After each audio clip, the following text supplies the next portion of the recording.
novinha safada relaxando. Vai na pica safada sem vergonha. Vai sentando na pica doida de maconha. Presta atenção que o bagulho é doidão. Trava essa puta quicando safada. Senta malvada, quica malvada. Trava na ponta da pica e não para. Senta malvada, quica malvada. Trava na ponta da pica e não para. Senta malvada, quica malvada. Trava na ponta da pica e não para. Ai, senta no meu palhaço. Vai sentar no palhação. Vai, senta no meu palhaço. Vai sentar no palhação. Naquele pique, só couro brabo. Me chamam de proibido porque eu vicio rápido. Combinação perfeita, sexo, cerveja e maconha. A novinha viciou, tá tudo curtindo a onda. Naquele pique, só couro brabo. Me chamam de proibido porque eu vicio rápido. Combinação perfeita, sexo, cerveja e maconha. A novinha viciou, tá tudo curtindo a onda. Só socadinha, você tá dando vinho. Só socadinha, você tá dando. Só socadinha, você tá dando vinho. Só socadinha, você tá dando. Só socadinha, você tá dando vinho. Só socadinha, você tá dando. Esse é o DJ Holanda, tá lançando a nova moda. É o DJ Holanda, imã de piranha.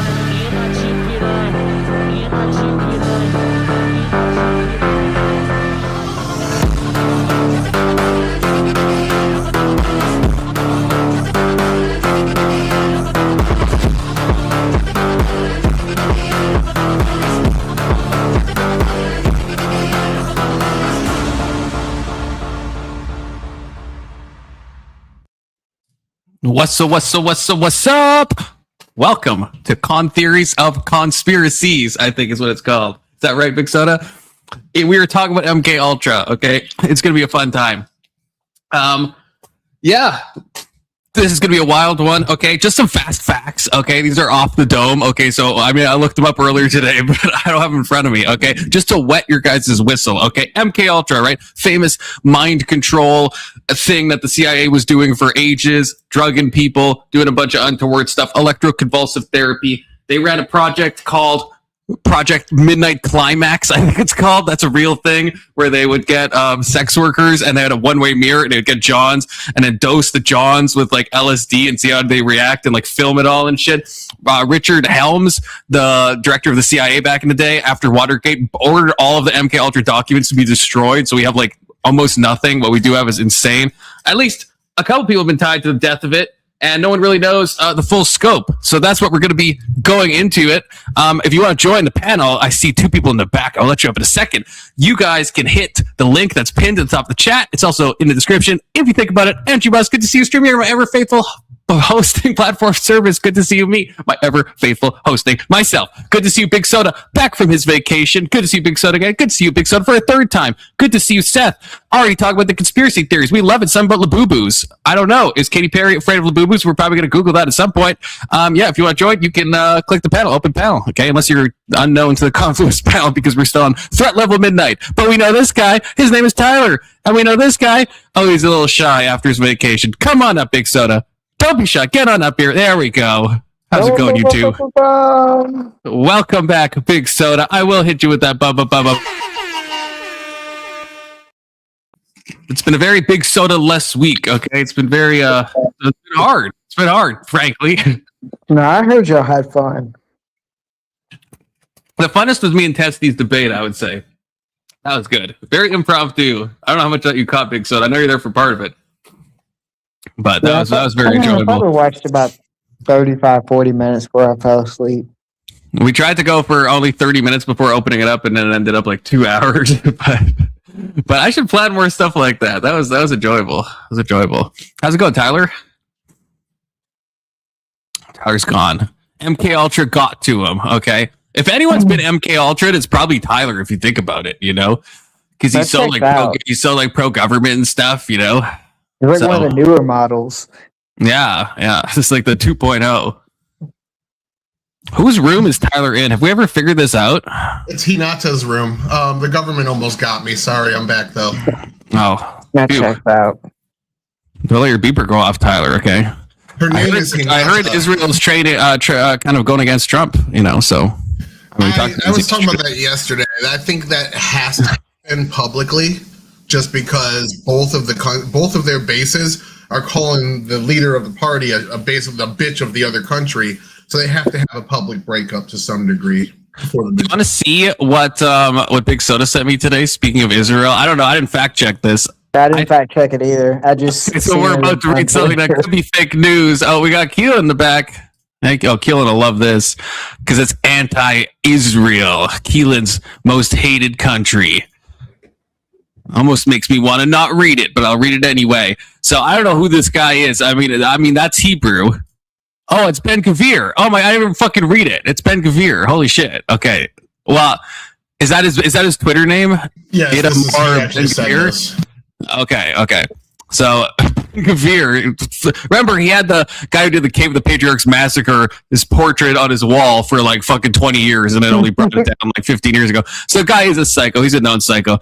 He says, for every tear of an Israeli mother, 1,000 Lebanese mothers must weep. All of Lebanon must burn. With all due respect to the Americans, Israel must make it clear to the entire world the blood of our sons and the security of our citizens are not forfeit. All of Lebanon must burn. Repeating himself, our supreme duty is to protect the citizens of Israel and the soldiers of the IDF, and this commitment takes precedence over every other consideration. I told the Prime Minister, even in our public meetings, for every tear of an Israeli mother, 1,000 Lebanese mothers must weep. Even with the ping pong in the Middle East, oh, we can't. It's cut off at this point because it's a quote tweet. But, that's pretty much all we probably need. That's a little crazy, Tyler. Wouldn't you think? Yeah, individually, yeah, that's pretty fucking nutso. Taking into account that like these are people that their families have been killing each other's families for 80 to 100 years now, I kind of understand why both sides hate each other. It's a bit unhinged still. It's just one person's tweet, but that dude's fucking crazy. The problem is it's one like person also was the leader of his political party, though they have like 8 political parties in Israel. But yeah, crazy that he's, been so influential. I didn't realize what that's Ben Gvir, but I read this when Big Soda said this to me earlier. Because it doesn't start, it's like, I don't know, Itamar, I don't know what the fuck that is, but I didn't even read the rest of it to realize it was him. Good to see you, Tampa. Yeah, hopefully, inshallah. And good to see you, Abe. Well, I think Tyler is that person, perhaps. Tyler, have you ever been electrocuted and or given LSD? See, if you were, you're just going to say no. That's how MK Ultra works. I've been tased and I've done plenty of hallucinogens, so I've also been pepper sprayed a couple times. So, I mean, that's enough proof to me. I mean, Tyler is pretty Fed coded. I mean, I'm not gonna lie to you. That's just true. Sorry, Tyler, but it's fine. No, I'm perfectly happy with that. I'd like to be Fed coded. That's the proper side to be on, is the side of the authorities and the rule of law. But that being said, MK Ultra is more like the sleeper agents that were programmed to assassinate on command and shit like that, right?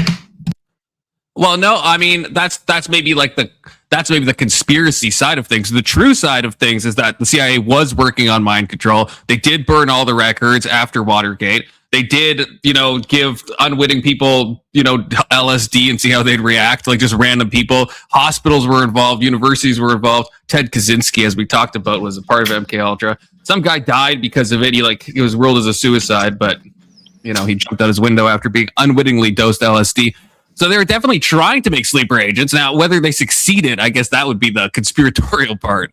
Yeah. But I mean, they were definitely trying. I mean, old college try for sure. They really wanted that. Did a lot of untoward things. Some may even say unethical things. Okay. It's probably the craziest scandal of, I guess, our intelligence agencies. Yeah, I would think so. Because the other ones are like untoward things, but still like untoward in a direction you'd expect. Like taking over, various countries. And it's like, okay, well, I'm not surprised by that. But yeah, this is up there with and it didn't happen, but the CIA planned to do that false flag event. What was it, to blame Cuba or whatever? The one that got right up to pigs. Well, not the Bay of Pigs. Is that a different event? Different Cuban event? It could be. There's been a couple of them. There was one that they were gonna attack their own U.S. naval vessel and kill a bunch of people, and it got right up to whoever was president at the time. I don't know if it was JFK or Reagan or I don't know. Mm-hmm. And they're like, fuck no, that's fucking crazy. And this is a known thing. It was a whole planned project for the U.S. to, So then when we see things that people call false flags now, it's I get it. I think it's crazy that people call a lot of stuff false flags. But when you have the CIA of the old doing actual or at least planning false flags, and like this making it up to the very top, and one guy being like putting the next to it, then it's like, is the CIA of old really different, or is it the same CIA? And in which case, would they be willing to do the same types of chicanery they had before? I don't know. But of course, the MK Ultra stuff gets crazy. We're gonna probably look into Project Monarch. I think that's like only said by a couple people, and it's like anecdotal, and that's like the more extreme form. But obviously, there's like obvious problems because there's obviously crazy people, and crazy people are gonna think that latch on to things that maybe they weren't even involved in MK Ultra, or maybe if they were involved. The problem is, even if you're actually involved in MK Ultra, you're like being tortured and mind control attempts and like drugged.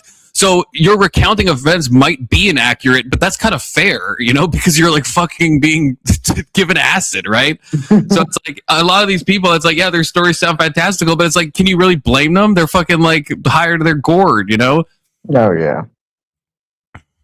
So, I don't know. The whole thing is, yeah. Big guy. What? Oh, my bad. I forgot I was with them. Yeah, thank you. I forgot I was with all them white people. I don't understand. All the Pepperwoods. SpongeBob, big guy, pants okay.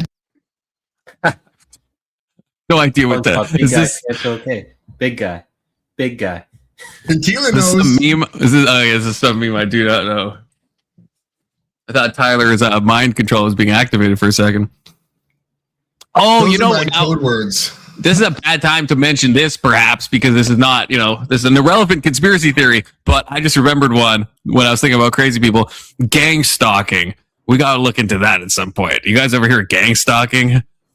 Yeah, I see it all the time in this group I'm in on Facebook that's called like targeted individuals. It's all these people who think the government, or not even the government, but just people are watching them, and they they have like seizures. Almost where they're like sitting in bed and they start like shaking or something, and it looks so fake, and it's wild. Yeah, these people are like fucking. That's a weird rabbit hole to go down.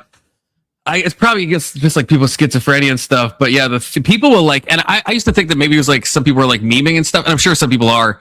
But there's like people that like every day. I found this random YouTube channel. I don't know if I could find it again, and he just like walks around with a camera and he posts like every fucking day.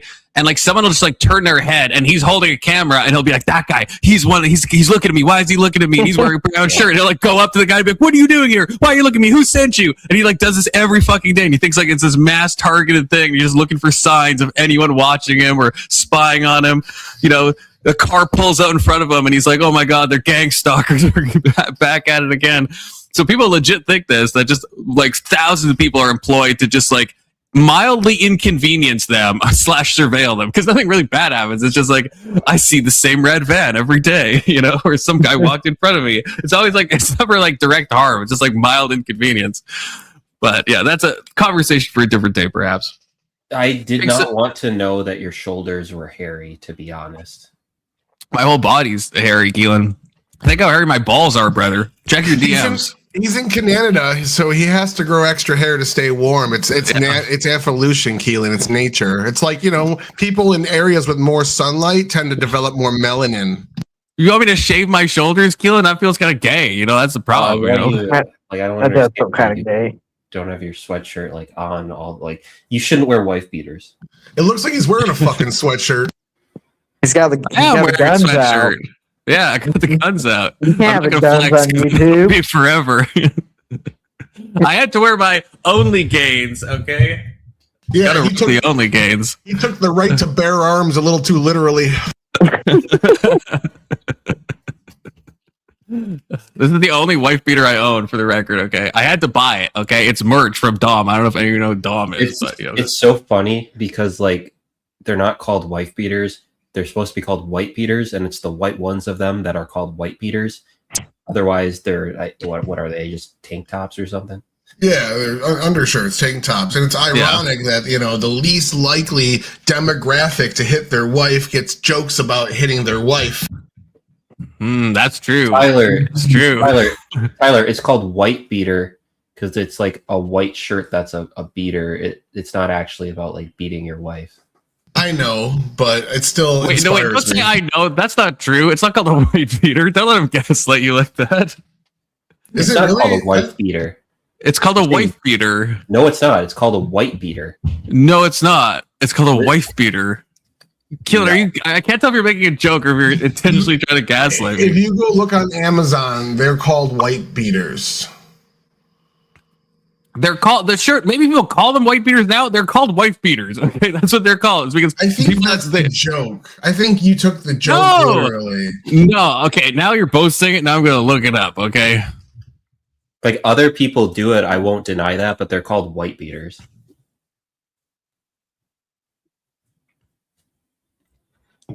No, I mean, look, even here. Okay. Boom. I don't know how you guys, I don't know if this is like some woke recorrection that you guys both heard. A sleeveless shirt, also known as a tank top, wife beater, among other names, is a shirt that is manufactured without sleeves. This is definitely the main name. I mean, it doesn't say anything about white beater here. I know it's Wikipedia, but it's probably like... Hold on. This doesn't prove anything. This just proves that on Wikipedia, it's also called wife beater, among other names. It doesn't have any etymology. Like, did white beater come before wife beater? Did wife beater come before white beater? That's not here.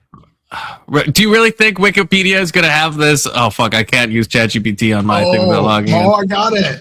A 1947 crime story. The association gained traction from a Detroit man, James Hartfield Jr., who was arrested beating his wife to death. National newspapers put his mugshot, which was showing him wearing a white stained tank top, and it began being referred to as the wife beater. Yeah, it says, some people may mishear wife beater. This is what I asked. It's from Merriam-Webster even. Okay, there we go. It says that some people may mishear wife beater as white beater because the shirt is usually white, but the established slang term is wife beater. And it dates back to the 1830s. Wife beater was earlier, but white beater is legit. It might be, but it's not the normal. It's not the normal thing. But either way, what you're wearing wouldn't be considered a wife or white beater because it's not white. And it's not all. It doesn't have to be white. Like at least Merriam-Webster's a ribbed tank top that is sometimes worn as an undershirt. The stereotype is that it's white. Yeah, the stereotype is that it's white. When I think of a guy beating his wife, he's got like slicked back hair, a cigarette out of his mouth, and he's wearing a white wife beater. I'm pretty when sure. I think about a guy beating his wife, I think about cops. T-shirt. Yeah, police That's are like that. Oh, come on! That study was overblown. It was, but if you look at the real data, it's still like disproportionately higher. It's like a cop is just as likely to beat his wife, like disproportionately higher as a transgender as to do a mass shooting in a school. Oh, Tyler tying everything together. I like Tyler's. Yeah, there we go. Let's Chief knows. It's more. It's like Anson, but not as bad. Where he just a tamer version of Anson, and then where he ends is going to be something that probably the side that he started out wouldn't like. Anson started out hating me, by the way. Yes, darling. Huh? Big guy. No, it's Skylar. Big guy. Big guy. You want to say hello?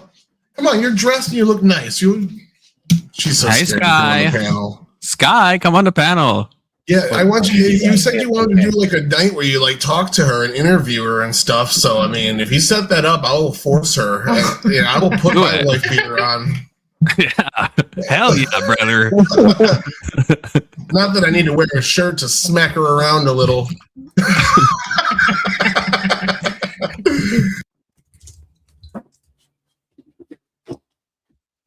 Yeah, we gotta get Sky on the panel sometime. Let's Chief chirping from the comments as per usual. True. That's Let's Chief's main thing. The Big Soda, what of the 3 videos? One is 4 hours long, but if it's a higher quality video, we could watch part of it. I mean, we're not going to get through probably any of those, but you sent me 3. Which one do you think we should go through? I would probably lean for, I believe, the middle one that I sent you. The one, the middle one? An hour and 2 minutes. Oh, wait, I thought that was... Wait, let me check. I thought that was the third one. Maybe we're talking about the same video then. The one with the guy with long hair. Forget his name. Oh, is MK Ultra still running? That guy? Yeah. I have a conspiracy theory. I think this channel is fake and Confluence is actually a leftist and Big Soda is not, but he's like an unsuspecting victim of Confluence trying to air quotes steel man the conservative position, even though he's a leftist. He's just doing it as an exercise. You're not the first one to claim that, actually. You know, I don't know. His abortion debate's probably stronger than mine. And I'm probably abortion came on point. Yeah, it's pretty good. Big Soda, when he does the reveal, you having said that would be like, shit, and his argument is stronger than mine. What does that say about my argument? That's true. I just don't have a strong argument for it. I've tried to debate it on stuff, but it always comes down to my feels, and I don't know how to really grasp an argument outside of my feels. Yeah, moral intuition is important. Okay. Yeah, yeah. So I think you should play what I was getting back on. You should play the video I sent you. Massacre. What video did you send me, Tyler? Oh, you just sent me. Yeah, I sent you like 5 minutes ago. It's fucking Ice Spice, dog. Big guy, big guy. SpongeBob, big guy, pants okay. See, Keelan From the knows. SpongeBob Search for SquarePants. Wow. Okay. Okay, what's the best SpongeBob song, and why is it Gary Come Home? I was always a campfire guy. No, it's the earworm song. You guys remember that one? The Plankton Friendship song. It was such a successful earworm that I can still remember it to this day. There are only says something. 2 options here. There are only 2 options here. 3 options. There are 3 options. I'll grant you 3 options. Best day ever, I ripped my pants, or Gary Come Home. I ripped my pants is good, but no, I like the earworm one. My Scientologist uncle that I've only met like twice in my life works in Hollywood, and he worked on the audio for SpongeBob for like the first 5 to 10 years. So there's a good chance he had a hand. I don't know anything factual. I'm talking out my ass here, but there's a good chance he had a hand in a couple of those songs. Goofy Goober Rock at the end of the first SpongeBob movie is actually pretty good. That's a banger. I enjoyed that one. Hey, Voltaire, hey, Testy. I thought this said diving, and I was like, where's Voltaire diving? I have to clarify something because everyone's wondering this. We don't include Sweet Victory because that's not a SpongeBob song. It was on the tip of my tongue, that question. Thank you. We were all wondering that, apparently. What is the white supremacist occultist guy? We want him back. He was fucking super entertaining. I'm worried we chased him off. You know, I'm worried. But we'll see. We'll see. Potentially. It was just, that was very shocking. But hopefully we'll get someone like that again, okay? Well, Tyler, he's not going to come back because we're all so stupid and his evidence is so good that, like, why would you try to convince us? Why talk to normies? Yeah, you guys are just normies. Don't worry about your points that make mine look stupid. I can see why he doesn't want to talk about it. Okay, we're going to give this one a shot. I don't know, Big Soda. I mean, I haven't checked this one out, but just going off vibes. Oh, okay, well, which ones are you having vibes for? Well, I did like this one, but it might be too dry, the third one, but I can't tell how dry it is because it starts off interesting, but it might be too much like exposition pilled. So maybe we'll start with the crazy one and see how crazy it is, like your second one. Then we'll go from there. Wait, how do I share my screen? I forgot. Oh wait, no. Never mind. Okay. Have you tried plugging it, unplugging it and plugging it back in? I tried blowing on it, but there we go. Not to seem judgmental, but why are you wearing your sweater in the most homosexual way possible? It's 2026, brother. How can you have your profile as a fucking little homo squirrel or whatever and judge the way that a man wears his sweater? Okay, it's for June 19th. You're such an slur that you're out overpowering his allyship. I forgot to say that. Yeah, happy Juneteenth. Are you supposed to say that? I worked with 2 black people. I didn't say it to them. I said it to all the black people at work today. Yeah. I think it's rude if you don't say it. My boss didn't give us Juneteenth off. Every other federal holiday we get off. Yeah, that's crazy. Well, he said that you guys are all white, so you get Father's Day. That's a dork. Yeah, that has been a couple days. Not funny. Disavow.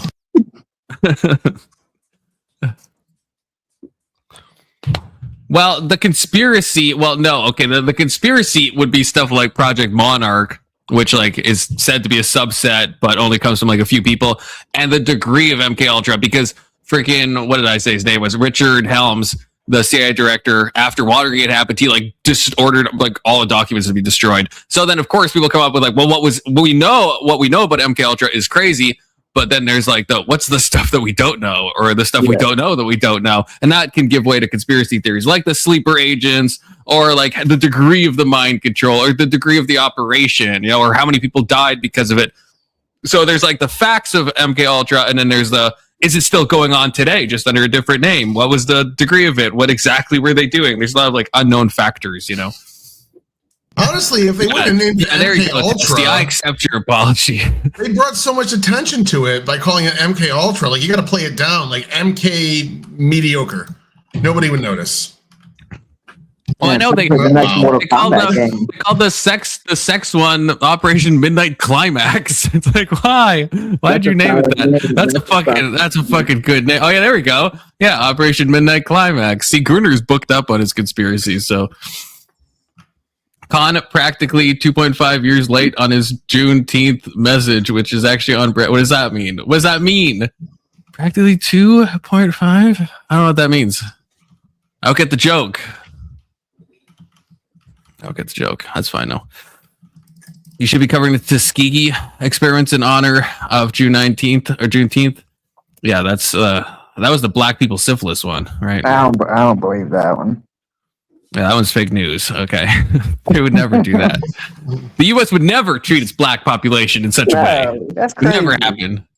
You should cover the conspiracy that like the education system is set up in such a way that it supports white supremacy. I don't know about that. Then we have to go through the whole like redefinition of white supremacy. Is. How am I 2.5? What?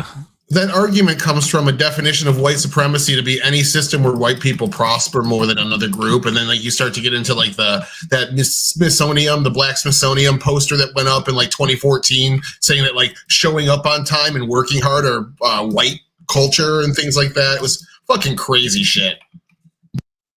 Wait, this is what I was saying yesterday. I thought I looked it up and couldn't find it when we were talking about Juneteenth, because I thought it was when they got the news of them being free. I don't know, it's 2.5 years. I guess that's why I missed the joke. But then, Tyler, you said Proclamation. Nobody thinks the Emancipation Proclamation ended slavery, though, because they didn't even win the war at that point. So why would we believe that the Emancipation Proclamation ended slavery? Because that was the legal document that actually did it. Like, yeah, they're telling a separate country what to do at that point, though, so it didn't end slavery.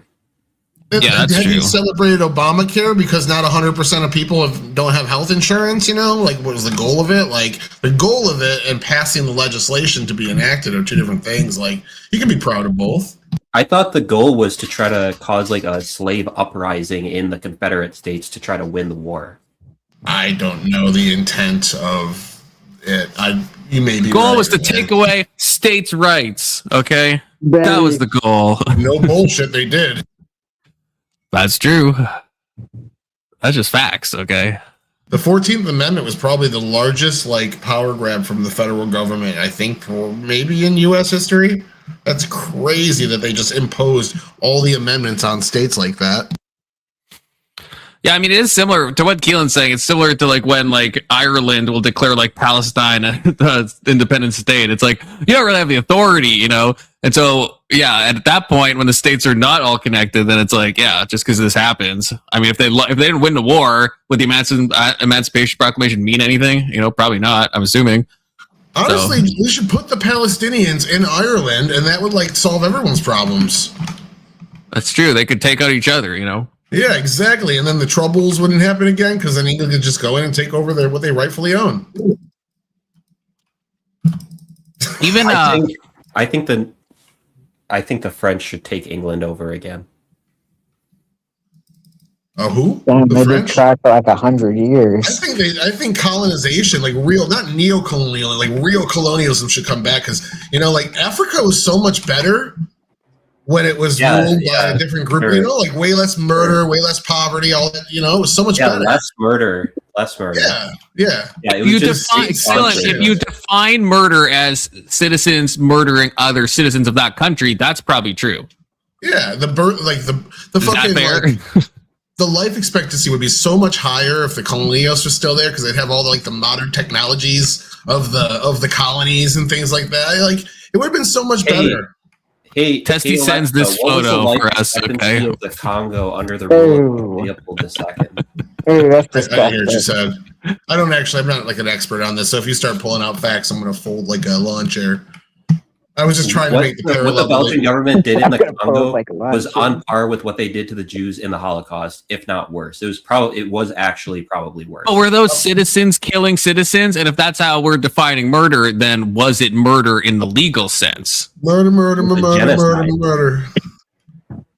I don't know if they really had a standard for genocide back then, you know? So who are we? Doesn't that seem a little egoist of us to impose our standards of words on people in the past, you know? It was cut off people's hands to prove they killed them.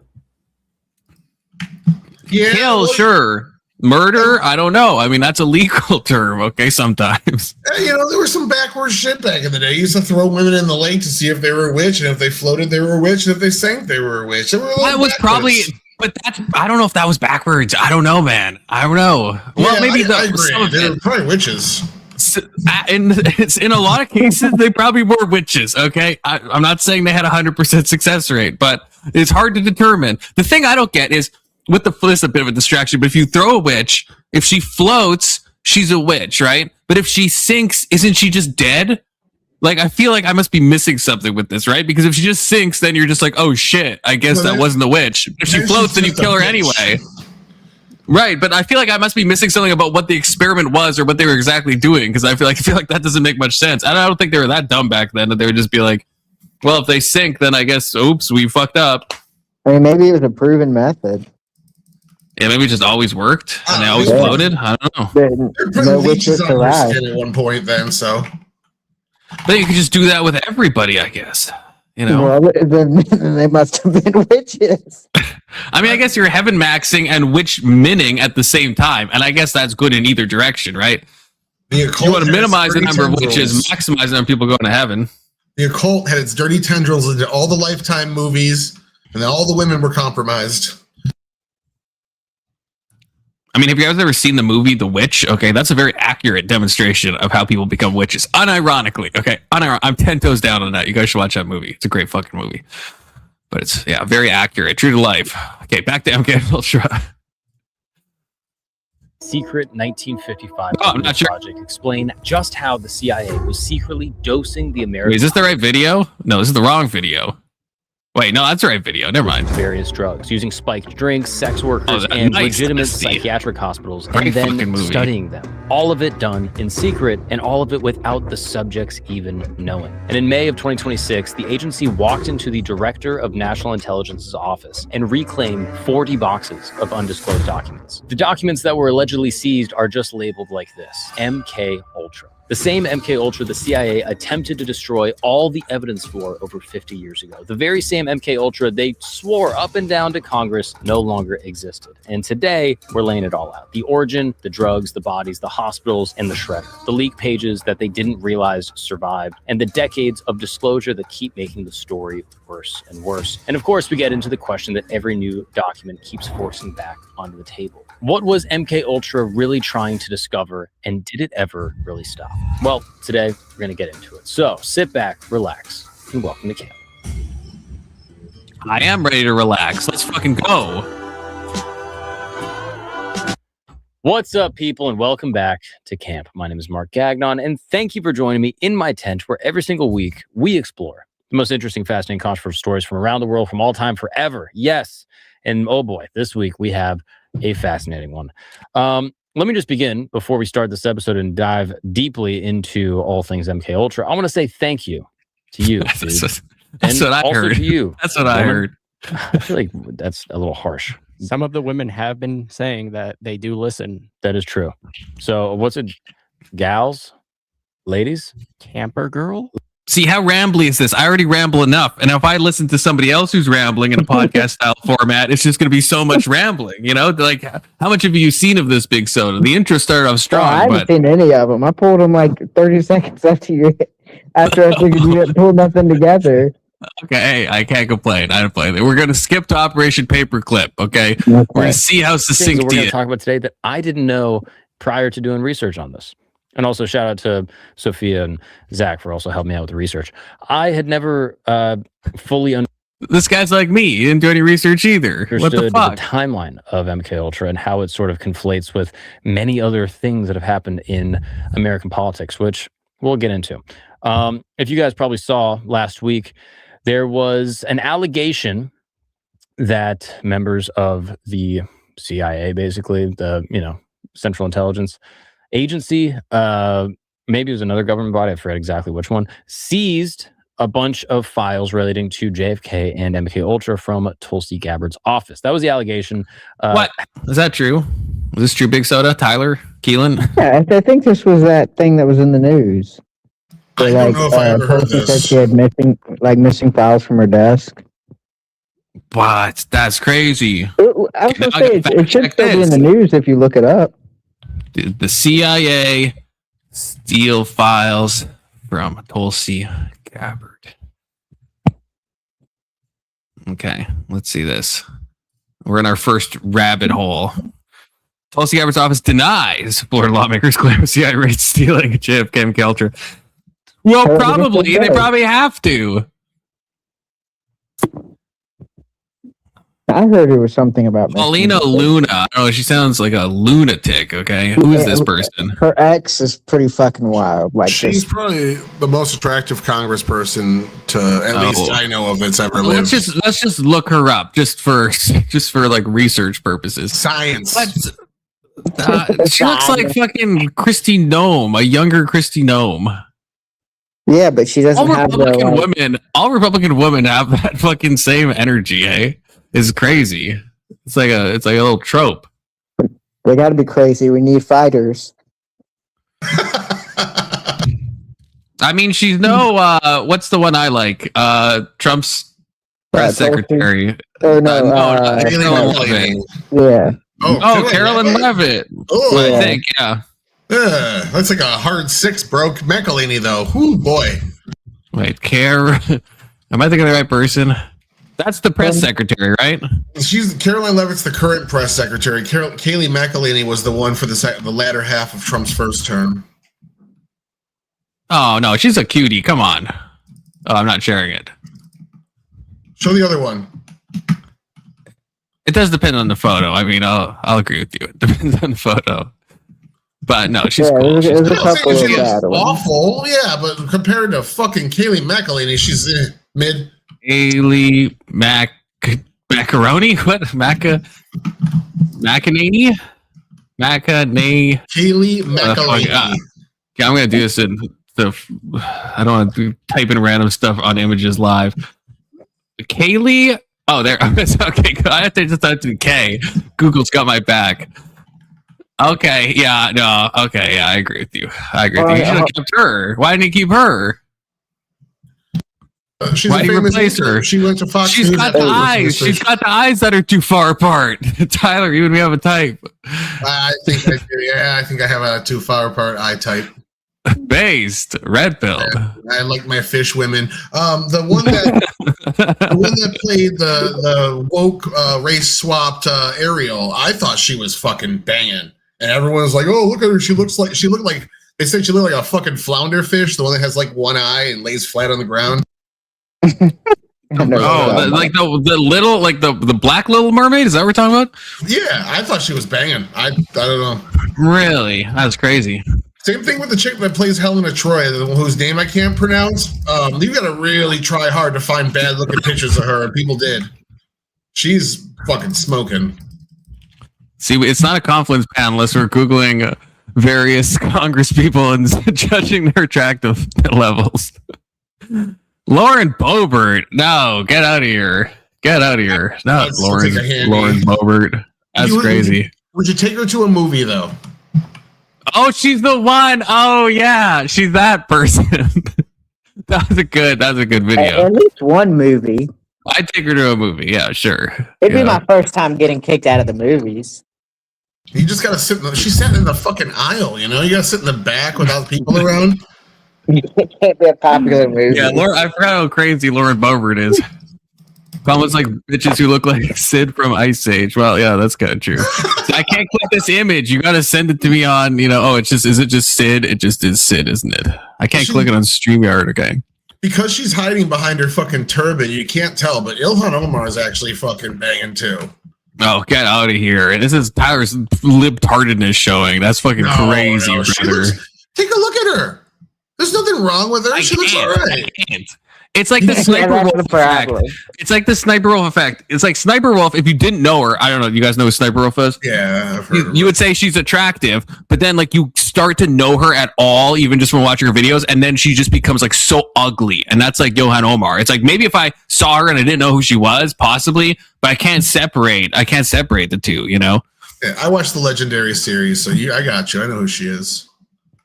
Oh, Testy sent me a photo. Wood Smash. That's my cartoon crush. Kind of Anna Kramling coded, I'm not gonna lie. Sorry, Keelan. Just kind of is. In a good way, though. Yeah. I see that shit. Yeah, there we go. I'm not crazy. There's something there. Where were we? Fuck. Yeah, a lot of space. That's what's there. Is MK Ultra still running? Oh, I'm not sharing my screen. Fuck. This is all just a bunch of hullabaloo. Well, I want to go through what MK Ultra is, what it means, and if it ever really stopped. But where do we begin? Christos, do you have a date? I don't have a date, but we could begin with what a hullabaloo is. Wow, you don't have a date. I'm shocked, Christos. Truly shocked. I mean, normally you have dates lined up every night of the week.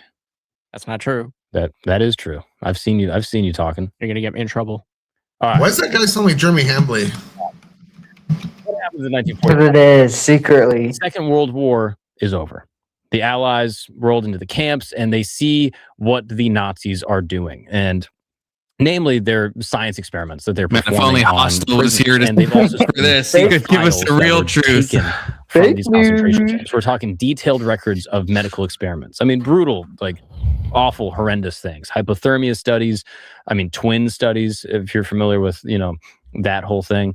I thought the hypothermia stuff was from Japan, wasn't it? How to break the human mind for the purposes of interrogation, conditioning, and control. Now, all of those documents should have gone straight into a war crimes tribunal. And effectively, this is used as evidence. And okay, question for everyone. Okay, and I know I'm supposed to be proving conspiracies here, but how do we feel about like a lot of information from MK Ultra was accessed via like FOIA requests, right? And you think if this was like, if the CIA is in charge of everything and this is something really untoward, they don't want out, wouldn't they just fucking like something gets FOIA requested, just either burn it or be like no, or like we can't find it, or like some other myriad of excuses they could use that they use and when they deny other, FOIA requests? They very well could have. Absolutely. Yeah. So why did they release them, right? Like, part of proving something is also finding its parameters so that you can have an accurate measure of what's actually true. It gives it integrity and confidence in your statements. So you can have to disprove the extremes to prove something. It's a noble effort in terms of honest definitions. So you keep debunking the bad.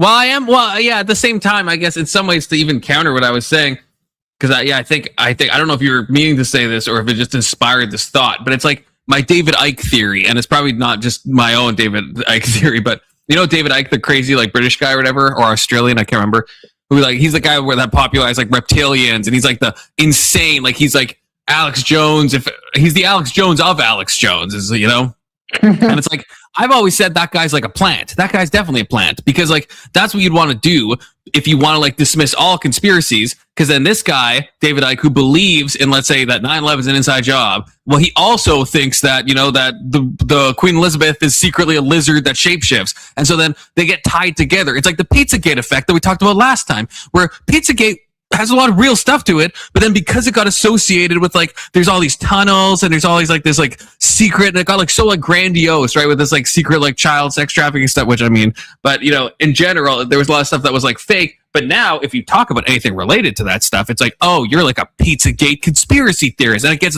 semantically like lumped in to this one thing, and you just can dismiss the whole thing. So you have like good stuff, the CIA or whoever's in charge, you know, not going to name any names or people groups or anything, they put all this bad stuff into the true stuff, and it allows them to take all of that big ball and just throw that conglomerate into the trash. Okay, yep. Do we agree that's true? That's an effective strategy. That's what I would do if I was trying to cover shit up. Yeah, so in that sense, right, exactly. And then so in kind of the same vein, right, it's like with MK Ultra, this is kind of because, as I was saying, my other thing, well, why would they release this? Why wouldn't they just deny it? Well, that could be part of it. We'll just let them know, there was some mind control, there was some LSD, but if you think it was like really crazy stuff, well, no, it's just an unethical period that ended at a certain point in history, right? That's almost believable. They're like, hey, we're releasing FOIA documents. Look at us. We have nothing to hide. But really, they got a lot of shit to hide. It's kind of like releasing the Epstein files, but redacting everything. It's like, we gave you the files. What more do you want? You know, so I don't know. I'm conspiracy pilled again. Okay, unintentionally. I wasn't trying to do that, but now I'm back on the conspiracy bandwagon. I mean, that's always a theory, but that's always the conspiracy theory too. Like Alex Jones, the most conspiracy brain motherfucker in the world.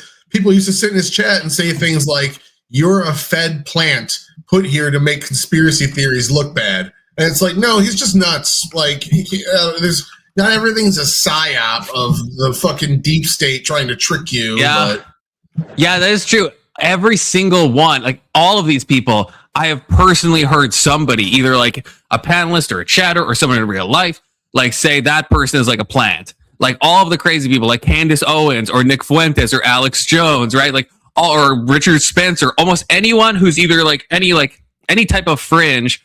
Any group will call them, you know, well, that person's a conspiracy. And it's like, they can't all be plants. Like, some of them are probably just grifters or crazy people, or maybe onto something in the case of Alex Jones. In fairness, Candace Owens is only a plant because she's like a literal fucking vegetable.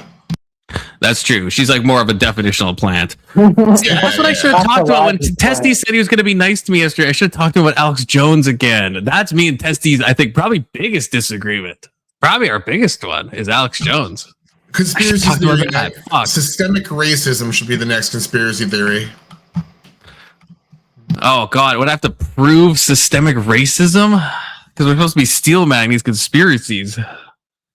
We could probably. Oh, no, I could do that. I could steel man in like the gay way of just it's just a disproportionate thing that's happened over the period of time, and it's not that there's actual laws or policies in place. It's just that the effect is disproportional because of historic oppression.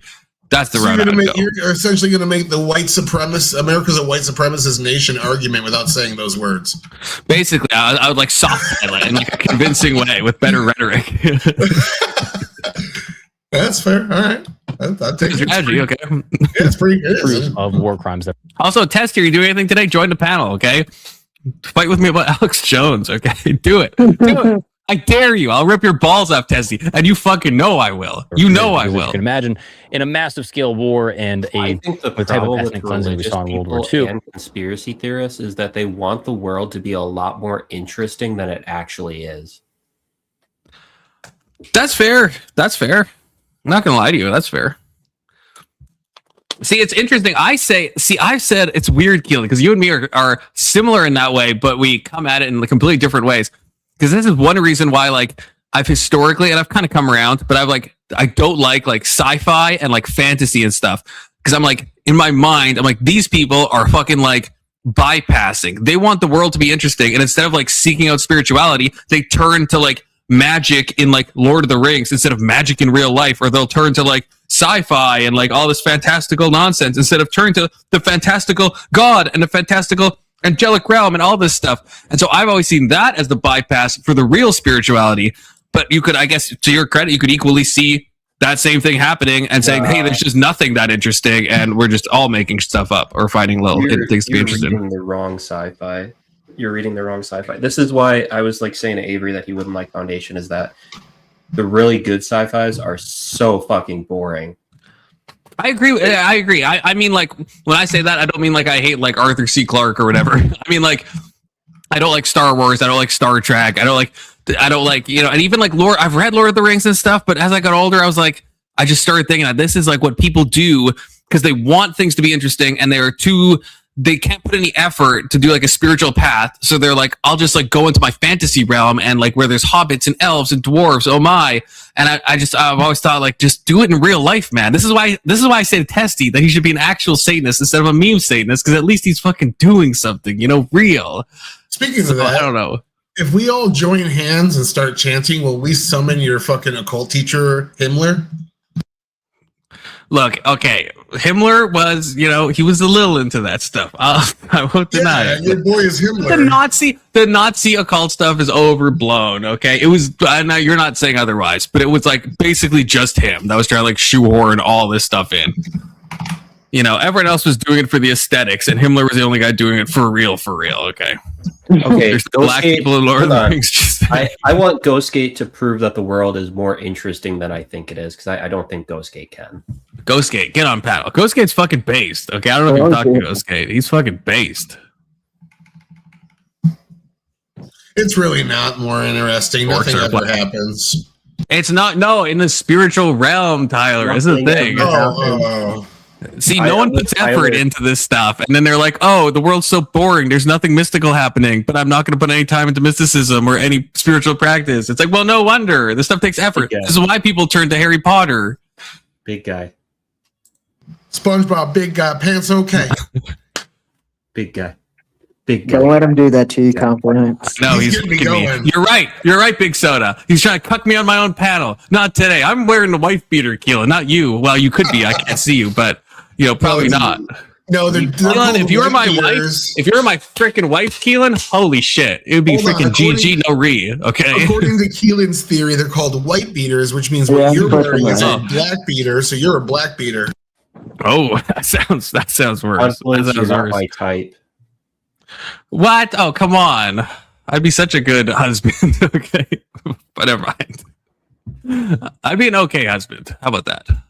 Many of the people that are the victims of this are gone, their bodies undiscovered, buried in mass graves. So there's no one to necessarily speak out. But if you have the evidence of these atrocious medical experiments, you can say, hey, look, these Nazis did this. We got to put them into the gallows. But a lot of Testy with the $2. Support your local conspiracy panel.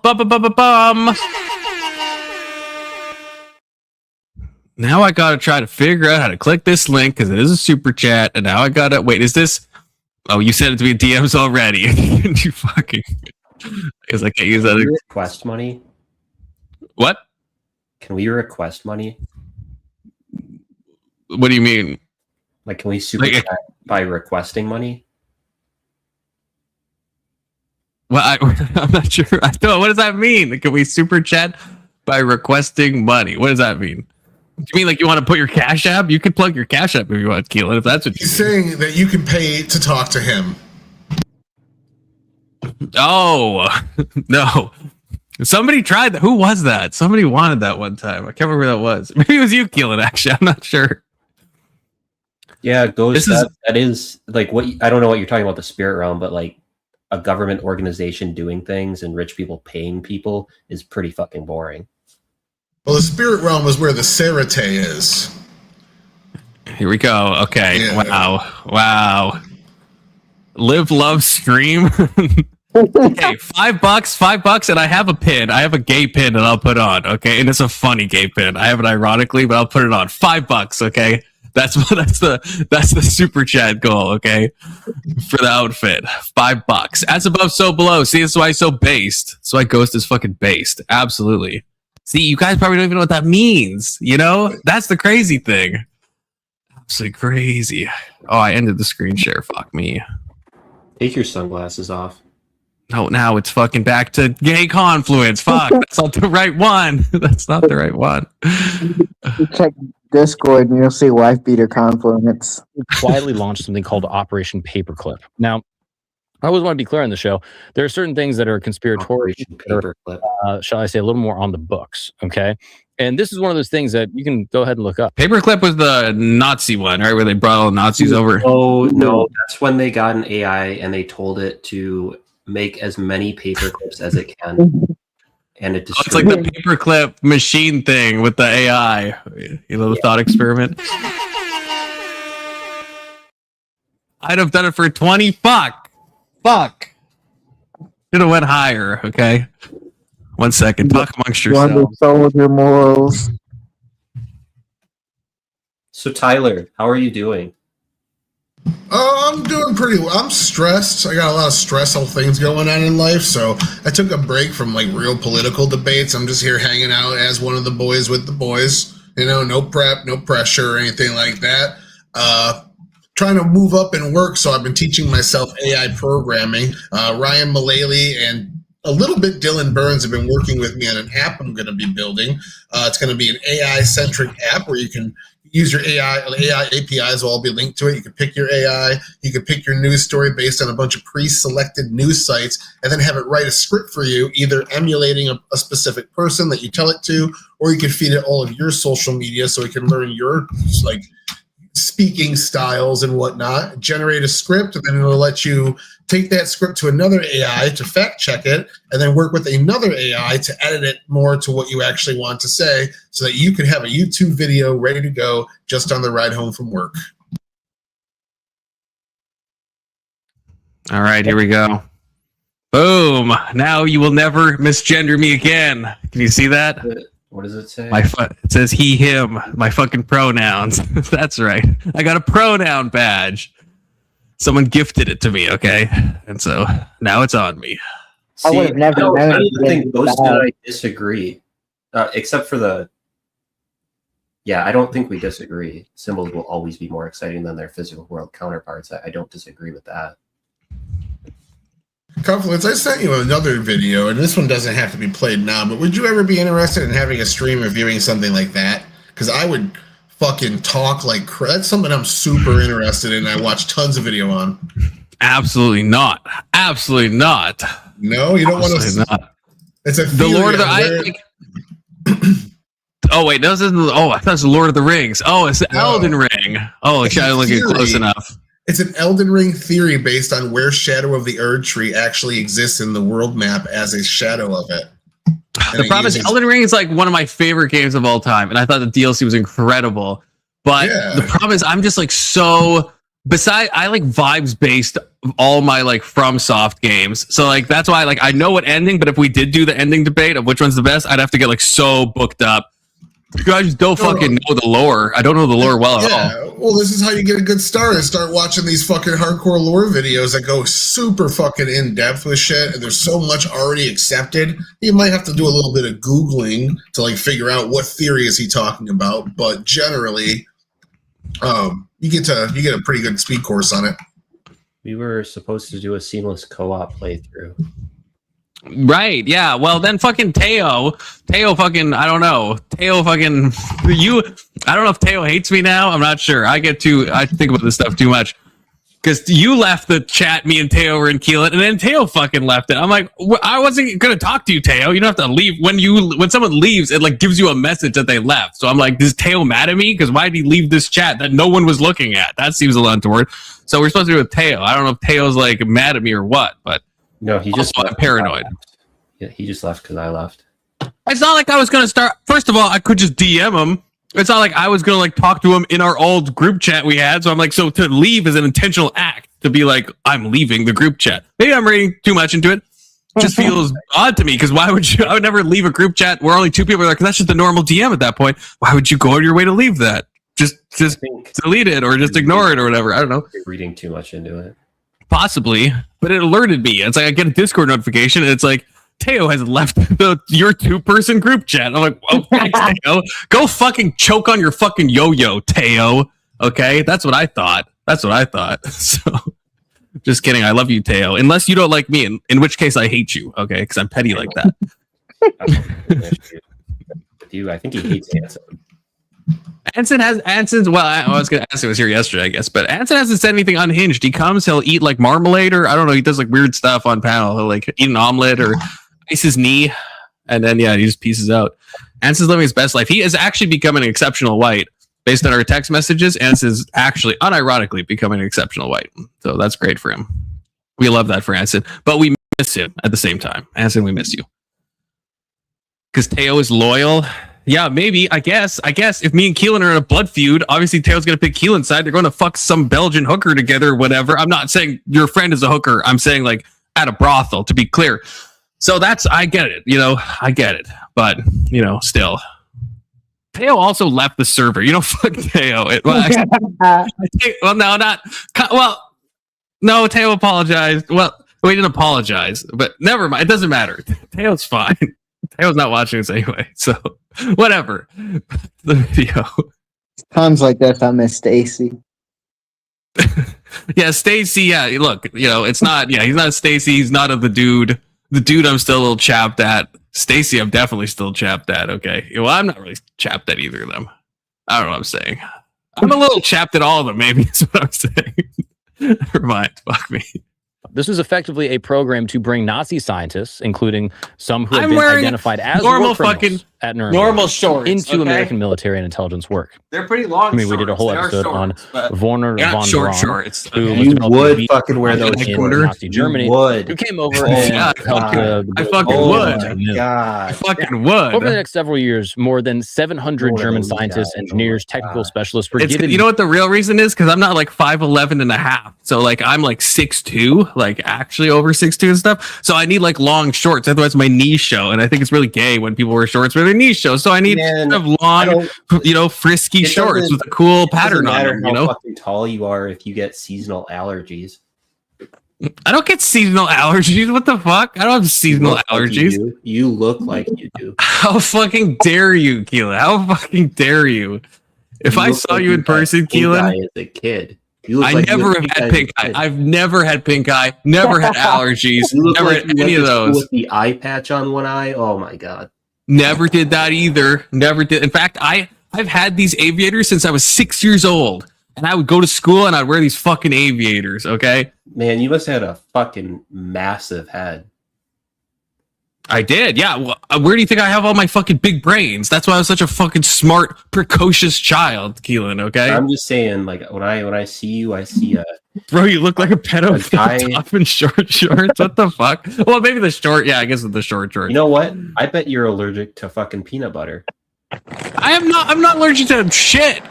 I'm not allergic to shit, Keelan. I bet you're allergic to like penicillin or some like stupid thing that never comes up except when a fucking doctor asks you. And you're like, I actually have to have amoxicillin instead of whatever another. Fuck off, okay? Anything. I can eat. Yeah, neither am I. Neither am I. Can you eat lead? I can eat lead. Yeah, well, you could probably eat a lot of it, okay, if you think about it.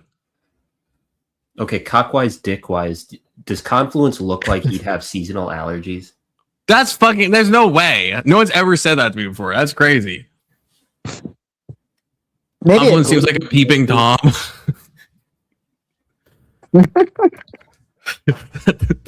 I mean, it hits every time. I've met people like that, like Kirk, where it's like their jokes suck, but they do get used repeatedly, and then the jokes become funny. I've met people like that, and it's always a fun time. But yo, yeah, Testy's right. Inhaler, definitely. You know what? I hate that I actually recently got an inhaler. Only recently. And it's not even, I got it like, it's not like I didn't get prescribed it. I just acquired an inhaler from somebody else. But that's because I've been coughing because I've been using too many Zins. And I was like, maybe an inhaler will help. It does not help. Okay. It does not help. I should cut down the Zins. You look like you were, as a kid, sensitive to environmental toxins. Like, you just give that vibe. You look like you were hypersensitive to environmental toxins, Keelan. Oh, that's got to be worse. Come on, that's worse. Allergic to the sun. Thank you. That's the nicest thing anyone's ever said to me, Red Eye Gruner. Unironically, I have a roast for Big Soda. He looks like he was Naruto running in the halls. So, yeah, I'll take the inhaler over that. Well, maybe. Well, I don't know. Hard to say. I'm just kidding. I still Naruto run down the halls. And then yell at my kids for running in the hall. And Tyler, he looks like he couldn't get the women away from him in high school. Holy shit. Tyler looks like he can't scratch his back. Yeah, he's too strong. Okay, I don't like why everyone's like Confluence looks like this, but sometimes it depends how close the ambulance is. Confluence is scared of fireworks. No, but Real talk. If you value your hearing, if an ambulance is really close, sometimes I'll plug like one ear, the one that's like facing, because it's like deafeningly loud. I've done that. It's not like I'm autistic about it, but it's like if it's really close, sometimes I'll just do a casual little earplug. There's nothing wrong with that. I don't want to be fucking Helen Keller. Confluence talks to 20-year-olds at the bar. That's true. That's true. It's actually true. That's nothing wrong with that. Okay, there's nothing wrong with that. It's 2026, Keelan. 2026. You look like a grown-up Kirk. That's the worst thing you've ever said to me, Big Soda. This is not you have to pay me money if this is going to be a Confluence roast battle, okay? Ever against me. Confluence ain't doing this shit for free, okay? No, not with music, never been that way, okay? Never been that way. It's just with, an ambulance, sometimes it hits a certain pitch, and, it feels like it's damaging your eardrums, okay? Yeah, see, it is too far. Grown-up Kirk. Untoward. I knew that. Some of them were sent to someone who likes Coca-Cola products. What? What does that even mean? That was too far, Keelan. Are you gluten-free? Oh, he does look like he would be. I'm not gluten-free. Low-key Kirk did want you to be his father, though. I'd be Kirk's father. I would be. Kirk needs a good male role model. Okay, that's also fucking unhinged, and I think I would fit that role perfectly. Okay, not being like too good of a role model, but also kind of being like a cool uncle. That touches him. No, not in that way, but I have met a lot of people that kind of see me as that, like not in a weird way, but like younger men that have like no father figure, and you're like, hey, this guy's like someone I should like latch onto and stuff. Which I feel like I'd be like a cool, Funkle, a stepdad con. I feel like that's kind of my archetype, I got that like unk energy, I could talk about the 6'7s, the skibbity toilet, and talk about things being high key, low key. You need to stop lashing on to people. Big guy. That's where it's big guy can't stop. God, I hated it when all you fucks did to me. Rage page you too during the speakeasy conversation. I was thinking about that way too much today. I was like, nah, I was so mad about that. I was so fucking chapped about that. What happened? Oh God. I guess it was already on speakeasies. I just feel like no, you were there, Keelan, and you even were a part of it. You were a part of it.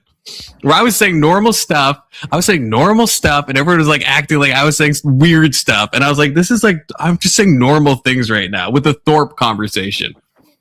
Yeah, Testy leaves the call, a show, what happened to loyalty, okay?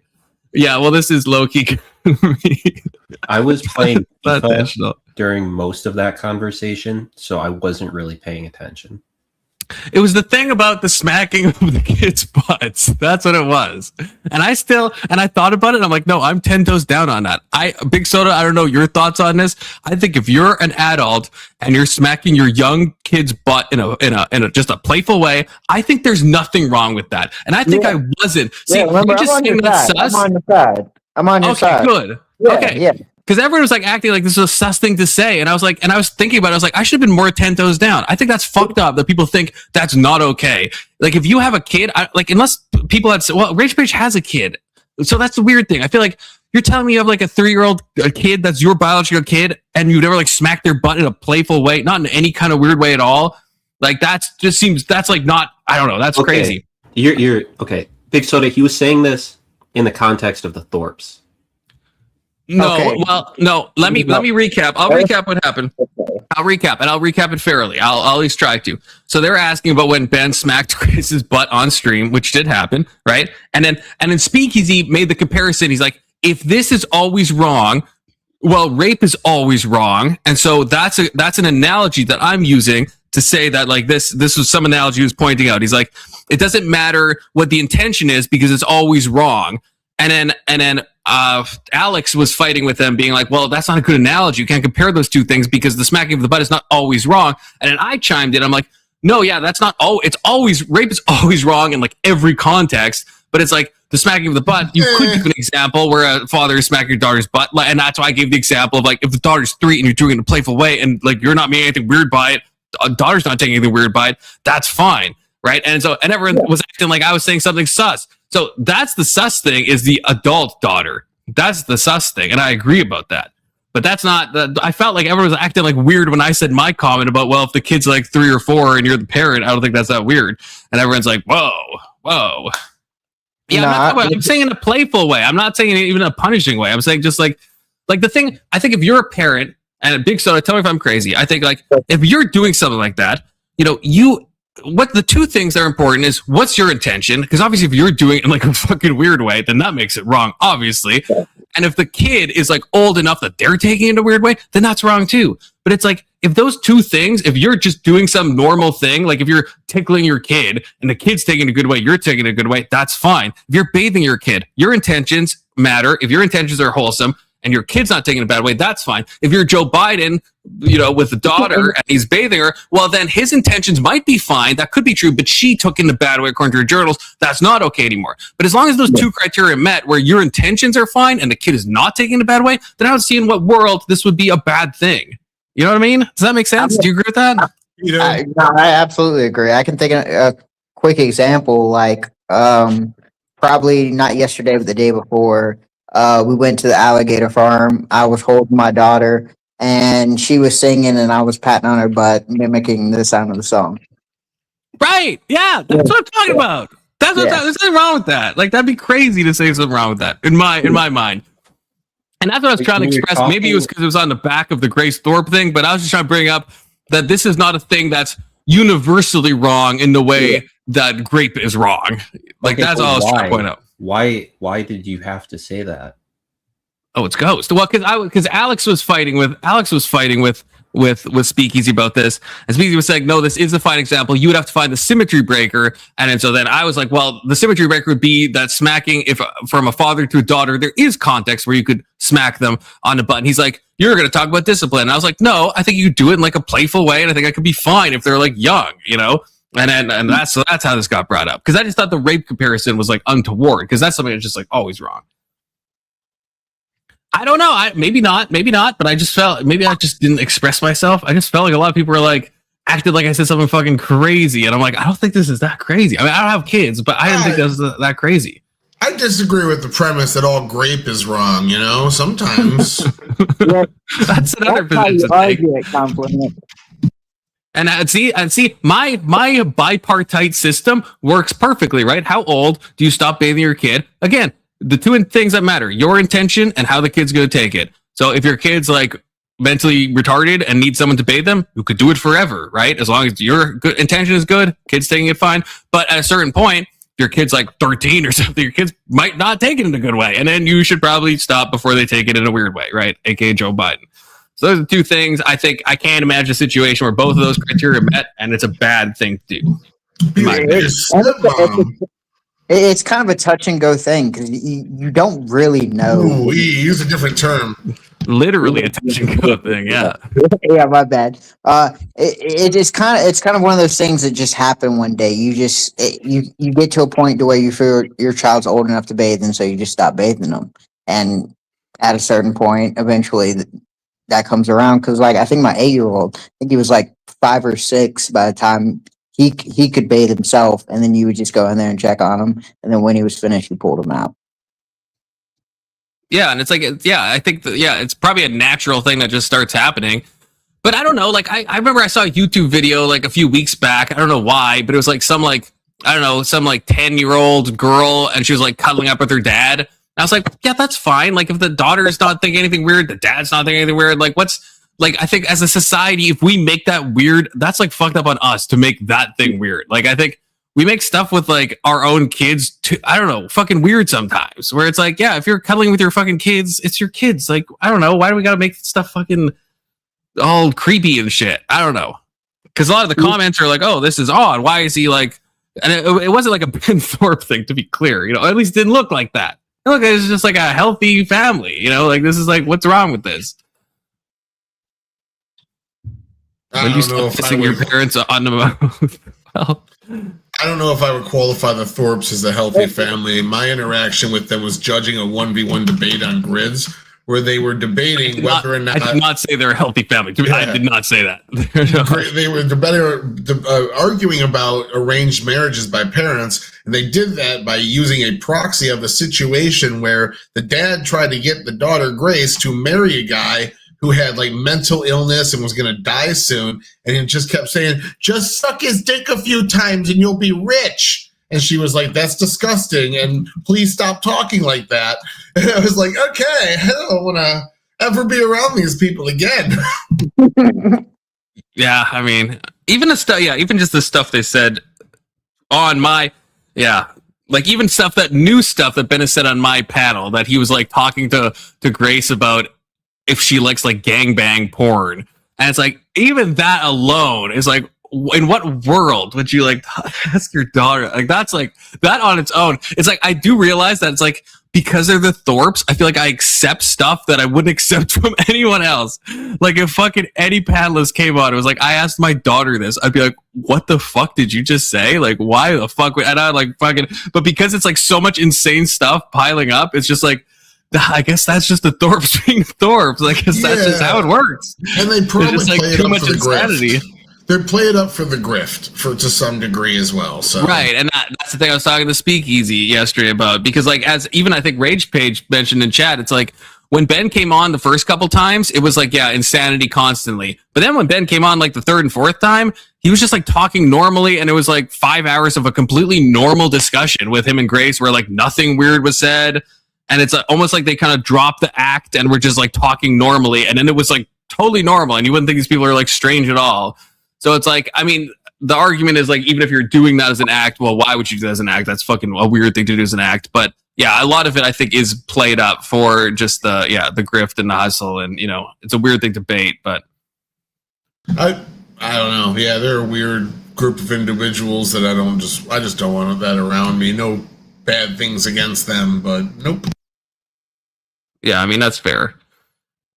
Yeah, and I don't know. I don't want to talk about that. You know, the Thorpes. We already talked about them yesterday with Speakeasy, but you know, it is what it is. You know. Ghost. Good to see you. How's it going? Hey, what's going on? Good to see you, bud. I joined really late. Like, I don't know what you guys were talking about before that. Jews. Chicanery, the usual. I don't think we even got to the Jews yet, okay? Well, it's more of like a 2 a.m. topic, you know? Actually, no, we were talking about the Jews. Actually, never mind. We talked about the Jews. Ben Gavir. Confluence wants to know, when is too old to slap your child's ass? Oh, well, I don't think spanking is like all that good. No. It's not spanking in a punishing way. First of all, I don't want to know this. I would just vibe it out if I was a parent, you know? We're talking about like a playful pat on the butt in a completely toward fashion. Like you made a good play in your sports ball or what? No. Yeah, or like the example Big Soda gave. What'd you say, Big Soda? There was Big Soda has like a young daughter, and there was like a song playing, and he was like rhythmically smacking her butt like it was bongos. There's nothing wrong with that. That's just like, that's how I think most families function. Yeah, something similar to that. Just in like a fun way, not in a weird way. When he phrased it the way he did, I didn't think there was anything wrong with it. When you just phrased it then, I'm now questioning whether Big Soda is a PDF file. So maybe just let him announce it again. No, I don't think bongo drums are bad or anything. Yeah, I'm at the zoo. My daughter starts singing because she hears music playing, and like I'm patting on her butt the same rhythm that she's singing out loud. Right. I don't know. It's just one of those things where you got to kind of like make the decision. I don't know, man. It's not my place to judge. My argument, Ghost, is it's two things. It's your intention and it's how the kid's taking it. And those are the only two things that really matter in that case. Because once the kid takes it in a weird way, if the kid's like 15 and then dad smacks and the kid's like, what the fuck, then that is messed up. And if the dad, even if the kid's too young to think it's messed up, it's a baby, but the dad's like, oh yeah, I'm going to smack that booty. Well, that's fucked up. And so as long as those two things are not fucked up, then it's fine, you know? Okay, what about, and it's meant purely in jest, like no seriousness at all, but 19-year-old daughter walks out in a bathing suit, dad smacks her ass and goes, if you weren't my daughter. Yeah, that'd be a little weird. That'd be a little weird. But since it's purely in jest, would it be acceptable? I guess it would depend the father-daughter dynamic. I guess that's I what don't depends. think that kind of smack could be purely in jest. What if it wasn't a smack at all? Like he didn't, like she wasn't even in the room, and he just kind of said, "Yeah, if she wasn't my daughter, I'd certainly." Oh, I know where you're going with this. So, like if he was on The View. It's a little. I mean, have you seen Trump's daughter though? Okay, that we have to take that into account. That surely changes things. Oh, we got a live one here. We got testicular Washington himself. Wait, you reminded me of a story with that last thing that was said. One thing I have to say. So I worked at a bookstore, at Chapters, Canadian bookstore. So that's one time this family walked in. So husband and wife, and then their daughter, who was probably in her early 20s or something. And they were just like one of those, they walk in, they look like they belonged in like a Vogue magazine. Like they're all fucking dressed. You could tell they were like rich, or at least dressed rich. And they were all fucking beautiful. Like they're all just a beautiful family, right? And the daughter, like the mom and the daughter, like I don't know if the mom had plastic surgery or something, but like it was one of those situations where they looked like they could have been sisters. Like if the husband and wife weren't to get, it wasn't super obvious just based on the cues, like you might make that mistake. But then I thought about it, and I was like, from the dad's perspective, like think about this, because they looked extremely similar. I was like, wouldn't it be super fucking weird to have a daughter, and then your wife gets older, and then eventually your daughter starts to look like the woman that you fell in love with? I think this is an argument as to why you should not have a daughter. I have seen plenty of videos that start like this. Oh, and he leaves. And I like where you're going. Childless. Yeah, he did leave. He just dropping that and running, just throwing a grenade in here. Hey, Alex. I like where he's going. I've seen plenty of videos like that. That's such a childish man argument. Was that the squirrel? That was the squirrel.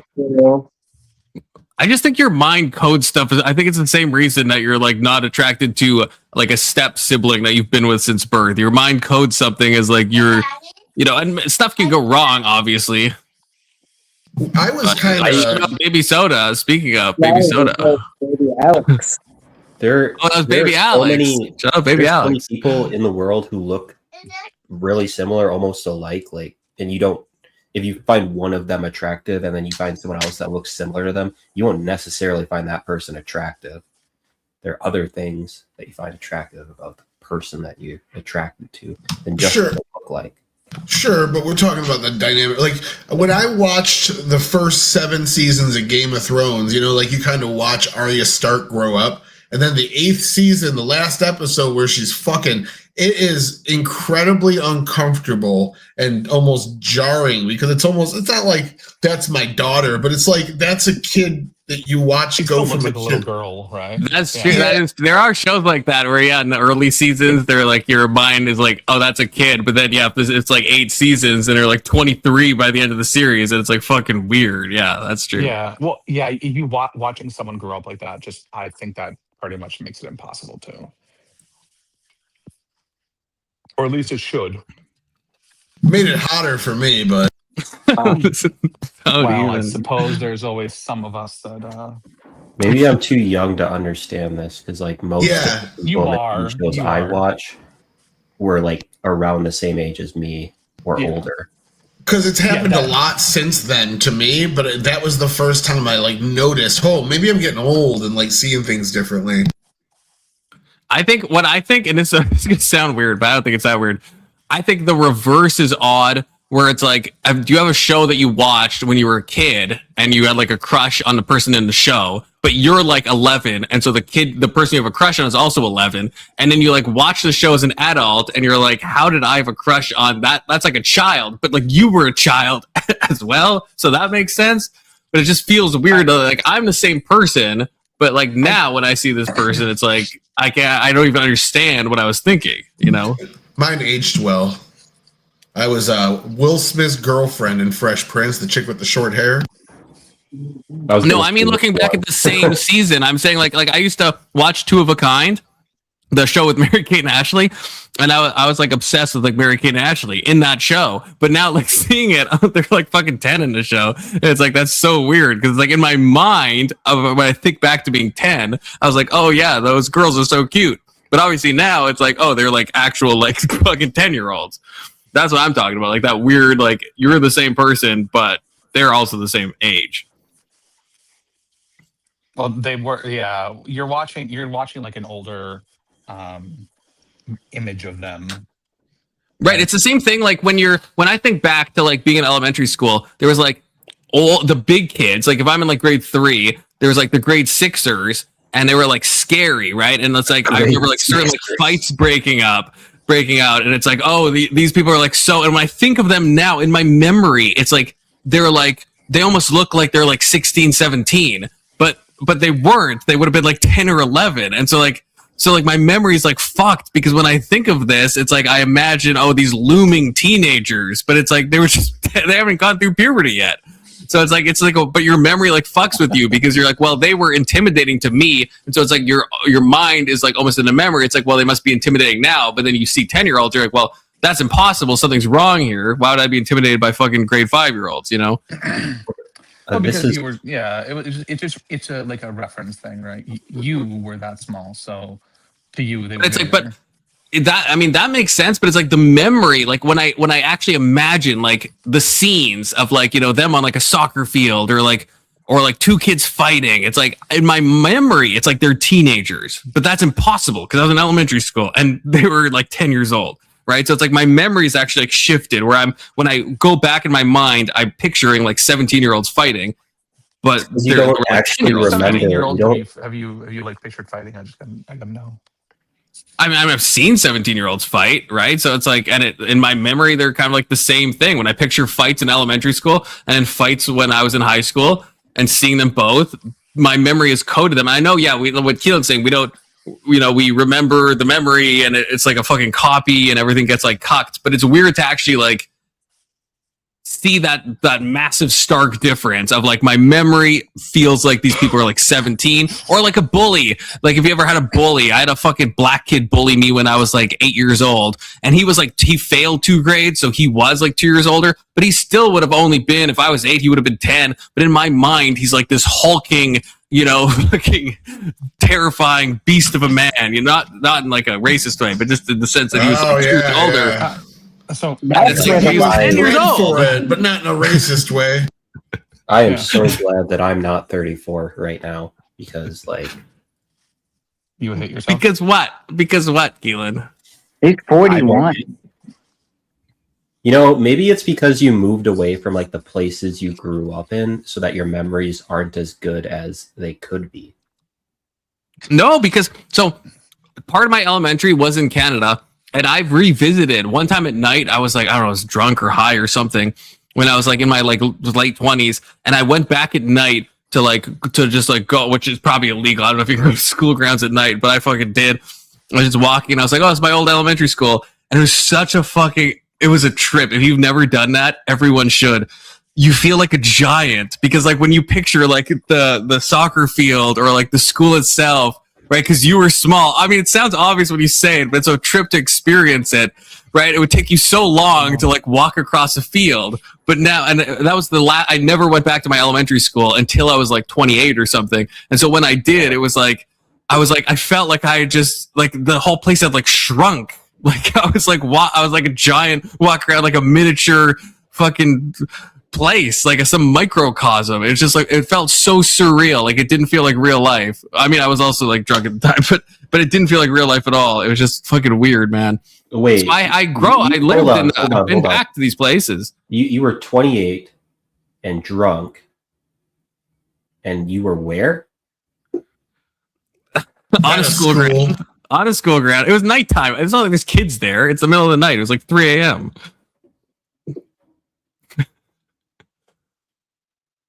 It was a good experience, though. It's good to have that. Like I said, everyone should fucking do that, actually, because it's a weird. If you've never been back to a place that you're only at as a young kid, it's just a weird feeling because even though well, of course I was small, so the place would feel bigger. It still is just a weird thing to experience it and be like, this makes no fucking sense. It's like if you're in Elden Ring and your character was just like enlarged like 60 times and you could just like cross the mountaintop of giants like a few steps. You're like, what the fuck is happening? Like, it's just a bizarre thing. Okay, that's all I'm saying.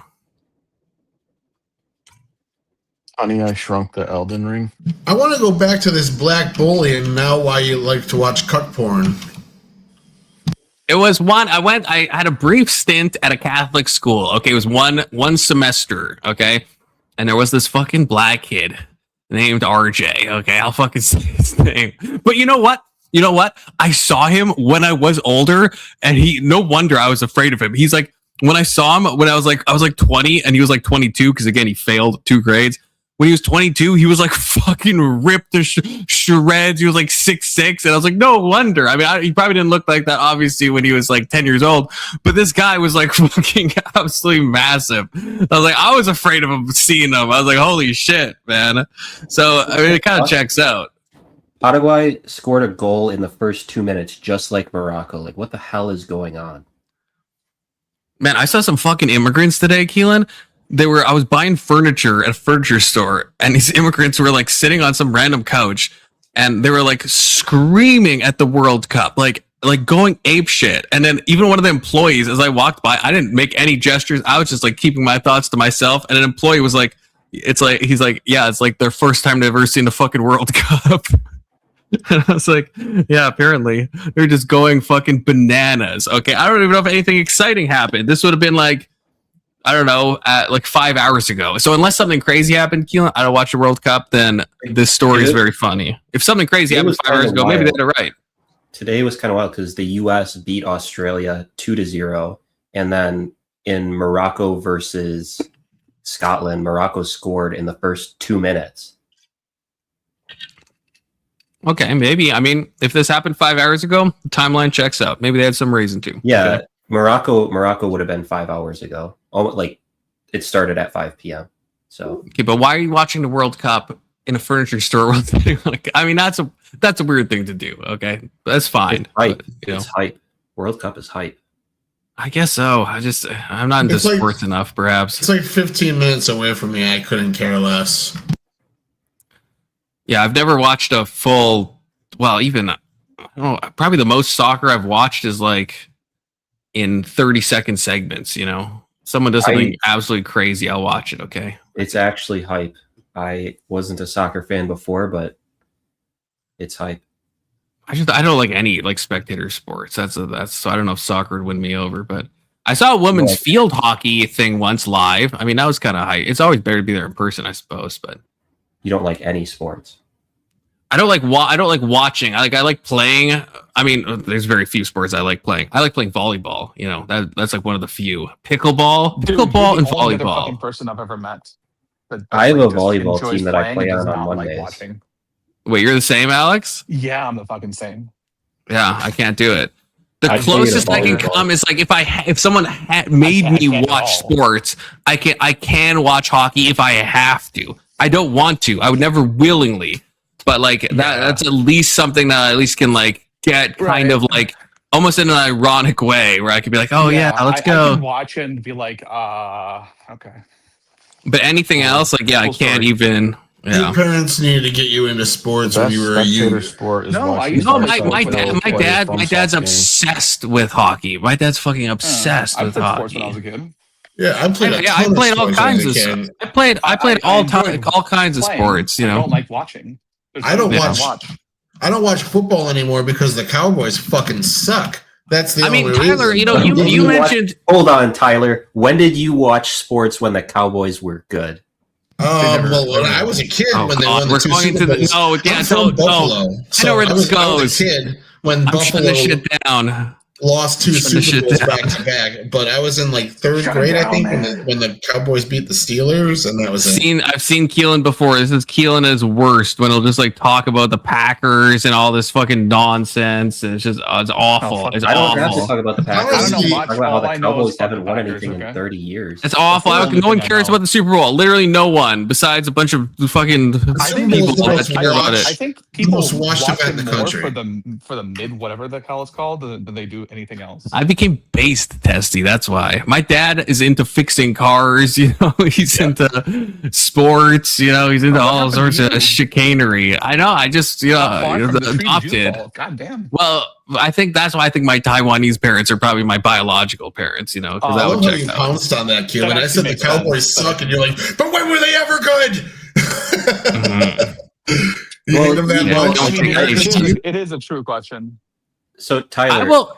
No, fun no, story. no Cowboys, no Fun Cowboys, story. no, fuck that. No, this is actually good. This is actually good. Is it? Okay. So a couple years ago, I'll be my the grandma judge. died. A couple years ago, That's my not a grandma fun died. story. That's not a fun story at all. Keep going, but that's not a fun story. He didn't say it was fun. He said it was good. He says a fun story. Oh, Keelan's gone.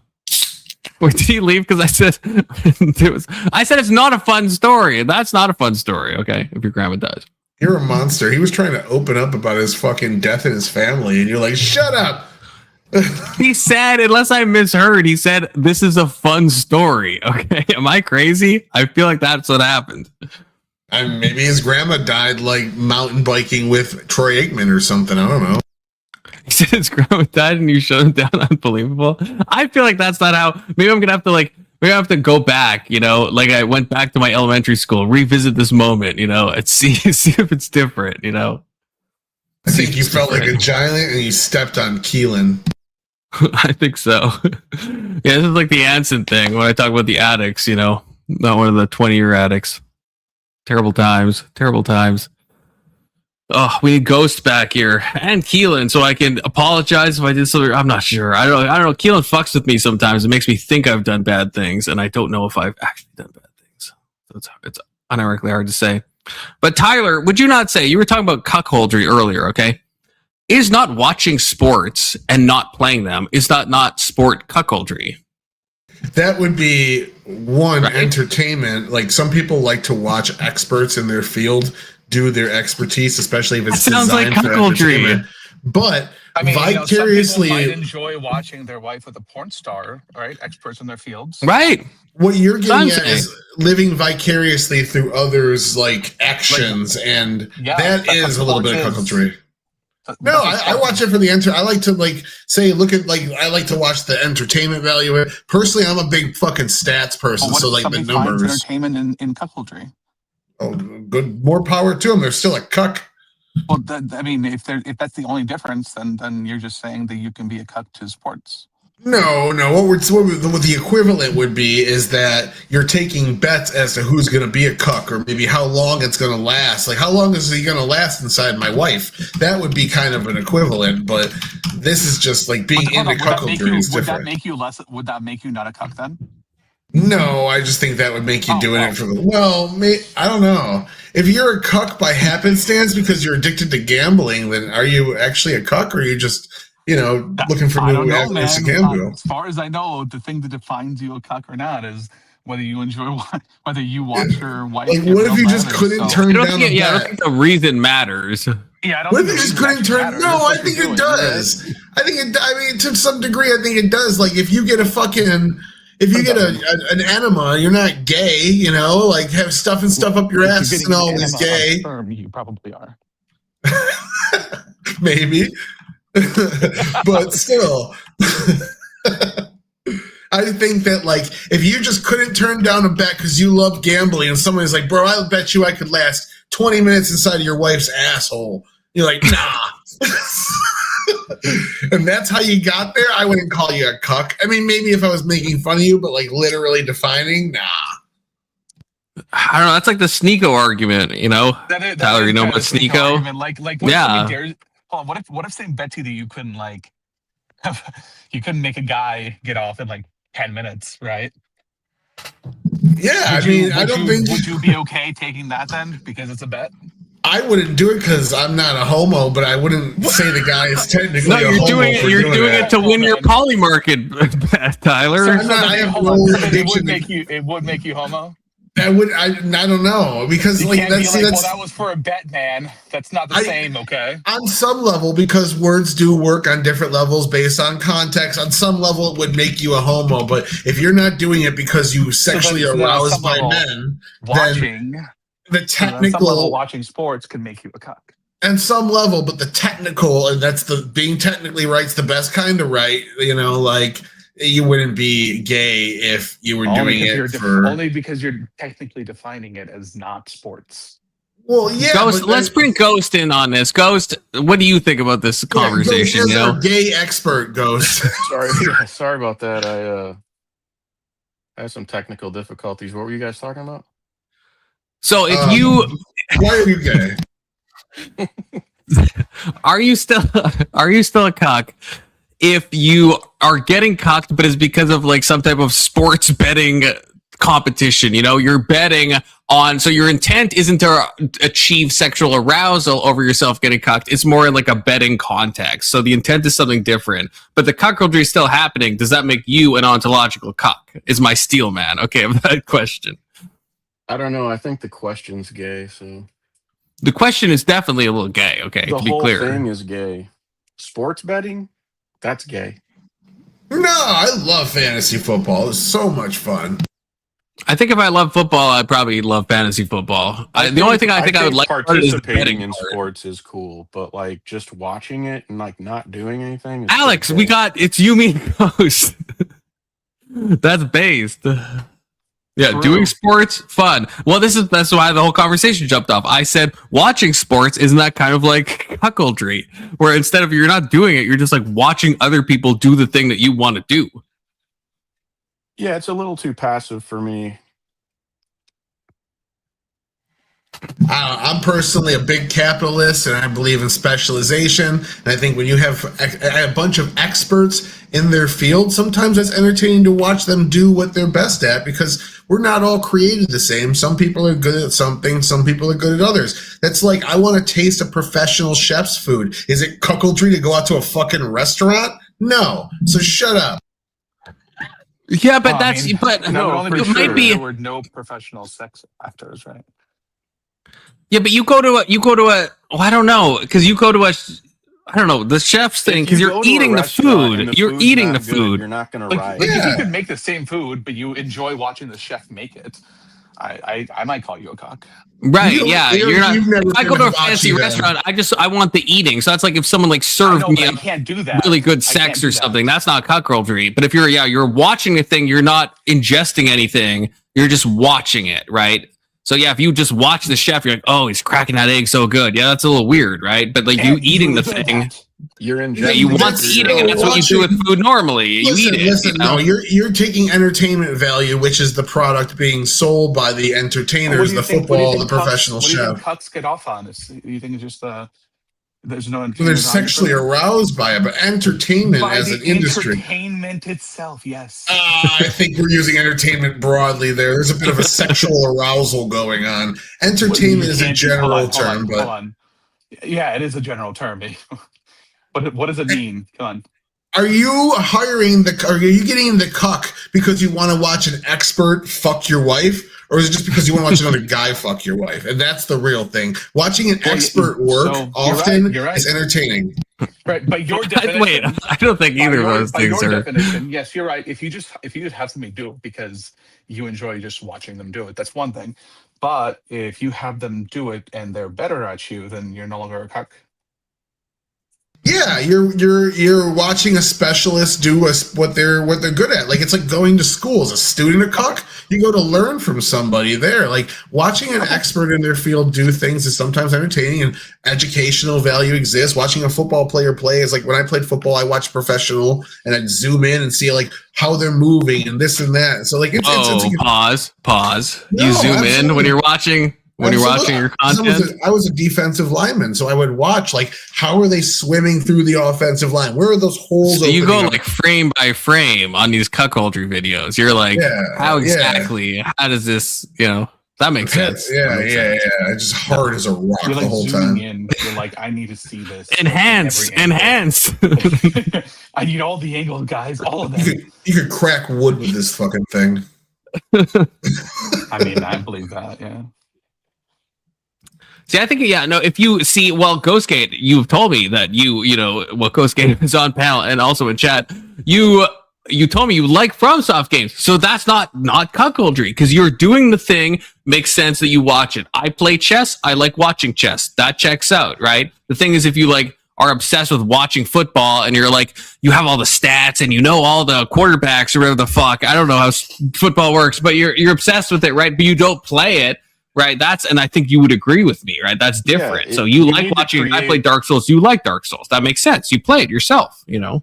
You need to create a feedback loop, because if you're only watching something without like knowing what it's like to actually be in it and play it, then it's like you're getting a limited kind of feel for what it is. In my opinion, I don't think that's cuckoldry. What Confluence just said either, because like, what if you watch people play video games because you enjoy the art style of that game? Like, what if it's like Toe Jam and Earl 2 Hyperfunk Zone? You think it's really cool, and that's why it doesn't make you a cuck.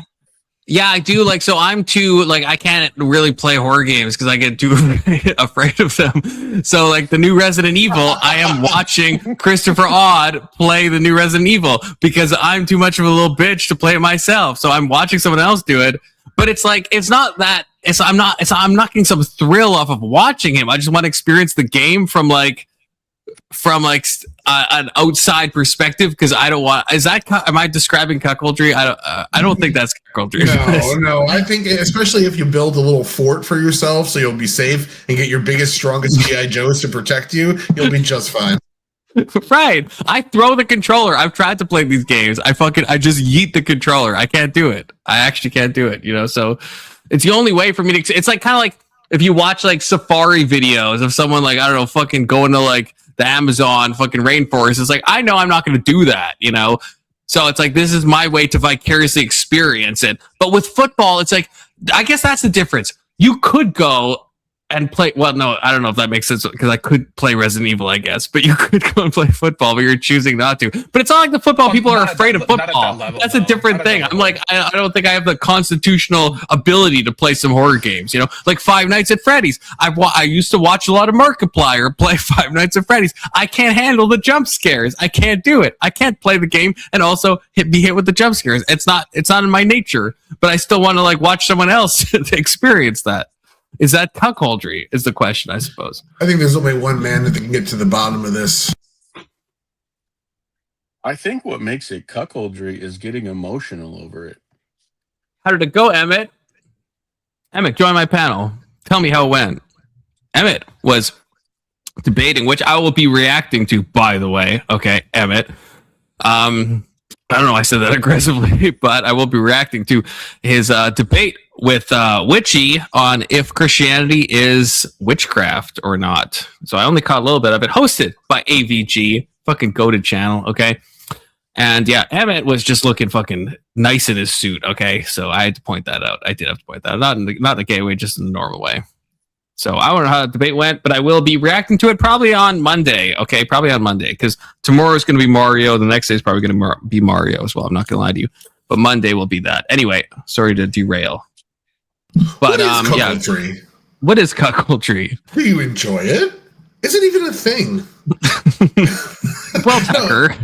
See, like, I watched football for the stats, so I, at the time, knew all the quarterbacks' names, knew all the running backs' names, because I enjoyed the game of picking the particular players for your fantasy football team and then using those things to compete with your friends. And there's a lot of strategy that goes into that. You have to, like, if you're picking a running back because your running back that you picked is going against one of the worst run defenses in the league next week, you have to know those sort of things in order to make those decisions. And it was fun. It was enjoyable. We had a good time. We'd all get together on the weekends, fucking roll up a couple blunts and fantasy football. So it was a good time. And I can see that.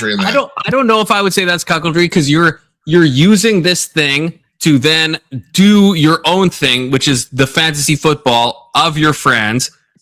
I think that's fine. That's like if you're watching anything, if you're looking at politics and then you're like doing something amongst yourselves, then I think that's fine. But that's because you're creating something out of this thing. I think the cuckoldry part is like you're not making anything new. You're not doing anything. You're just like you're just one. Let's say you're one of those like baseball fans that you know like everyone's fucking stats, and you're autistically writing them in a fucking notebook about like what their average hit rate is or whatever the fucking stat baseball people do. Like that's like the gay stuff. That's the cuckoldry, right? If you're actually just like using this thing out here and bringing it in here and building your little microcosm, I think that's cool. I think that's fine. You know. Is that a middle ground, Tyler? Do you agree with that? But if you didn't do the fantasy football thing and you're just watching football by yourself and you're tracking the stats and the quarterbacks and you're like, oh, that guy, whatever. I can't even think of a quarterback off the top of my head. Milt Stegall, is that a quarterback? I feel that's a name that just came to my head. I feel like that's a quarterback. Maybe. Anyone know? Maybe that's CFL. Maybe that's Canada coded. I'm not sure. Testy, Milt Stegall, is that a person? Is that a football guy? I feel like I've heard this name before. How do you know that guy that's sitting there writing down all the stats autistically doesn't go home and play fantasy baseball or whatever? I've met these fuckers. I've met these cuckers, actually, if you will, and you must. I've met these people, okay? And they exist. They exist, unfortunately.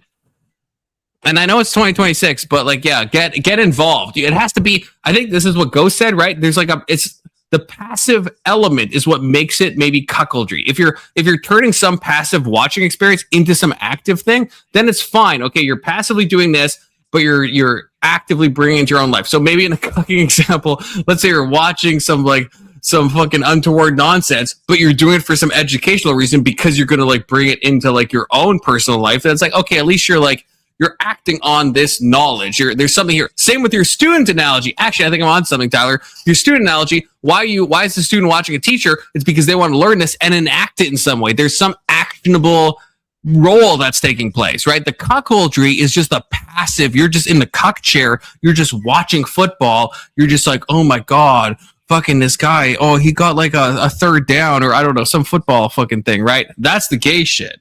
So just agree? Watching entertainment to be entertained is cuckoldry? Kind of, because you should watch entertainment to do an active thing with that entertainment. If you're shutting your mind off, you are kind of cocking yourself. Like if you're watching like voice slop, you're kind of cocking yourself in a way. If you're just like, I'm going to shut off my mind and just be entertained. You wind down by watching stuff, but then thinking about it at the same time and doing an active participation in a feedback loop. I think I'm stealing Ghost thing again. It has to be the feedback loop. It's not true. No, we're not all cocks. No, because I don't do that. I don't watch your little goyslop testicular Johnson. I don't fucking watch that shit, you know? I watch good content and I reflect on it like a normal human being. I am literally excited for the new Spider-Man movie. Oh, I was gonna say that's sad, but I'm excited for GTA 6. I don't know if that is that just I don't know. Is there a tangible? Well, no, in GTA 6, no. Actually, no. Fuck you, Tyler. In GTA 6, I'm an active participant. I want to play GTA 6. Right? You just want to watch another Spider-Man, the 30-second movie, right? It'll be the 9th. They have to have made more Spider-Mans than 9, surely, at this point. No, it's 3 Tobey Maguire, 2 the gay British dude, and now we're getting. You fell into my trap card. The fact it's 9 and you can specify how it's 9, that proves my point. I love comic books. I grew up reading I read comic books with my dad when I was a kid. So yeah, I grew up reading and loving comic books, and you're not gonna shame me because you don't know real entertainment and you want to watch black and white movies and be a smarmy bitch. I don't watch black and white movies because I'm psycho, okay? I don't watch movies passively. No, I watch movies actively. And that's a difference, okay? I don't put on a movie to like dull my senses. That's retarded. No one should fucking do that, okay? Testy, come back on panel so I can rip your balls off once again. Ghost, what about you? Ghost, you're based. Is my no pressure or anything. Say again. Is my mic working? It is. You're quiet. I'm going to see if I can turn you up. Yeah, it's just aggressive. You got to get in here, man. Oh, wait. Are you on mobile? If you're on mobile, I can't turn you up. Yeah, I'm on mobile. Oh, you're on mobile, yeah. AirPods. Okay, speak loud and aggressive. Yeah, you got to fight your way into a conflict. Oh, Testy is here. Let's fucking go. Right. I want to pressure test this. So is the difference you're making like a passive activity versus like an active participant, or like is that the distinction?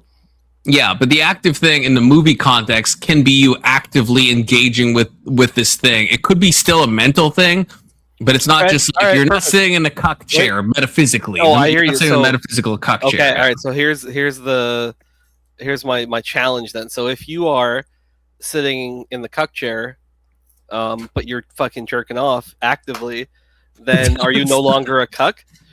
No, that's not active. You're being active. You are viewing the entertainment, and you're active in that participation of the entertainment.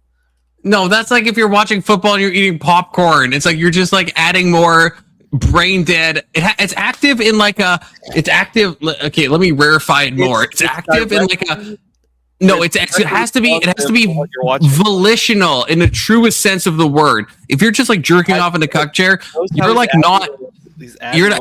That's not volitional. You're not like acting in accordance with your will, with intentionality in that moment. You're just like fucking. You're just eating your meat in like a subconscious kind of way, right? Just like if you're eating popcorn watching football, that's not an active thing. You're just like. You're consuming content and you're fucking just filling your fucking mouth. You're a communist. Yeah, you'd be a communist. You are. You're saying true literacy. No, not me.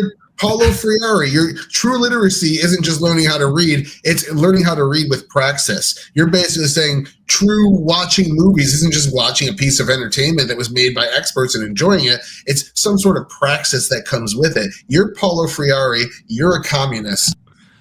Yeah. Well, maybe. Well, it depends. It depends what he means, because I'm not saying you have to put that movie into your like. I'm not saying you have to watch, a movie and then actually do something in society. That's gay. That's communism. I'm not saying that. I'm saying mentally you have to do that. Have you never watched like a popcorn flick, like Turn Your Brain Off, Big Explosions, Michael Bay? I have Testy, and in that moment, I'm a fucking cuck.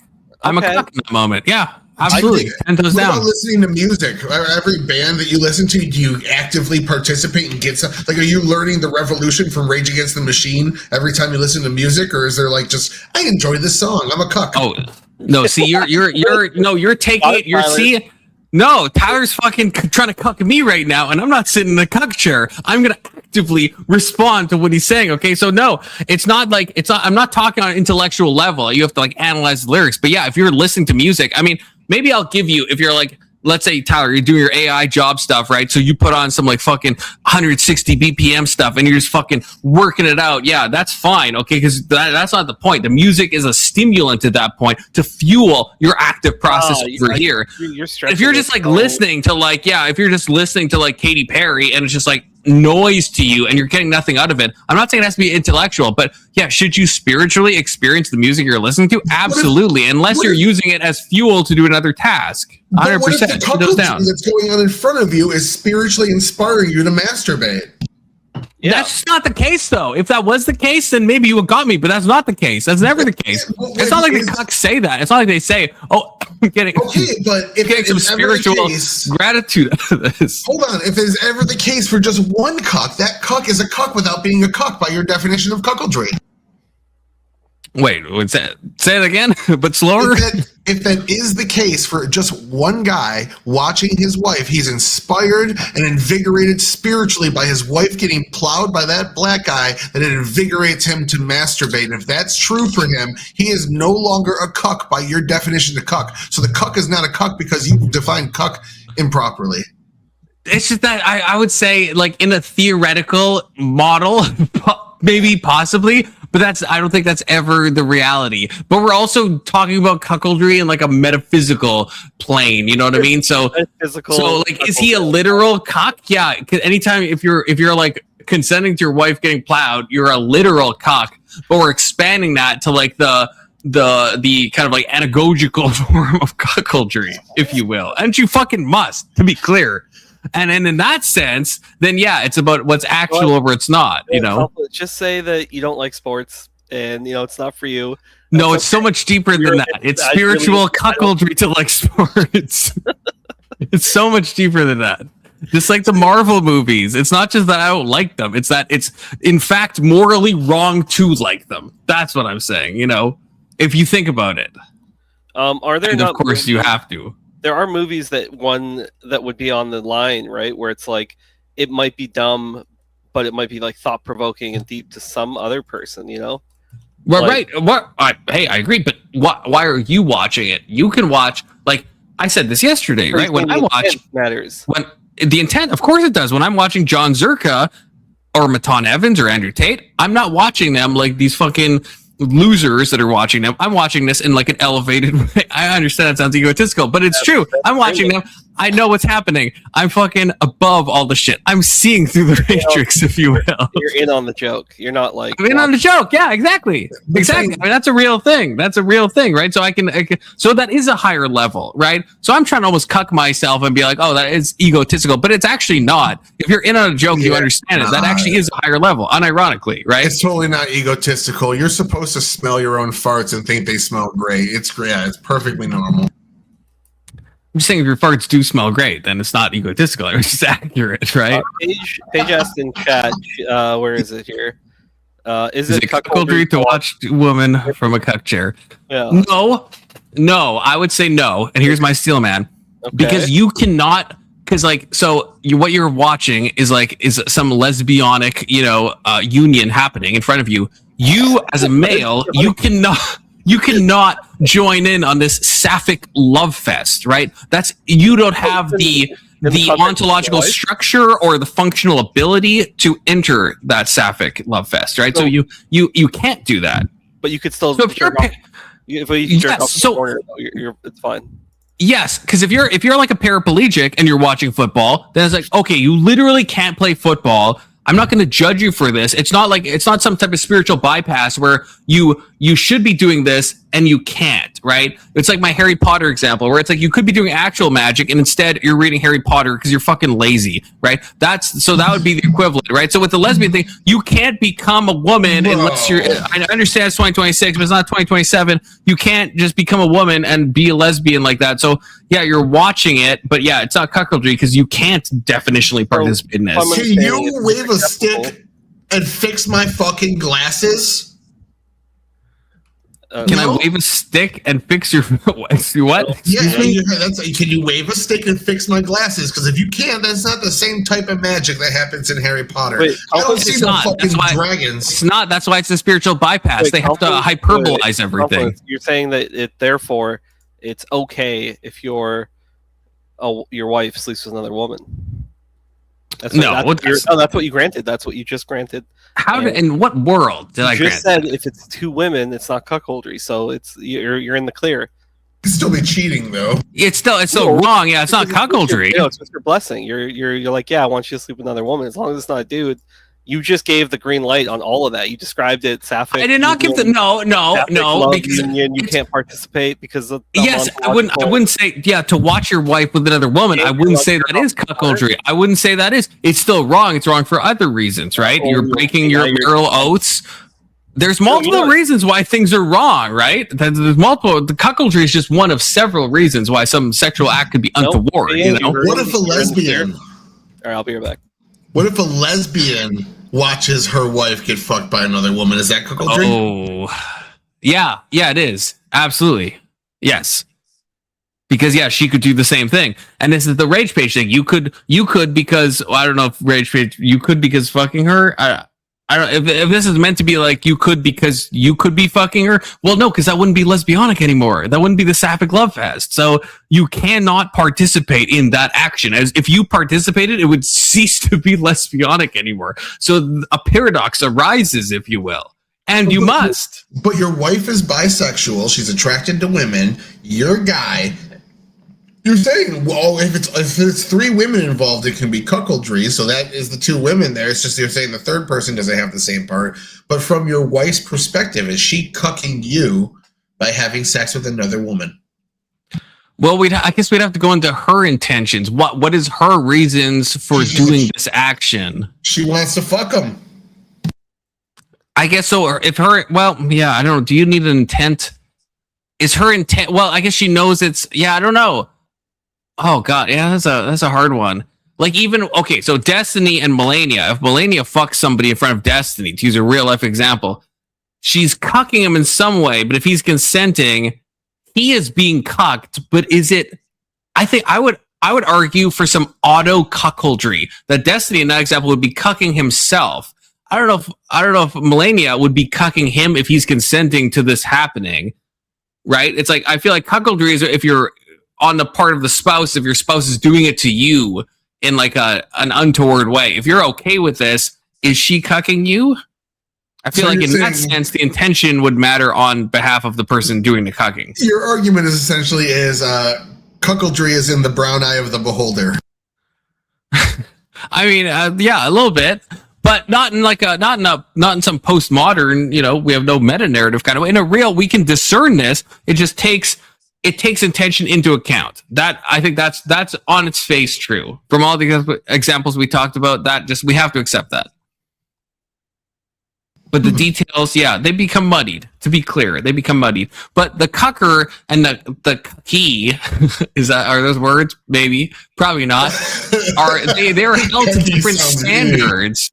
If you are the cucky, right? Then so what are you getting out of this experience? If you're the cucker, then it's like, what are you bringing? What are you trying to bring to the table? Are you trying to build some type of cuck bridge? Are you trying to construct something? Are you just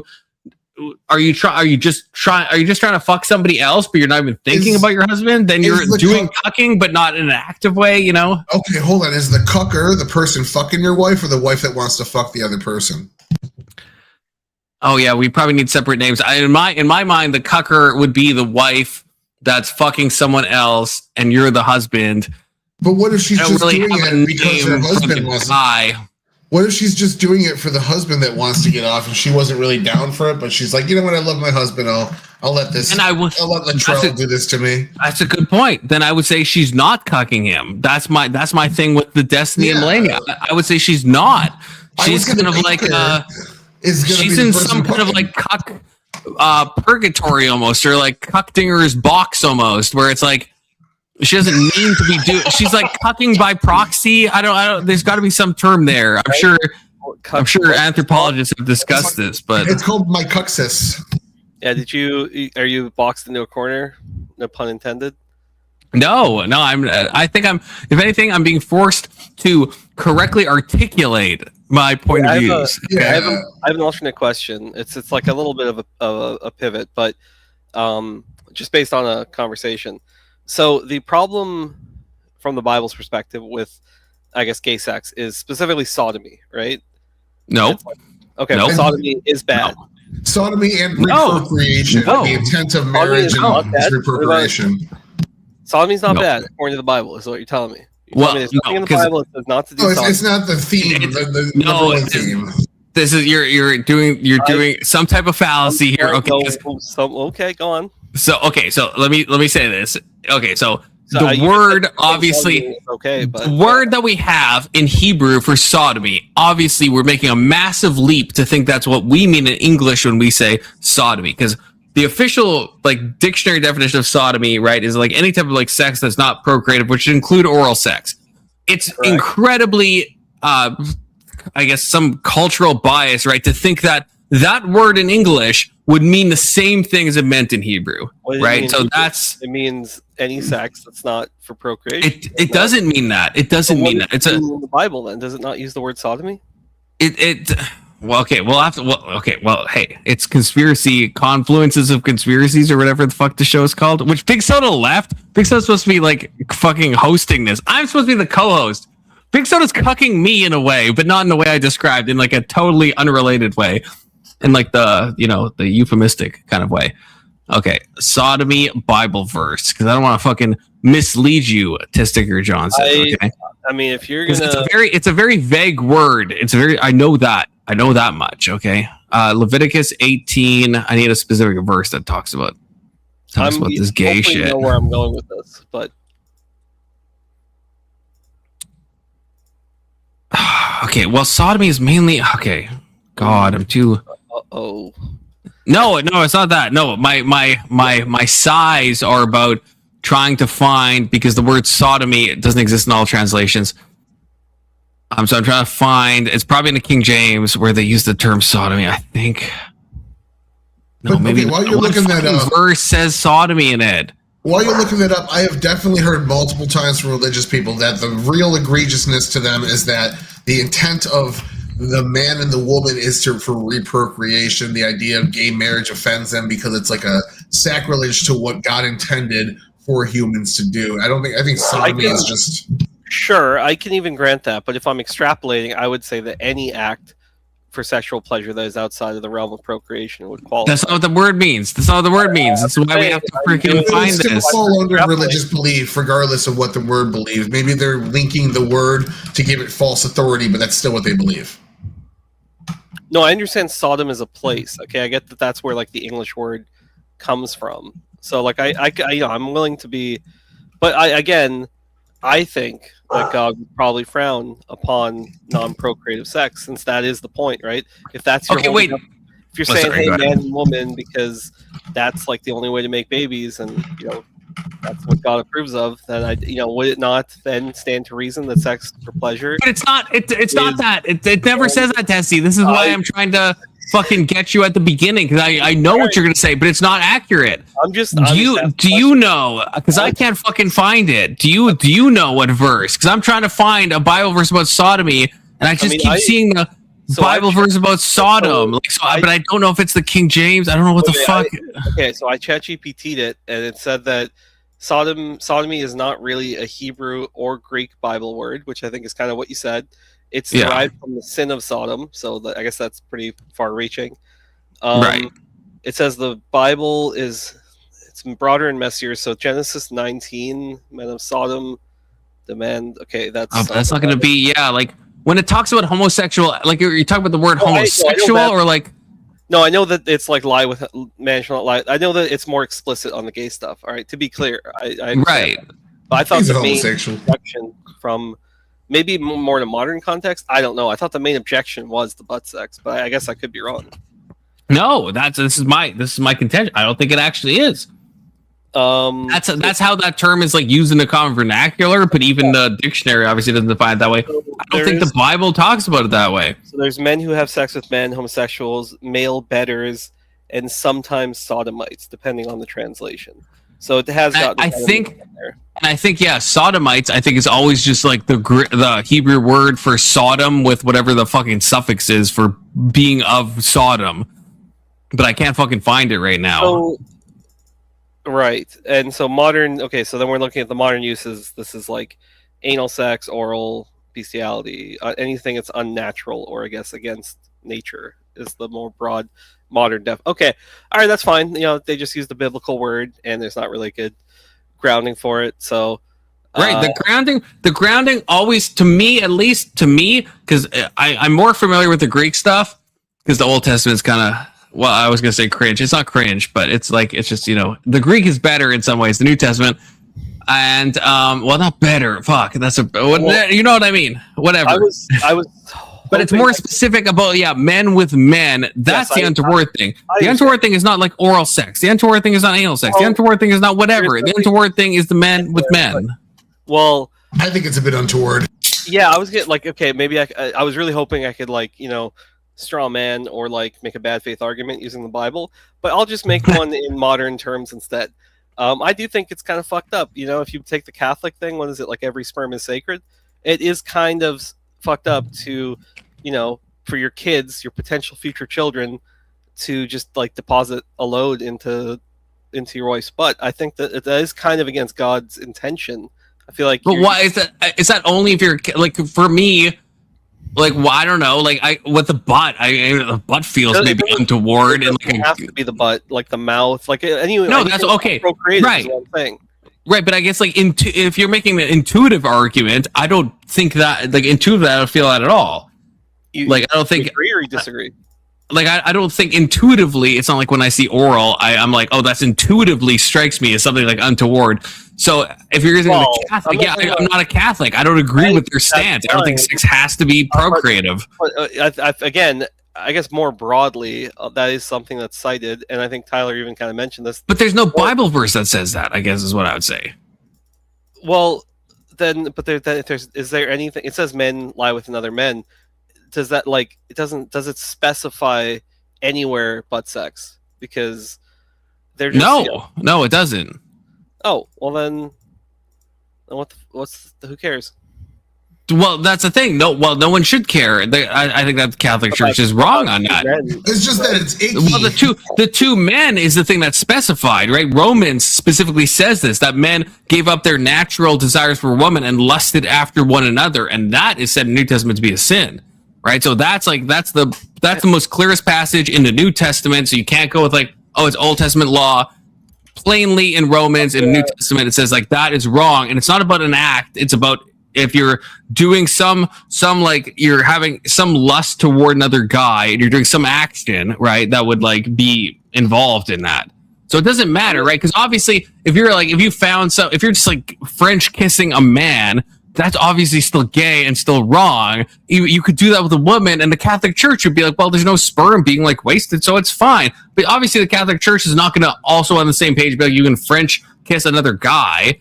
Just because it doesn't involve procreation, it's fine, you know. It's okay. Are there any? I'm trying. I just chat GPT it, so I was trying to see if are there any sexual acts in the Bible that are it's either for or against.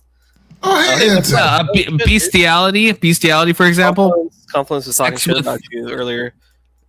I was not talking shit about Anson. He was praising you. He was saying it's cool how you. I was praising it. I was praising Anson. Danger, beware of alligator. Do not approach, feed, capture, harm, or kill. I would feed an alligator. I would maybe even capture an alligator. Anson, I wouldn't harm or kill one unless it was harming or killing me. Since you've been gone, Anson, I tried to step up and be the degen, but I need to know: would you have sex with Greta Thunberg? With who? Greta Thunberg. I don't know who that is. How dare you? She's the she's the climate chick. He's the what? She's like Swedish or some shit. What? She's female. She's female. Yeah. She's over 18. She's got like autism face, real bad though. She literally has autism. Is she obese? No. She looks like she has Down syndrome constantly. No, it does not look like she has Down syndrome. syndrome. I need to see a picture. She fucking. Yeah. Bring up you talking about Greta Thunberg? Yeah. Yeah, I totally tapped that dude. She's fine as hell. Yeah. There you go. All right, that's fine. Help save the planet. Fine. Yeah. She's like literally a downy. Actual. Look at this photo. Those are like her as a kid, dude. Find a fucking modern one. Yeah. Oh, I'm sorry. Do you stop becoming a Down syndrome when you become 18? What the fuck? She has Down syndrome. She does not have Down syndrome. She doesn't have literal Down syndrome, and the technical says she has more chromosomes than she ought to, but she's obviously got something untoward happening, okay? Masturbation isn't prohibited. You know, making fun of somebody's I mean, really? That's tacky, dude. Making fun of who? Call her a pig next, you fucking. Yeah, making fun of somebody. She's obviously well put together. She's got a decent figure. Like you don't like her face. She's a fucking blob. What the fuck are you? A decent figure? I don't want to say this, but if you were to bring up hot pictures of her. Yeah, dude. She's well, now that you don't want to say, but you know I'm gonna fucking type that in. Hot pictures. I would never, to be clear. Yeah, hot pictures of Greta Thunberg. When she was on that flotilla to Gaza, man, I mean, that was fucking hot right there, dude. I don't like that the first picture is like when she's like 12. I don't like that. That's what I searched for, and that's the first result I got. But these are all fake shots. Is this what you want, Testy? Woo, let's go. Yeah, she's got a decent figure. Yeah, that's not a blob. I don't know what you're talking about. Yeah, you're right. I guess her face just makes me think that she'd be a blob. Her personality's a blob, perhaps. Well, because she stands up for stuff and actually has values. I mean, she has no Anson. She has no. Whoa, that's risque. Yeah, I'd stop. But wait, is that? I don't know if I scrolled too far. I don't know if that was. We're not gonna check that. I don't know what I just saw, but anyway, that's fine. The Bible is pretty restrictive on all this sex stuff, which is No, it's not. No, see, you fucking atheist, you bad atheist. You think it is, but you can't. So you can do marital sex. You can't do adultery. You can't do prostitution. Rape, coercion makes sense. Incest, bestiality. Oh, that makes sense. All that's forbidden. Okay. Oh wait. I'm sorry. The adultery doesn't make sense. You're pro adultery. Menstrual sex is forbidden in the Torah. I guess Christian application is disputed. Oral sex in marriage is unstated, indirect. Okay. No, okay. it's So not which one, unstated. Testy? Which one do you disagree with? Because you said it's really restrictive, and you named stuff that you would probably cheating is probably bad. I would think, I don't know, probably seeing a prostitute, you probably don't think is the best. Didn't he hang out with prostitutes? Yeah, he didn't fuck the prostitutes. He hung out with them. One, but it's unstated. Regardless, he didn't like condemn them. He wasn't like, you fucking whores, like Andrew Tate style. I'm not saying. Well, I'm not saying. Well, Andrew. I don't think Andrew Tate says that. Andrew Tate's like fucking. He's a Muslim. Andrew Tate pays the prostitutes. Yeah. What? I thought you said Andrew Wilson for a second, because Andrew Wilson is Andrew Tate. I don't know if he really does that. Masturbation is unstated, so it's masturbation. You're in the clear. So I don't know why. Well, no. Do you know what an onanism is, Testy? I brought that up, and it said something about spilling his seed on the ground, but that was about ignoring his brother, his fiduciary duty. So as fiduciary. long as you're taking care of business, as long as you're jerking off instead of doing what you should be doing, then you can jerk off in your free time. Is what I get from that. Yeah. Well, I mean that. So. In what way, Testy, might I ask, is the Bible restrictive on sexuality? What rule do you disagree with? Do you want to cheat on your wife? Do you want to fuck an animal? Do you want to fuck a corpse? Do you want to fuck your sister? Like what? Because these are all kind of bare bones, basic kind of things, right? Also the male intercourse, obviously. Are they? But then also the menstrual sex. I'm like, I think that's Jewish stuff. That's not Christian. That is Jewish, stuff. And your commentary on, like, the oral sex, like in a marital bedroom, there are zero restrictions, like in terms of like you own each other's bodies. Hell yeah, cuckoldry. So like, there's I disagree with that. Yeah, I disagree with that completely. There's zero restrictions. Actually, as long as you're not abusive, it doesn't matter. Cuckoldry is not expressly forbidden in the Bible. So where's your answer to that one? Yeah, I don't get my morals from just Bible verses. One, okay. Cuckoldry is adultery. It's relied on it pretty hard. You said you were saying I went to the Bible. You went to the Bible. I didn't go to the Bible. You went to the Bible. You said the Bible is restrictive. I'm showing you it's not. My morality, I've never claimed, comes solely from the Bible. That I have to pin every moral intuition I have to a fucking Bible verse. I've never said that. That seems a little bit. Yeah, he's not a real Christian, Testy. We've already covered. No, I'm not. No. Pause. I'm not solo scriptura, right? I don't. No one should be. I don't go to all of my stuff. I don't need a Bible verse to tell me abortion is wrong. If someone's like, point to the verse, I don't fucking need that. I have moral intuition from the Lord Divine himself. I'm sorry. Is that not fair enough? Atheists are the ones with the preference-led morality. I guess it goes both ways. You get to have it both ways. It's not a fucking preference. It's objective. It's just every objective is different. It's not subjective. It's coming from it's the Lord of hosts. It's objective. How is that? Subjective. Yeah. It's just everyone is different, and it changes over time and by religion. But did I say any of that? Did I say any of that? Did I say any of it changing or no? I didn't say any of that. You're outnumbered, Confluence. You got more atheists here. I actually am outnumbered. Yeah, and Alex is like on the fence, but he's not even fucking mic'd up. So Alex, mic up and fucking be a Christian for this panel. Call him a cuck. Confluence, you're explaining why Patrick said you two don't worship the same God. Patrick, when he said that, was like so fucking cucked, actually cucked, literally cucked, metaphysically cucked, pedagogically cucked. Okay, he didn't mean that. He actually worships the one that provides objective morals, and you're more of like a postmodern anything goes whatever I decide. Patrick, hey, Patrick in real life. Patrick would not disagree with anything I fucking said about that. I don't have to tie my morality to a Bible verse. Patrick would affirm that completely. Patrick would be 10 toes down on that. Yeah, he's not. He doesn't interpret the Bible legalistically. He has the patriarchal succession to help him. Epistemologically cucked. And I'm saying, so we both agree. Me and Patrick both agree that we don't use the Bible. I don't need to look at a topic and then find a Bible verse to know why that thing is bad. Yeah, you need to talk to that. So we can just pick and choose. I was reading the Russian Today article you sent me, and right about Japan having a low birth rate and stuff. I don't need the Bible to tell me why having a low birth rate is bad. I mean, I could, I guess, point to like be fruitful and multiply, but I don't need to do that. I can just like use my God-given intuition and my logic and know this is bad, this is anti-human, this is not going to lead to a good place. Some of the anti-natalism, you don't need that. You don't need to tell you what's good and bad, but good and bad according to who?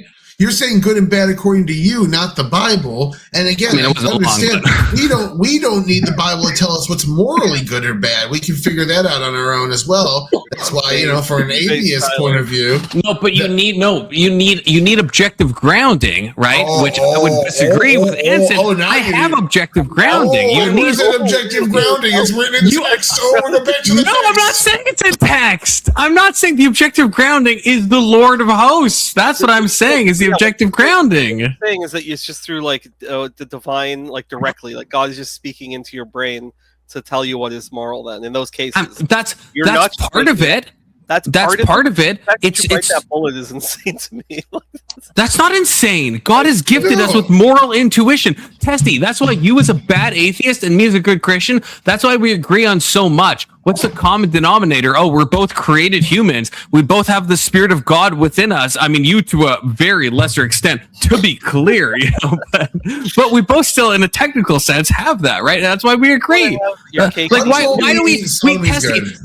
Besides your woke shit about the gays and feminism and all this stuff, right? Besides that, we would agree on a lot of morality. Why is that? And you would just have to say from your promo fucking lens that we're we just live in the same culture, but there's no objective morality. And if we live in a different culture, we would think grape is fine and you could do whatever you want. And I would say that's retarded. How does the cognitive dissonance not hit you? Where it's you want your cake and eat it too, because it's I could agree with you on sort of intuition and maybe I could not say fully culturally or whatever. We come to some sort of even agreement on cultural norms and shit like that, but then you're somehow also wanting to ground that and say that it's subjective, because it's we have these intuitions and they must be from God, therefore it somehow ties back into some objective thing. That to me, that's I don't understand how that's. Wait, can you restate? What's the problem with that? The problem is that you're just making it up. I would never claim that we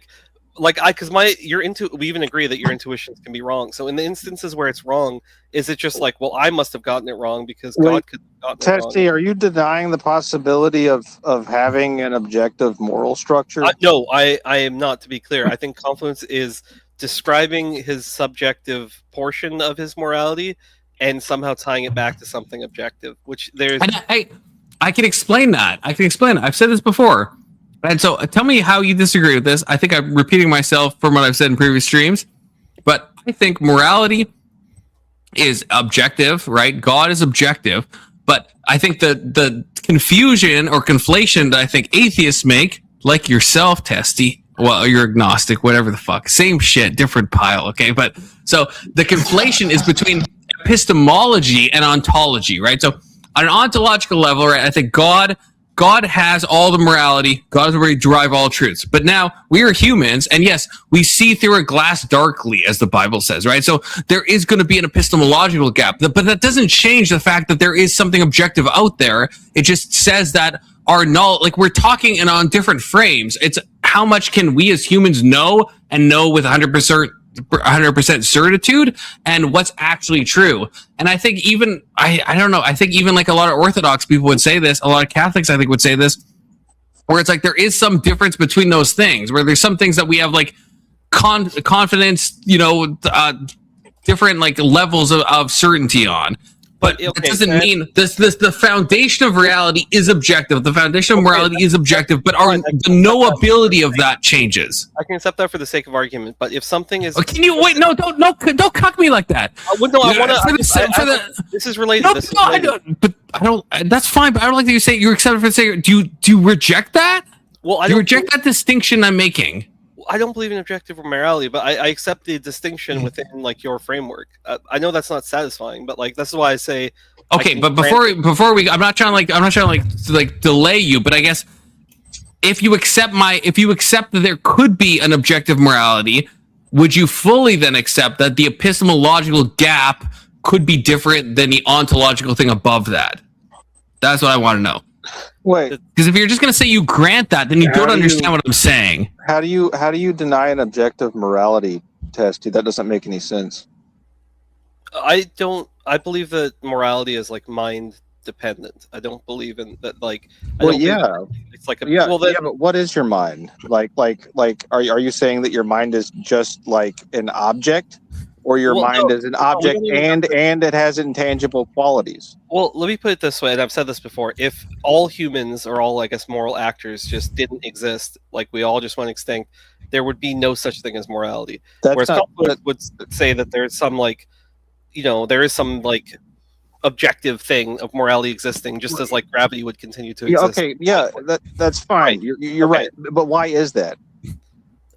Because morality is structured within the mind. Yeah, but what? Okay, so you're missing the point of what a mind is. Okay. So a mind isn't just like, okay, if it's gone, then we can't perceive morality anymore.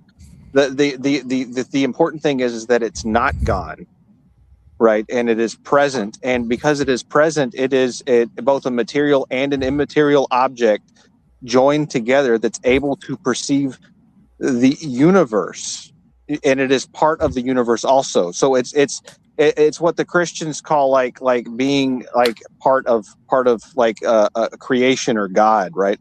Where there's a fusion of the material and the transcendental in the mind. It's not just a physical object.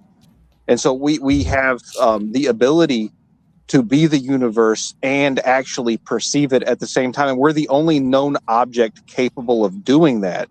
And it is a special place that endows us with ability to perceive what the universe is and know that there are specific concrete laws, like the laws of logic and mathematics, things that are immaterial that exist separate from the things that we can actually physically observe.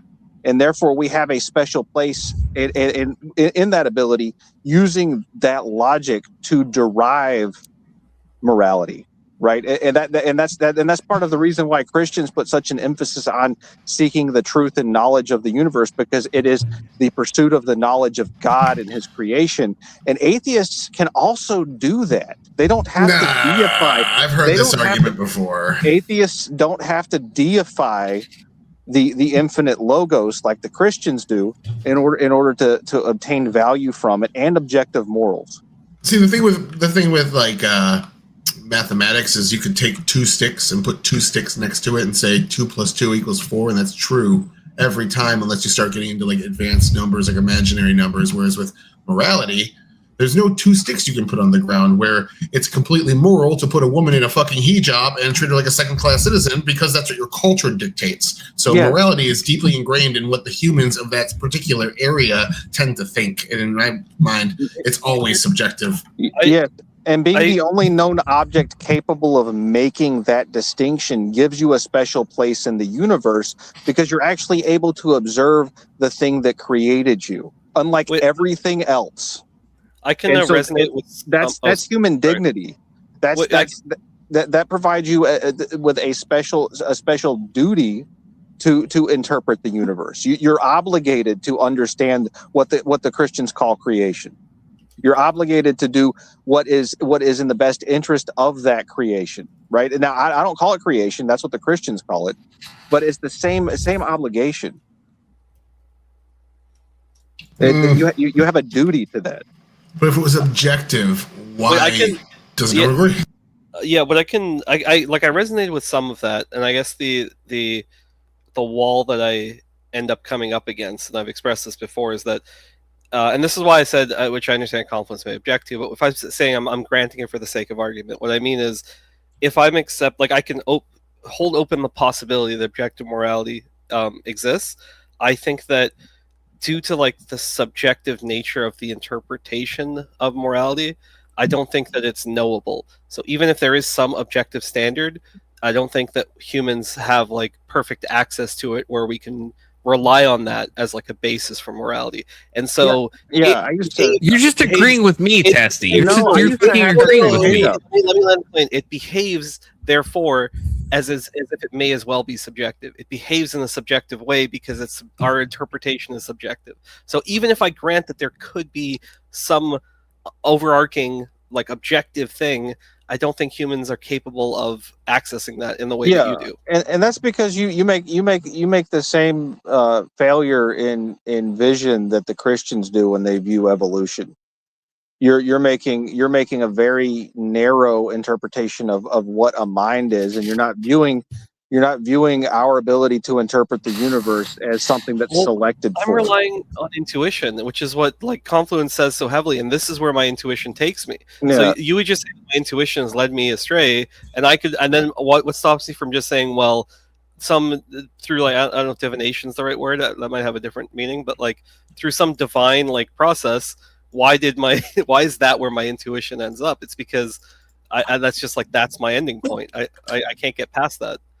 How would I verify like an objective morality? Like how would I know it when I saw it? By studying how nature selected for what you are, and using your mind's eye to see what you ought be based on what you've been selected to be presently.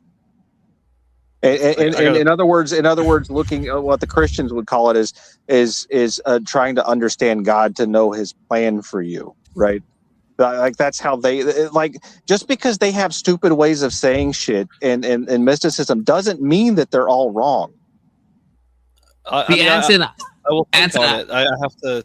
I will. Think I want to push back on what you just said. I want to push on what you said, because to me, there's like a massive gulf between those things. Because if one of those situations is true, like if the God thing is true, then it's like, okay, the fancy words, you can call it that, that's fine. But then it's like, that's something that I ought to and I want to follow. Yeah, but if the other thing is true, I feel no ought. If all the evolutionary scaffolding brought me to this place, I think it's totally within my will to turn around and be like, fuck it. And maybe that sounds like an abrogation, and it is, but I could totally, what's wrong with me being like, fuck my evolutionary scaffolding, I don't want to fucking do any of this shit, I don't give a fuck. Like why would that be bad?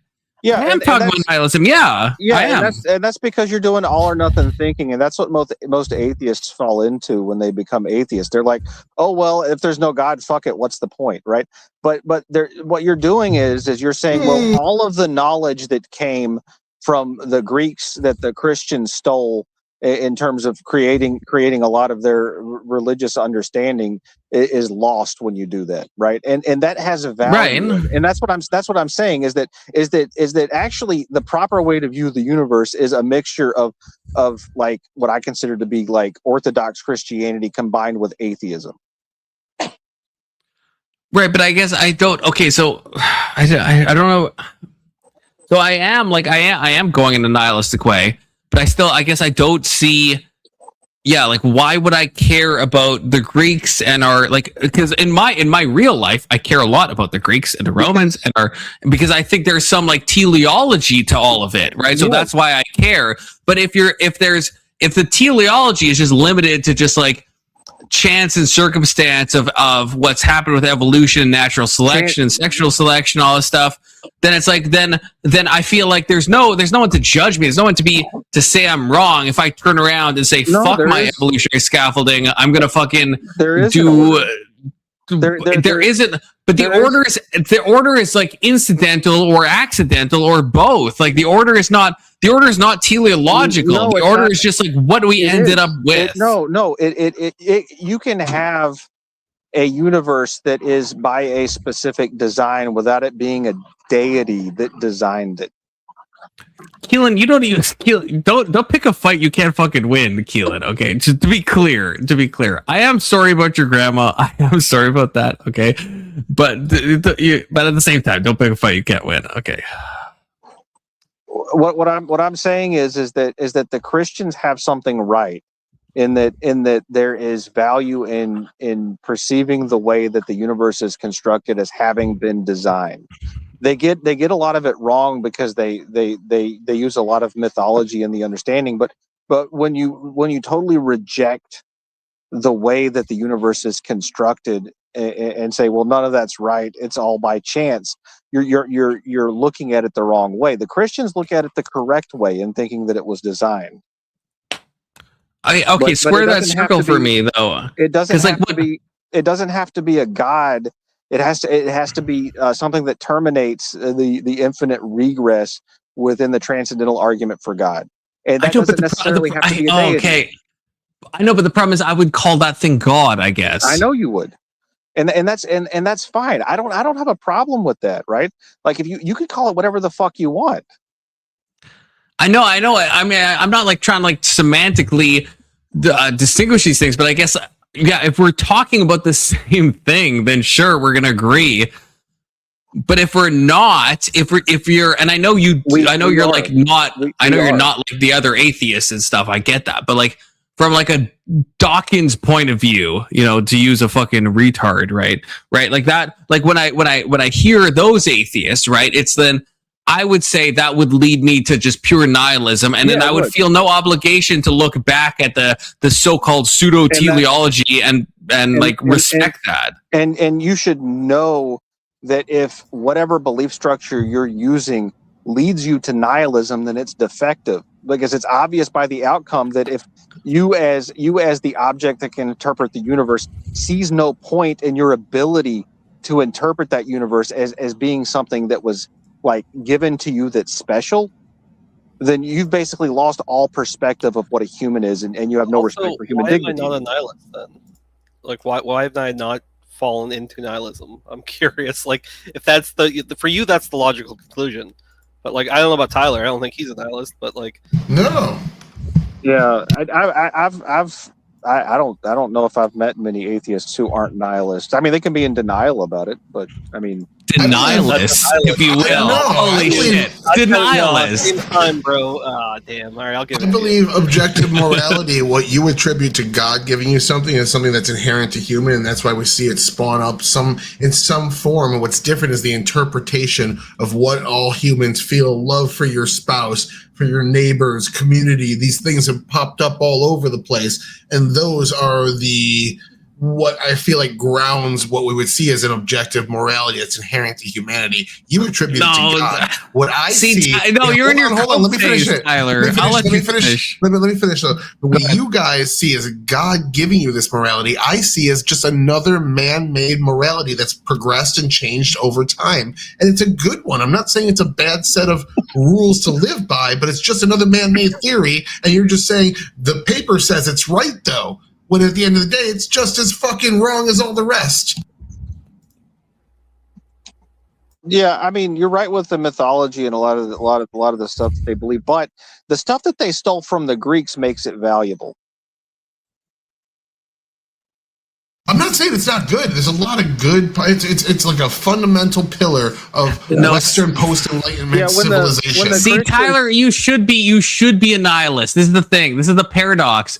You should actually be a nihilist, but I don't want you to be a nihilist. But the foundations you have, in my mind, truly, not in a mean way, you should be a nihilist. Like, if I were you, I would be a fucking nihilist. Absolutely not, because like the same thing that drives me to want my fellow humans to have a good world, to what end? To what end? Just for the good of humanity. Denial is not just what's the end with that? To what end? There doesn't need to be an end. Before as well, because somebody called me Sam Harris, and I was like, human flourishing, which I know is like a thing. It's like, well, why? Like, what? I'm like, I don't even have kids, and I still want the best for like humanity. I want like, the best for, like the world.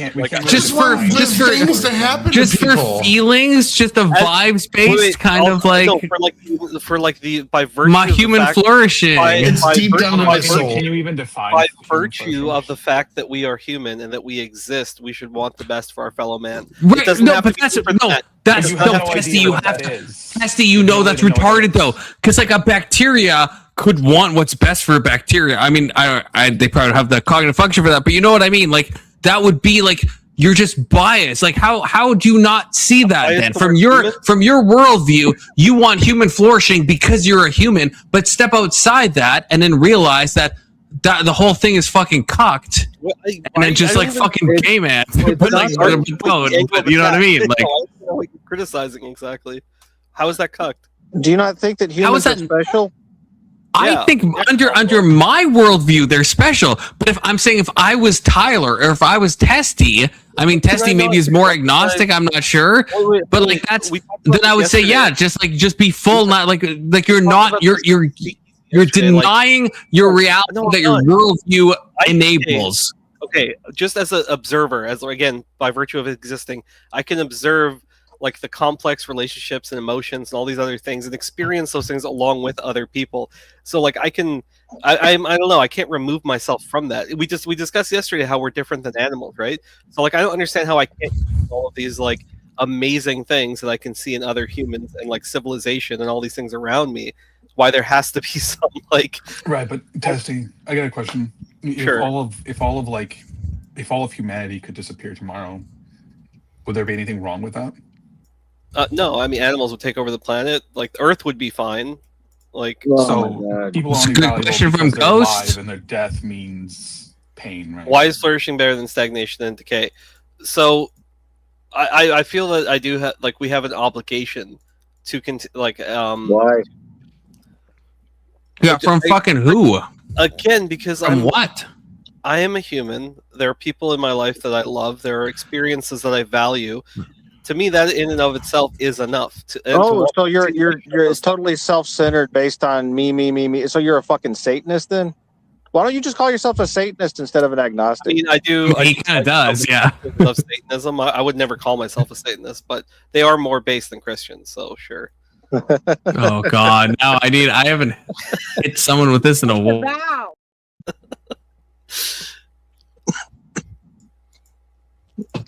But yeah, how do you not see that it's just like a humanistic bias? I guess I can accept like from a naturalistic point of view, it's like wow, it's amazing that humans are evolutionary designed to want humans to survive. I'm so surprised by that. Like that's like you should step outside of that and realize that that's fucking cuckoldry, right? It's not. You could call it a bias, but I would say there are people who are legitimately just like humans should die out and go like the actual nihilist route. Like I don't give a fuck one way or the other. I would even say that most people, I think there's like a question of nihilism. I would say that in like most people are not nihilists. Like they don't want they look for purpose. No, they're not because. But that's the fucking degeneracy of it all. It's like that's called human nature. That is just part of the human I know, but that's what. But you have to at least grok that, right? Like if you were a true nihilist, you wouldn't. It does it. If you no, yeah, it doesn't. If you were a true nihilist, right, you wouldn't get out of bed in the morning. You'd fucking probably just I don't know, like sit there till you die, or seek hedonic pleasures, or whatever. Like you would do whatever, and you wouldn't care about anything. But so you're not that. You could do until it kills you. While being yes, right. And so, but you should be able to step outside that and see, oh, this is I have been given this evolutionary scaffolding, and again, it depends on the source because like I'm like.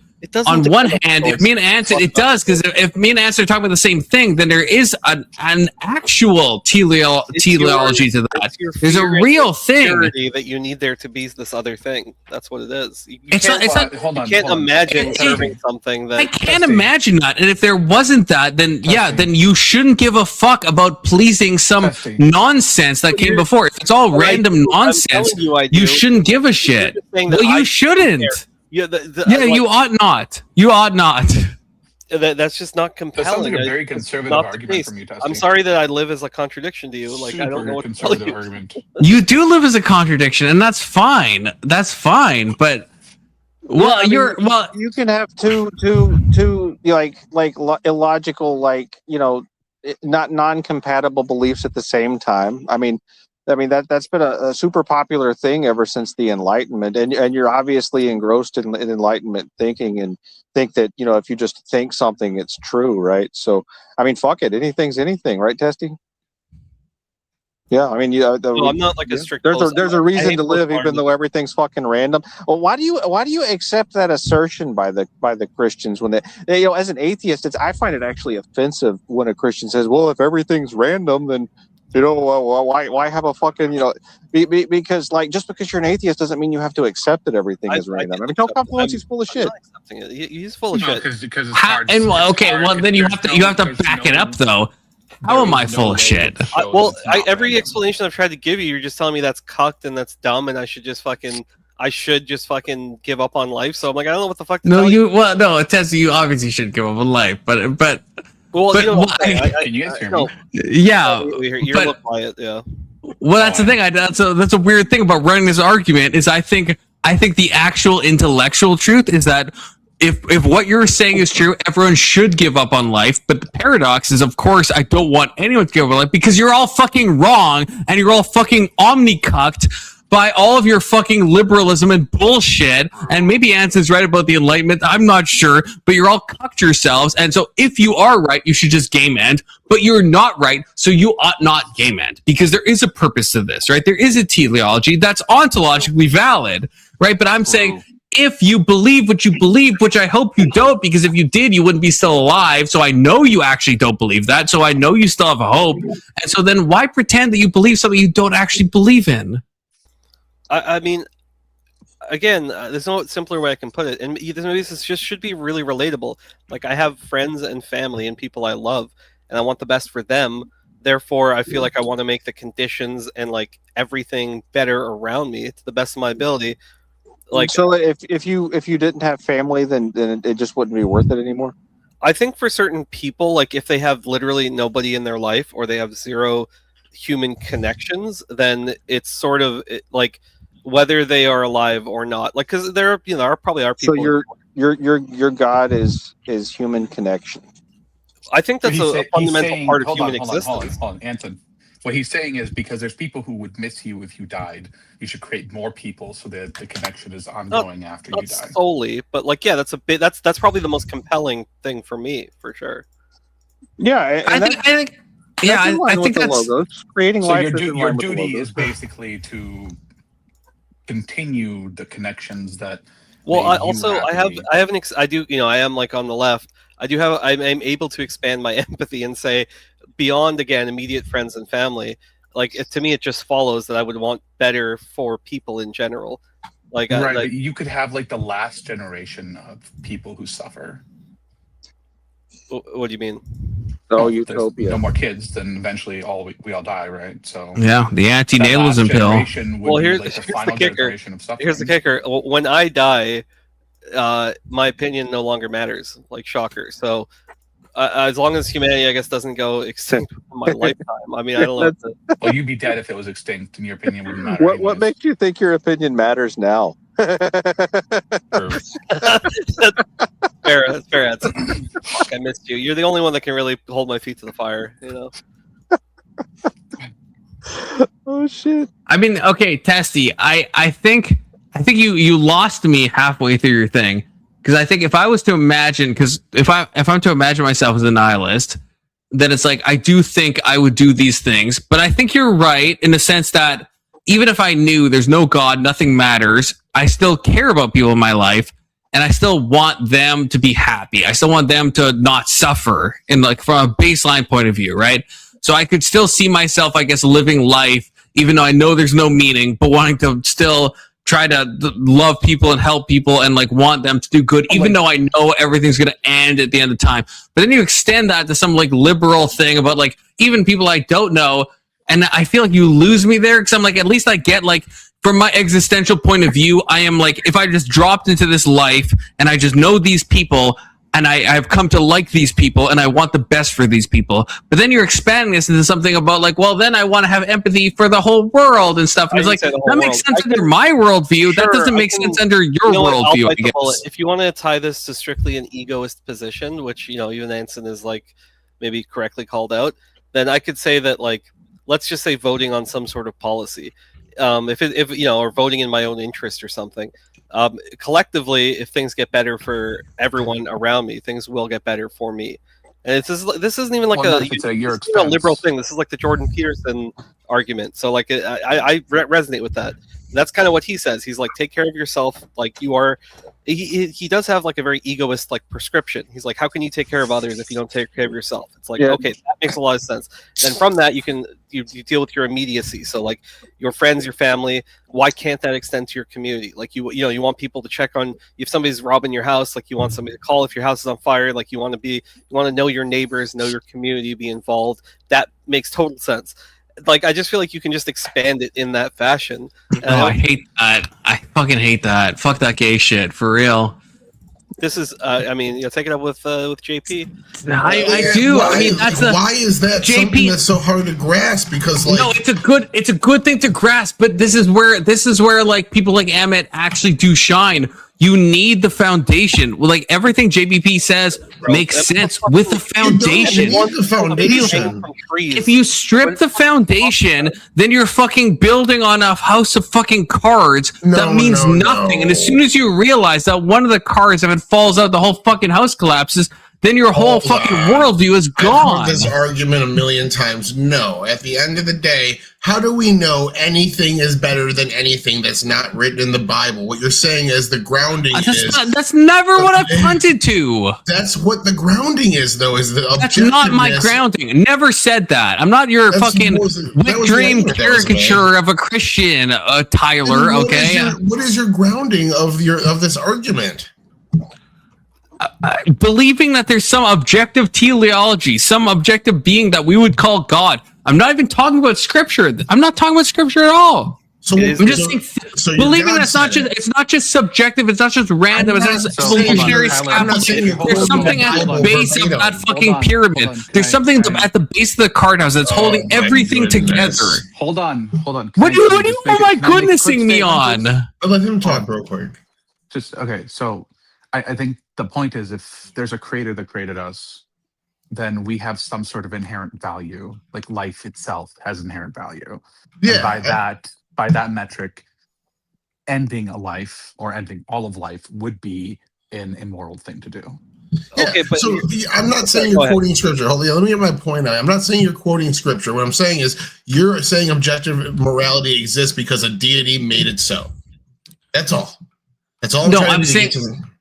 No, I'm saying you have to believe in something outside yourself and outside of just like some like I guess perchance of the happenings going on. It can't just be that we got to this point by a series of events that happened in a random way. There has to be some baseline, right?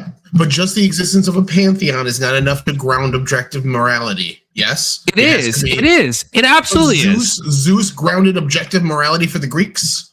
You're talking about a specific pantheon. So that's a different question than what you just asked. You said. So yeah, okay. I'm sorry. You just asked me if a pantheon can ground it. I said yes, and you're talking about a specific pantheon. No, that's specifically just the existence of the pantheon is what is needed to ground it. What is needed to ground it as objective is that deity to qualify it as objective. Yes. That's sure. Yeah. Okay. Yeah. That's all the point I'm trying to make. And that's just a segue to the next point. I'm telling you that you're building yours on a house of cards because all it's dependent on is this Bible said it. Whereas our it's not. It's not. Don't bring the fucking Bible into it. Not bring the Bible into it. This deity said it. I'm using the Bible interchangeably with it. This deity said this is objective, and that's the foundation. The foundation of our argument is a pragmatic argument that takes the best versions of different versions of morality, combines them together. I'm trying to just get past it so I can make my actual point. I gave up. Because you said yes at one point, and then I requalified it slightly, and now you're saying no. I'm going past it. You said two completely different points, Tyler. You said two completely different points. Yours is grounded in a deity saying it's objective. Ours is grounded in merit. It has it's not. See, you're misunderstanding my entire point, which is fine. But you're just so you know. I asked you, and you said yes. You said could a pantheon be enough to ground it, and I said yes to that. That's not the same as me saying my objective grounding comes from a scripture verse of some religion saying this. I immediately retracted that and said the deity said it was objective, not scripture. And you're still hung up on that. I'm holding on what you're saying now. I don't believe it because some deity said that. That's not why I believe that. That's not my foundation. When we were talking about the pantheon, I said just the existence of a pantheon. So Zeus's existence alone means the Greeks had an objective morality. You said no, and I said what the qualifier that has to be there is that the deity has to say this version of morality is objective because this is the one I say is the best one. Yes? I wouldn't say that. How is it objective? Not said. What the deity or the pantheon has to be the foundation of the morality. There's nothing spoken. You're fucking splitting hairs. I'm saying the same shit. I'm just trying to use it as a segue to my point. I'm not trying to literally quote you. Okay. No, I'm not. No, okay. I think maybe I'm misunderstanding. I thought you meant that I'm hinging my thing on like a specific deity either telling me in some special way or writing some verse or something, and I'm not saying that at all. I'm saying I don't need a Bible, I don't need a Bhagavad Gita, I don't need fucking anything. I understand that. I get that. But what okay, so maybe I'm okay. It's just a deity in some way, shape, or form makes that objective just by it being a fundamental truth in some way, not an actual merit-based argument. The morality that is being espoused by the atheists here is a pragmatic morality that isn't based on an ideology, but the best things that come out of different moral compasses, putting them all together and having a pragmatic approach to it. And I feel as though because the Bible doesn't say what economic system is the best, doesn't tell you, that doesn't mean we can't figure out that capitalism is significantly superior to everything else we've had prior. Like we can see these things and make these deductions on our own. So it's grounded in merit. You're saying it's grounded in nothing. I'm saying it's trial by fire. Well, yeah, and I would say, what's your okay? Well, I don't know if you can. I don't know if Tyler can still hear me. I can. I muted. Okay, I guess I would say, what is, like, when you're saying it's pragmatic? Well, pragmatism has a goal. Why are you selecting that goal? This is back to like the human flourishing thing. Why would you select that goal? That's an arbitrary fucking goal to pick.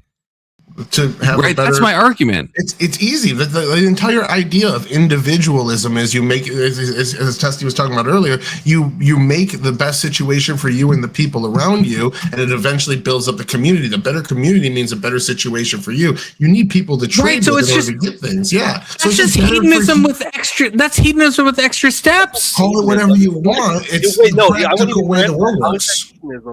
In what way is that possibly hedonism? You're putting pleasure. Tyler said Tyler described it in an egoistic way, where you're just like you want what's best for yourself. Yeah, that's not hedonism. I don't know where hedonism comes into this. It's individualism. That's why I said it's hedonism with extra steps. It's Americanism, baby. Tyler about straw man's. I mean, pleasure, right?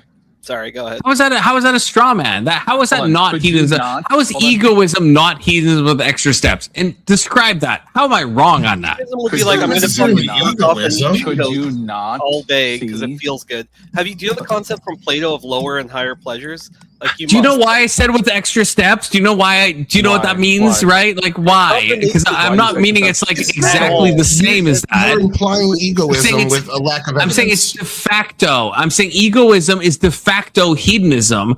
But obviously it's not going to be identical. Otherwise, I would just say that. If I'm saying with extra steps, I mean it's like almost the same, but you're just adding stuff to it. No, you're just. I'm saying if you just care about yourself, if your only care is how society, if your only care is how society will benefit you, then that is a type of hedonism, and you're just trying to make it sound better. But all you ultimately care about is yourself. Can you explain that, Confluence? Hedonism is pleasure maxing. Yes. And and what is egoism, Alex? I'll ask the question. I'll ask you. I answer your question. What is egoism? I guess I don't actually know.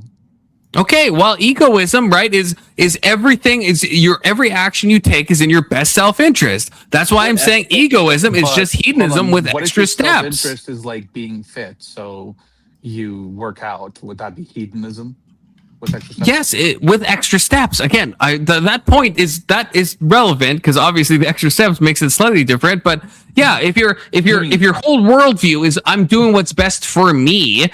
And what's best for you? Let's say the most hedonic action. I understand what you guys are saying. Your most hedonic action could be to snort coke all day, but ultimately, is that going to be, from a JBP point of view, is that going to be what's best for you? Probably not. But then if you work 9 to 5 and you invest in your 401k, then that is kind of the hedonic action. That's why it's hedonism with extra steps. Because if your whole thing comes down to egoism and you're just loving other people and you're voting in a way that will benefit yourself ultimately, that is literally just hedonism, but in the long term. No, it's like long-term fucking hedonism. Okay. Do you think it's best to be a Christian? You don't like?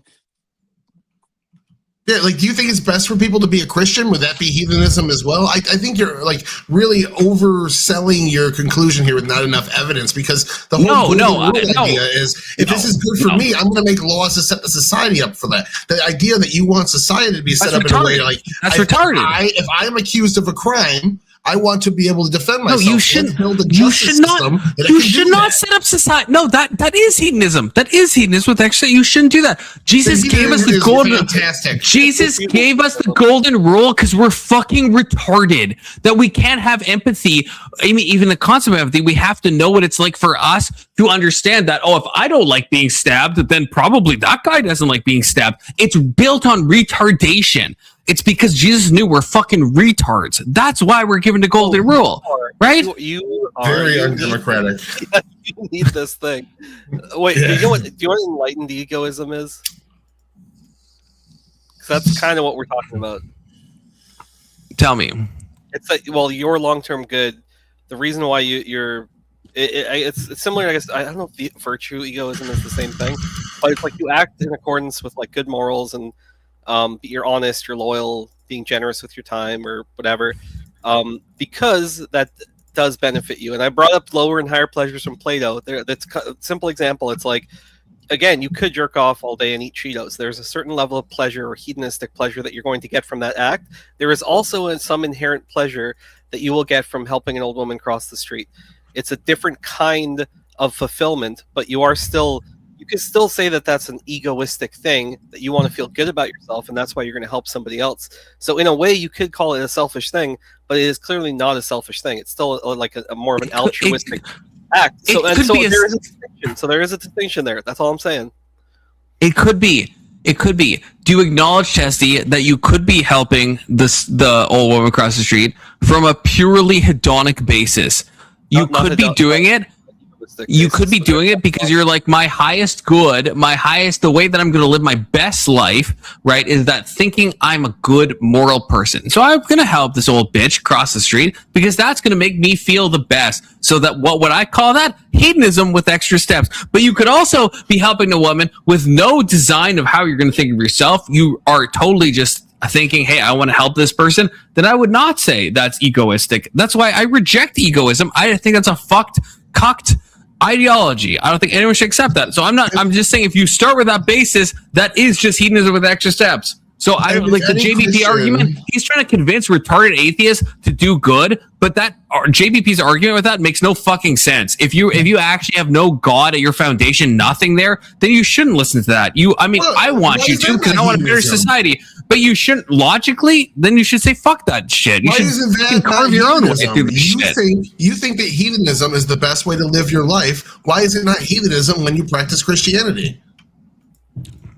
Because I'm not focused on what's best for myself. No, I'm even granting. I'm even granting.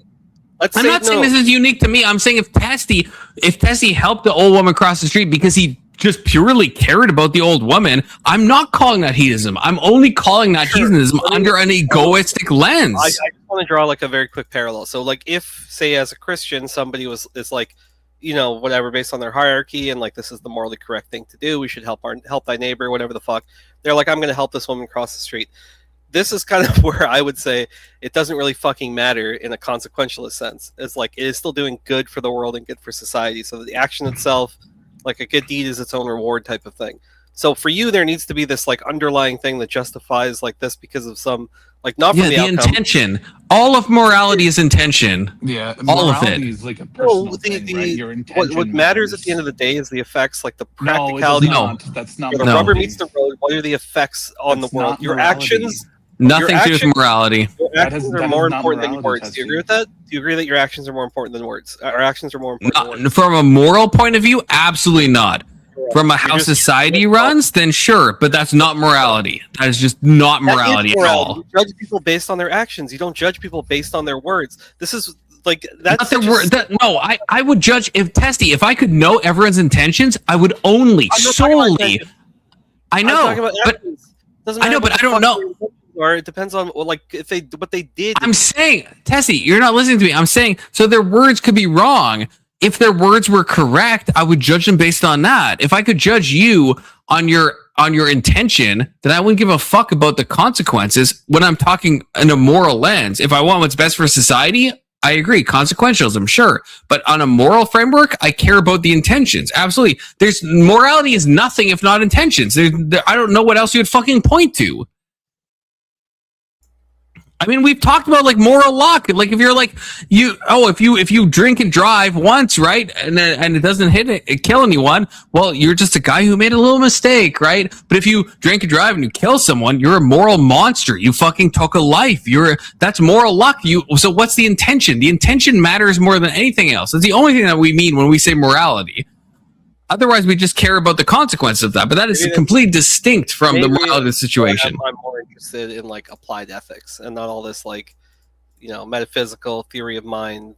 But you shouldn't be. You shouldn't be. You shouldn't be. You should be concerned with this conversation. You should be concerned about where you get ethics from and what is actually in your own life. What are you doing that's wrong or right? I have a basis for that, but I put far more weight in the calculus on the latter side of the equation. That's all I'm saying, which is fine. I do have a basis. I've given some justifications. So has Tyler. Like, none of you have given a single justification. In my opinion, is the strongest argument that's been made tonight. No, that's fucking retarded. The best argument is just the existential one that if I'm understanding Testy right, of just like, hey, I'm in this shit show. Nothing means anything. It's all random. But hey, I love this person. I care about these people. I know. I'm trying to steel man. I'm making a better argument. I'm saying nothing means anything. No, but I'm saying even in that most extreme case, if nothing did mean anything, if everything is nihilistic, let's say I was given that truth. Like, let's say I just knew for sure there's no God and it's all random. It's all luck. Well, I still the people I care about, I still want them to like do well. Like even if it's temporary. That's, I think, the best argument, because I think if I was a nihilist, that would be the only thing that would maybe keep me going. It's like, okay, I care about even if it's temporal and it's like ephemeral and shit. Well, hey, I'm gonna make hay while the sun doth shine, and care about other people. That's the best steel man I've heard, unintentionally or not. That's the only thing that would compel me to like keep going, I suppose. Well, just talking about moral systems in general, you're talking about that. Like, the argument that, like, this is just the way it is, this is a truth, so accept it, is just a weak-ass argument for a specific moral code, whereas we're saying pragmatic reality brought together a bunch of things that are just good. We used our population to test these things out and let people pick them, and now we have this awesome system that's the best conditions humanity has ever had. And religion's been around the whole time, and it hasn't brought us that. So I would say my system. Tyler, hey, preach, brother. It's just from it's so we're Tyler. You and me are just talking past each other, and that's fine. No, I feel Testy, I don't disagree with this. You help people because it's right, but that's not the egoist argument. Do you understand that? You agree with that, Testy? At least you agree with me on that. If this is a sincere chat, you're not an egoist then. I'm not purely an egoist. If anything, I would put myself. Sure, but I think that you've already granted that the egoist perspective can be valid, right? No, I feel like you did. You just went on a whole spiel about like even if I was this and that and blah, and I didn't care. Nothing meant anything. It's not valid. It's not valid. I'm just saying what I would do, boots on the ground, what I would do. It wouldn't make sense. It would be illogical. I would just articulate it so well, and then you're just like somehow that's still not like a valid. It's not valid. I would be living in just living in the memes. I would just be like, hey, I love this person and I don't give a shit. And I'm a hopeless romantic in that way. I'll just be like, okay, I care about these people. But like, everyone's gonna die, and but whatever. I'm gonna like do what I can. But that's not logical. That doesn't make any sense.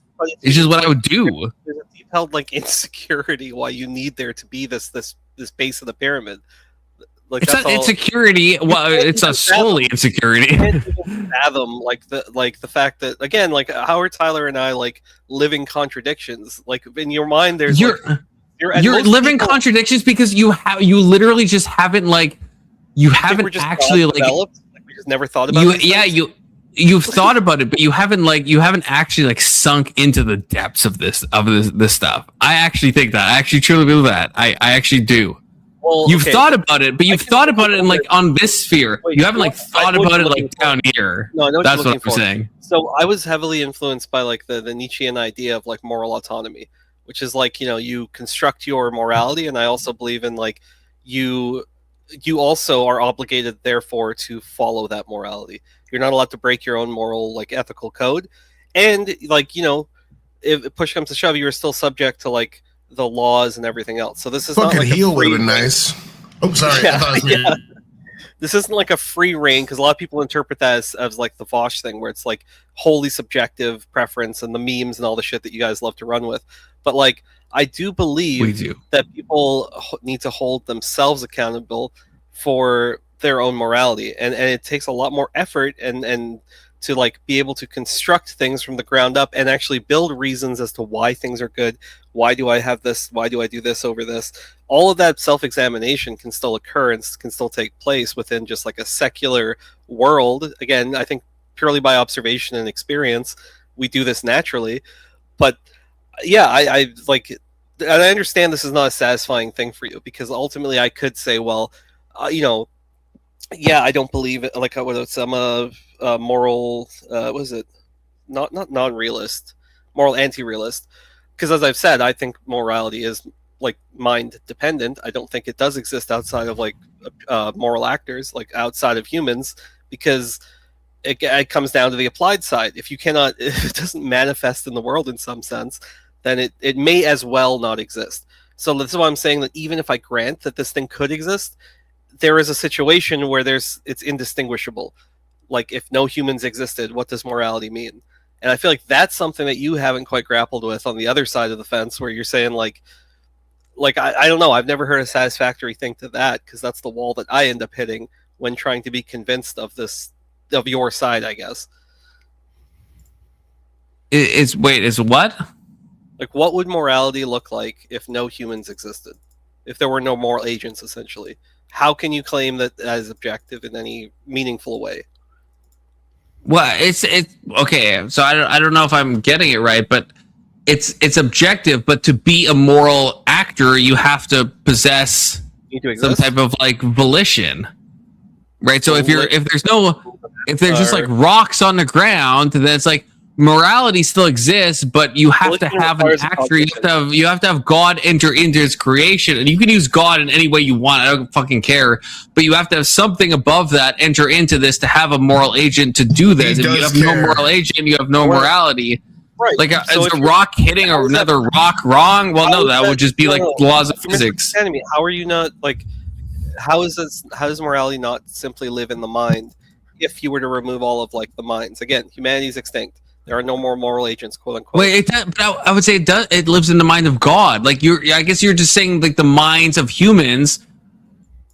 But like I don't like, I think morality is like mind dependent. But I would talk about like the mind, the big mind, like the big capital M mind, like all of consciousness, right? Okay, fair. And then I guess again the follow up to that would be in like a meaningful or like a practical sense. Like, what is the differentiation? Like, what would it matter if the morality still exists in the mind of God, absent moral agents?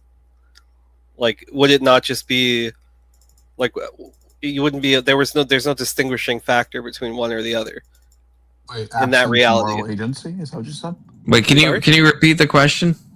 So, like, yeah, sure. Like, deeper in the hypothetical. So, like, all humans are gone. You believe that morality would still exist in, I guess, maybe a capital letter in, like, the mind of God, or God outside of that. But what would be the practical, I guess, application or meaning to that? There's no one to exercise it. Yeah, exactly. I would say not. I would say nothing. If you're taking all the to actually use it, right? Yeah, it's not actionable. What's funny enough is this conversation we're having right now is, if a tree falls in the woods, is no one's there to hear it? Doesn't make a sound. We're literally having that. My answer is always it's actually not that though. No, my answer is kind of, who gives a shit? Like, whether if no one hears it, then it doesn't make a fucking difference. Well, if it did make a sound or it didn't, it does make a there difference. To perceive it. I don't think they're truths, though. I think you can't prove it to me. Question of continuity of like. That's what I'm saying. Tyler gets right? it. I'm sorry. Yeah, an imp can take 4 sticks and put them together and do 2 + 2 is 4. There's nothing can prove that this actually exists as anything besides what you say is. I said it's real, so it's real. Hold on. The problem I think is, if a tree falls in the forest and it doesn't make a sound, then we have to reevaluate everything we think we know about. But if no one is there, if no one is there to hear it, then it doesn't make a difference. It doesn't matter if it Well, made it kind of does. It means that the because there's no properties one of to the perceive universe it. change depending on whether people are present or not. That's a Sure, big let's say problem. the universe changed. If no one was there to perceive it, then what? Who gives what I don't material know. difference? That would kind of make all of reality and Well, science. no, fucked up. this question was asked before. The shift in reality. Yeah, this question was asked before audio recording devices existed, so we know it happened. There you go.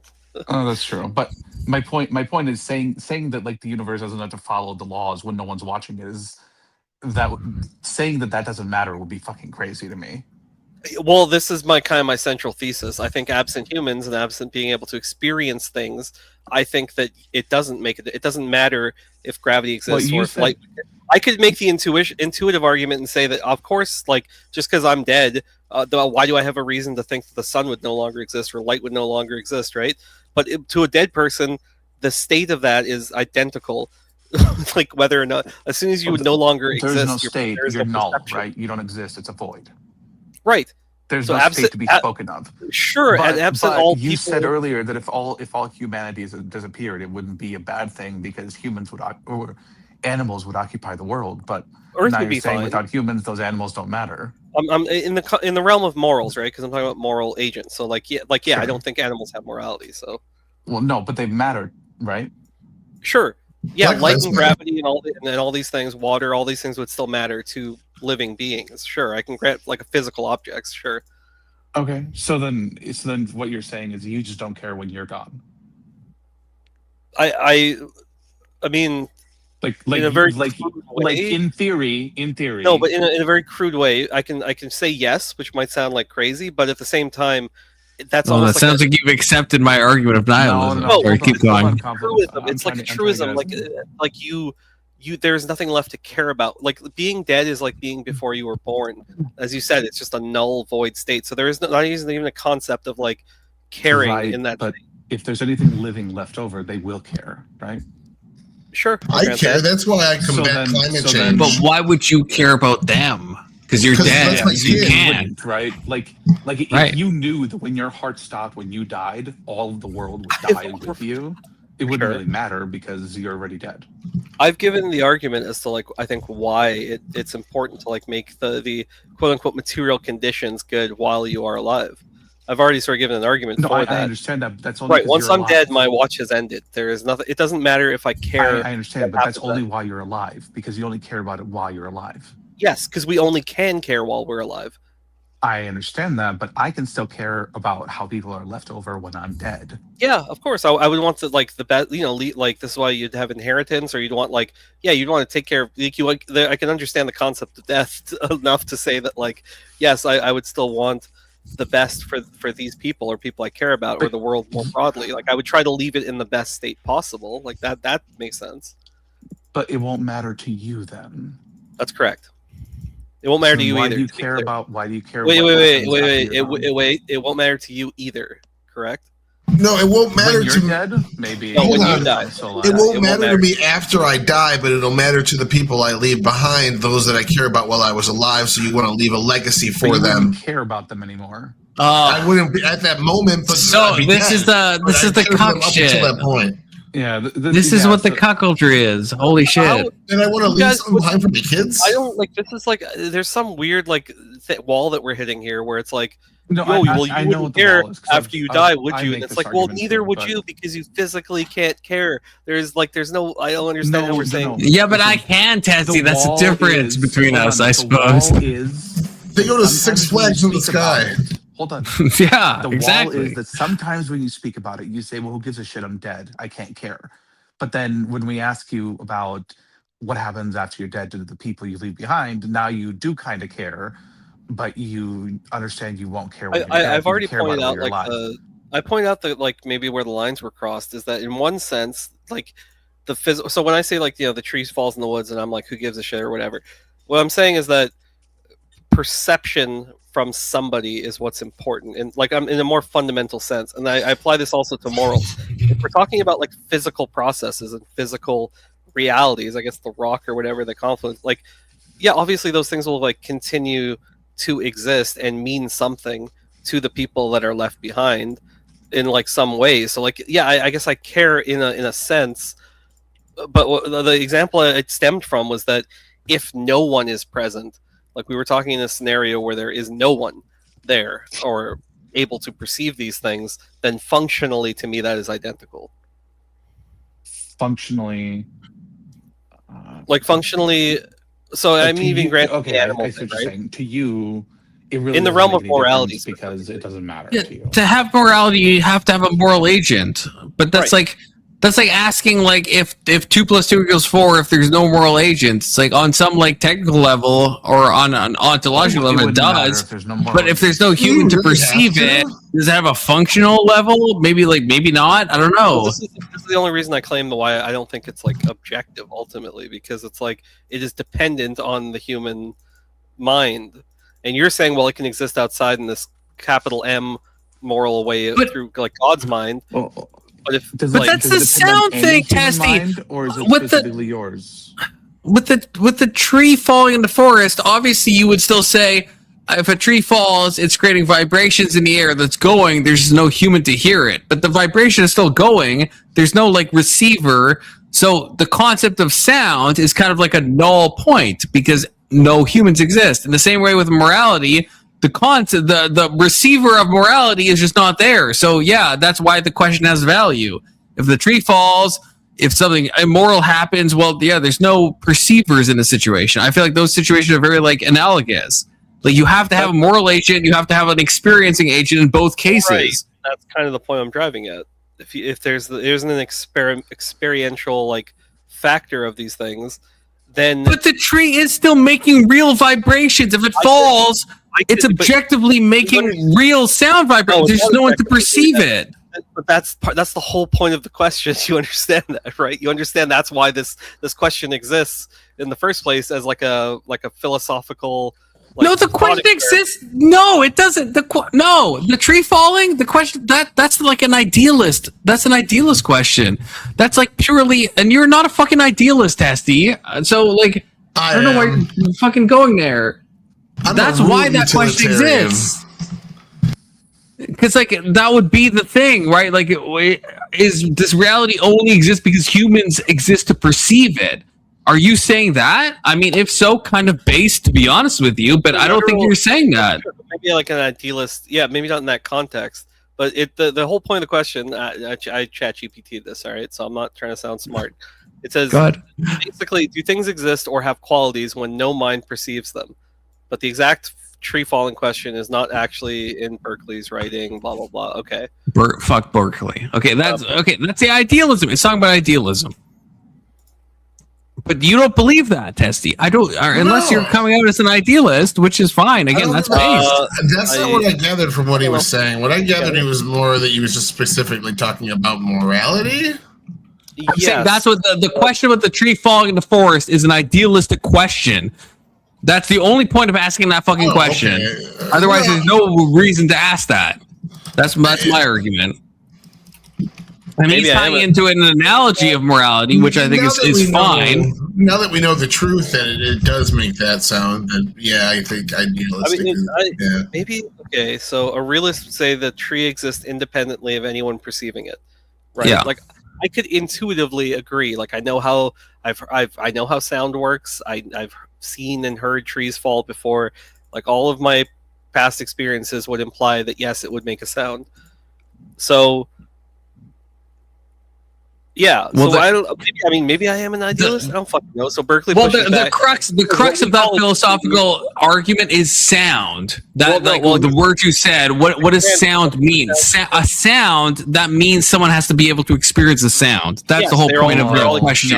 Yes, they're all experiences of the mind. No, right. It's not a sound. It's just vibrations happening through the air. Well, no, but does it make a sound? But an animal could experience a sound. Yes? No, that's not a sound. A sound is not just a sound.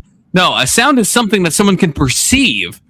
Well, someone could perceive them, but they don't have to. I feel like I don't know. Maybe I am an idealist because what he's saying here is the precise kind of thing what I was driving at, which is material objects do not exist as mind-dependent substances. They exist as ideas perceived in mind. So intuitively, again, I could imagine like a world in which I have no reason to doubt these physical processes and like the physics. So what I'm saying, because again, what I kept coming back to, which might be ambiguous, is saying functionally. Like gravity doesn't mean anything to a dead person, that's the thing, or like nothing means anything to a dead person. So it's like the state of when there's nobody there to perceive it functionally is identical to whether that thing didn't happen, like if you don't exist. I know maybe that's not clear. That's clear. I get what you're saying. I can agree with that and not be an idealist because, like, it wouldn't exist for humans. That'd be kind of like human-centric of a way to think about it, but it makes sense. It's not wrong. Sure, yeah. But, I mean, like, what the point I'm trying to make is I think you guys are hijacking what reality is and then inserting these things into it, like people do it like natural rights in the same way. You can't point to morals at all. There's no moral that exists.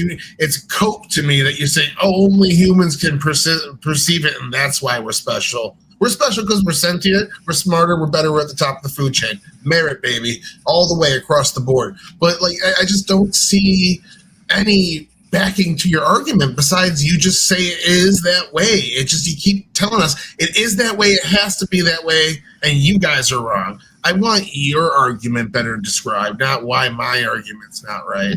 I think that's fair to burden shift, put it back on them.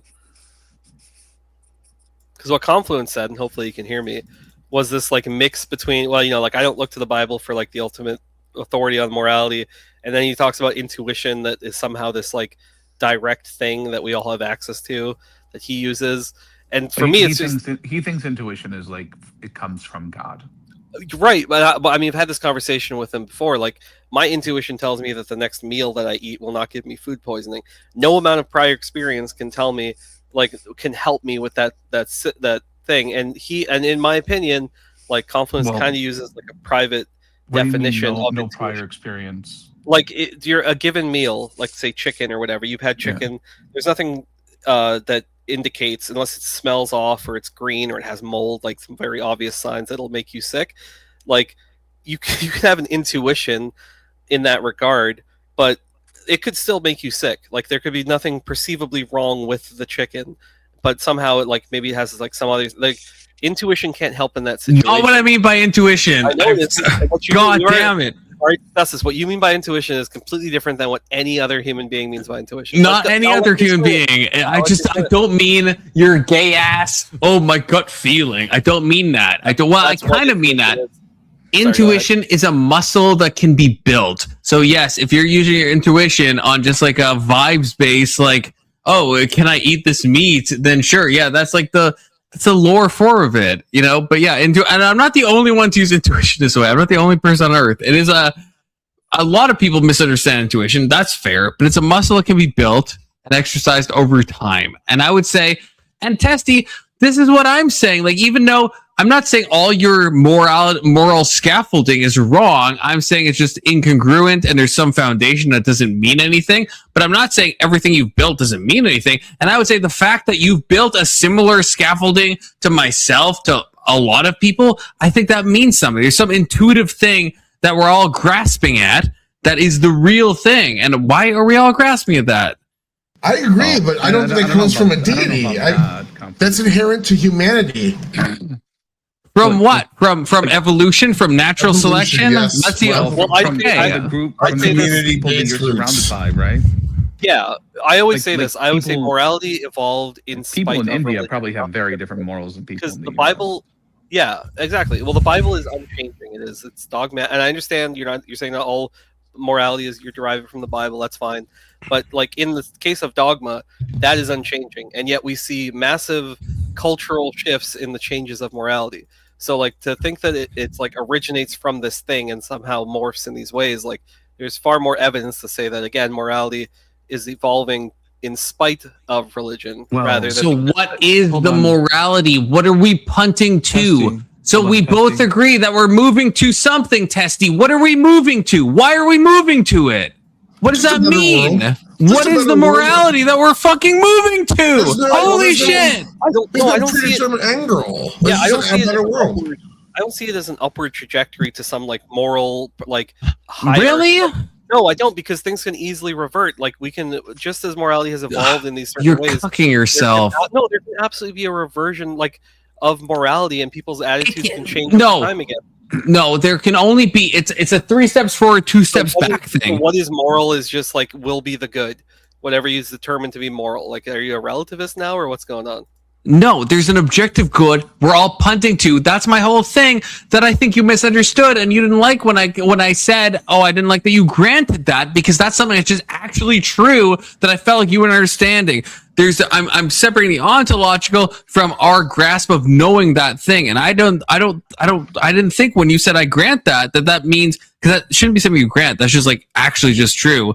And so that's what I'm saying. There's something we're all moving toward. That thing is pure and unchanging, but our knowledge of that is going upwards in a pyramid. And no one on this panel would fucking deny that obviously we're moving towards something that even if we have a Nazi Germany, it sets us back 2 steps and we move through 3 steps forward. That happens all the time.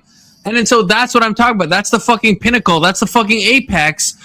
And you fucks are like, no, that's random chance. That's just our evolution. It's like, you're like absolutely cucking yourselves in such insane ways. Alex already gave like the kind of the moral relativist thing. It's like, well, like, it's not relativism. It is because morality differs and has like evolved in this different way. It's completely different. It's not relativism. That's not relativism. That is moral relativism. I don't know what else to call it. It's culturalism maybe, but. You don't even have the backing. That's not what I'm saying at all. That's not what I'm saying at all. You don't even have the backing of like a Bible or a deity. You're just saying all this stuff is happening because the greater world demands it. It's like that's all you got. We're like, I just don't. All I have is yeah, you're right, Tyler. All I have is the foundation of all reality, apex of the pyramid that we're all punting towards. Yes, I agree. That's all I have. All I have is everything. You haven't made that argument. All you've done is say that over. It's your premise. Yeah. Exactly. I want to hear, build the pyramid for me, Confluence. What do you think? What do you think we're moving toward? I'm hearing myself, and you're doing some Israeli tactics on me. Probably Tyler. Because of every interpretation of religion, we are moving forward in spite of it. No, it's Alex. Alex, you're fucking cucking us all. We're moving forward in spite of it. His ass. The Bible no time would have for been that. rigid. I'm just kidding. I didn't boot Alex, obviously. The Bible would have been rigid. The Bible would have kept us in a time that would have allowed slavery. God, stop talking about the Bible. Christ on the mic. Stop talking about the Bible. That's not your particular argument, but that's 99. You're so used to talking to people, Tyler. It shows. You're fucking Richard Dawkins. You're just so like, oh my God, the fundamentalist Christian. I've already addressed this in my first sentence. I addressed this in my first sentence. You were paying attention to Alex. I said your argument is even weaker than those because at least they have this argument. You're just saying, trust me, bro. I'm not saying trust me. No, I'm punting to your own intuition that both of you fucking cucks agree you have. You both know you're headed toward an apex. You both know you started a base. So you tell me. No, they not in the way I'm talking about. What the fuck? No. Wait, I want Tyler to hear this. You need to define intuition so I can, because I've had this exact conversation with you before. And I concluded that you're using some sort of private definition. It's so confused. You use it in a way that nobody else I've heard used it. So I think Tyler needs that context. What is intuition? Confluence? Tell me. I thought only women had it. Well, I mean, women have it better than men, to be honest with you. But no, the gut feeling, it starts there. I know I was disparaging that. That is a valid thing. I think it's some aspect of your subconscious, but it's not your subconscious. It's different than that. Intuition, I think, is the highest thing. I don't know if I'm going to make sense because I'm a bit drunk right now, to be honest with you. I would say it's the trans-rational element that we punt backwards into. So what I would say, and there's a lot of reasons to cuck this, but this is just an example. It's like, if we ask, why is rape wrong or why is incest wrong, we have some intuition of why that's wrong and we'll rationalize backwards. There's something trans-rational about that argument. That's a very simplistic thing. There's a lot of ways to pick it apart, but that's just an analogy. That's an aspect of where we have some moral intuition and we go backwards to discover why that's wrong. But we all somehow come to this conclusion that these things are wrong. There's a lot of reasons why we might come to that. That's fine. But I think the intuition is the aspect of humanity, and this is my definition. So this is where I don't know if I can really convince you of this, because this is kind of an experiential thing. But I think there's an aspect of reality, of knowing God, of knowing something outside yourself, that at a certain point your rationality only leads you so far. And I think the intuition is something that goes beyond that. That's kind of the part of ourselves that touches some divine reality.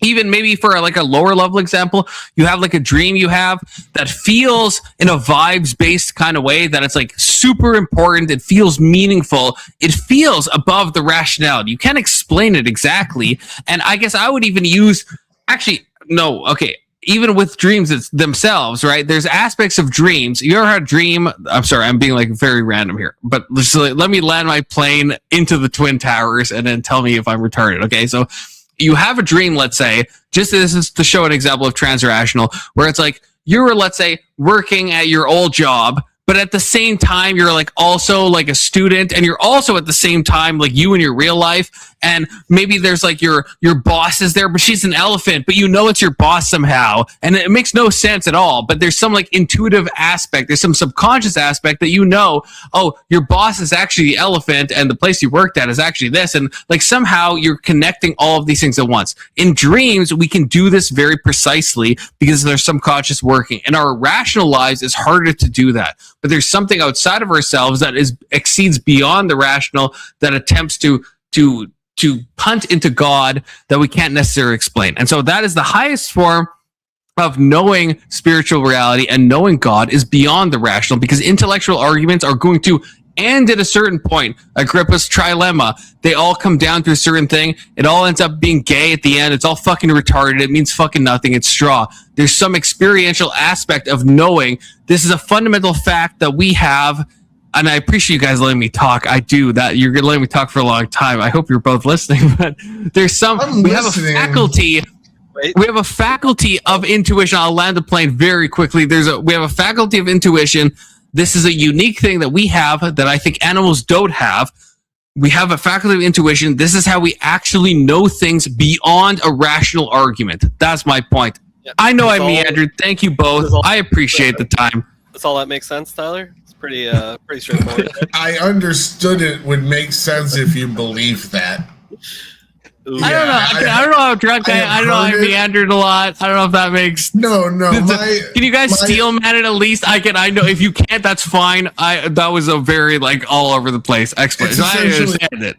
It's essentially a sixth sense that you can build in a way, and it's something about dreams. The dreams part I was a little bit lost. I think you were saying that like in like Inception, you can go and do this in your dreams easier in some way, but yeah, I think generally you were essentially saying it's like a sixth sense that's more than just knowing things based off of experience. Kind of. The dream thing was an analogy. That I don't know if I specified that. Yeah, that was an analogy to how.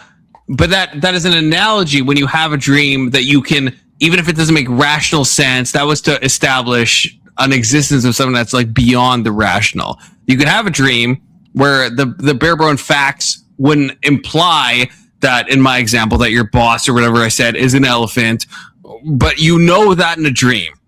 Have we all had those dreams at least? Because I just like to start there. I'm not insane, right? Where you have something, but you know something represents something else. Like you see a crab, but you know that crab is your ex-girlfriend. And there's no rational reason when you wake up, you're like, why would that? There's no reason I would think that crab was my ex-girlfriend, but somehow it was my ex-girlfriend. You just know that on some like in a true level. I mean, I don't. Right. But it's no rational reason. So I'm just in that. That's an analogy, but that's the existence of something that's like beyond the rational. There's some level of knowing on like a one-to-one basis that's beyond just that. You can't intellectualize it. You can't explain why the crab is your ex-girlfriend. It just fucking is. It just is. Right? I ignore my gut feeling, and I generally look for empirical data, and usually I'm wrong. And I feel like people that follow their gut feeling were like my grandma, who said I was going to lose my vision if I masturbated, and all these stupid little stories that none of them ended up being true. So I think intuition is just kind of, and the way you're using it is like the thing I a human nature I try to push against because it tends to be wrong. Yeah, I feel like I feel like this is on me that I'm not explaining myself well enough. But first of all, this guy, most obvious P-bomber ever. I'm assuming. I am sorry for you tonight. First time viewer, streamer. Yeah, fuck you, stagecraft production. Unless you're like an actual viewer, in which case that's fine. I probably won't let you up based on what you said.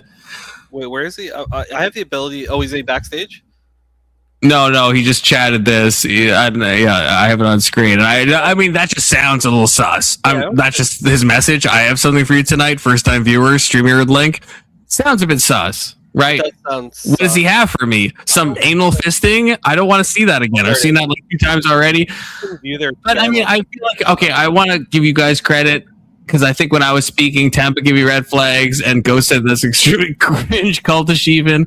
So maybe I'm not explaining what I'm saying right. Maybe I'm not. Maybe I'm not. Have an active YouTube channel with 52 videos. So at the very least, yeah, I don't know. They might be a P-bomber. Give him a chance. I'll say. But yeah, he's not in the once he's backstage, I can do a little more verification. I mean, we will. I mean, it's fucking Friday night. I mean, what the fuck? I mean, if you are a legit person, don't take it personal. It's just that there's been a group that's going around like showing some crazy shit on stream. Your Cope argument took obvious. I think it's time to just hang it up and bring this guy in. Yeah, actually, no. Yeah, Stagecraft. He's got like 2.3K subs. Yeah, I don't think he would be a P-bomber with that. But yeah, I would be surprised. Yeah, like I personally, I wouldn't like. I guess within the dream sense, I don't punt to like something like intuition, or I don't think of it in that way.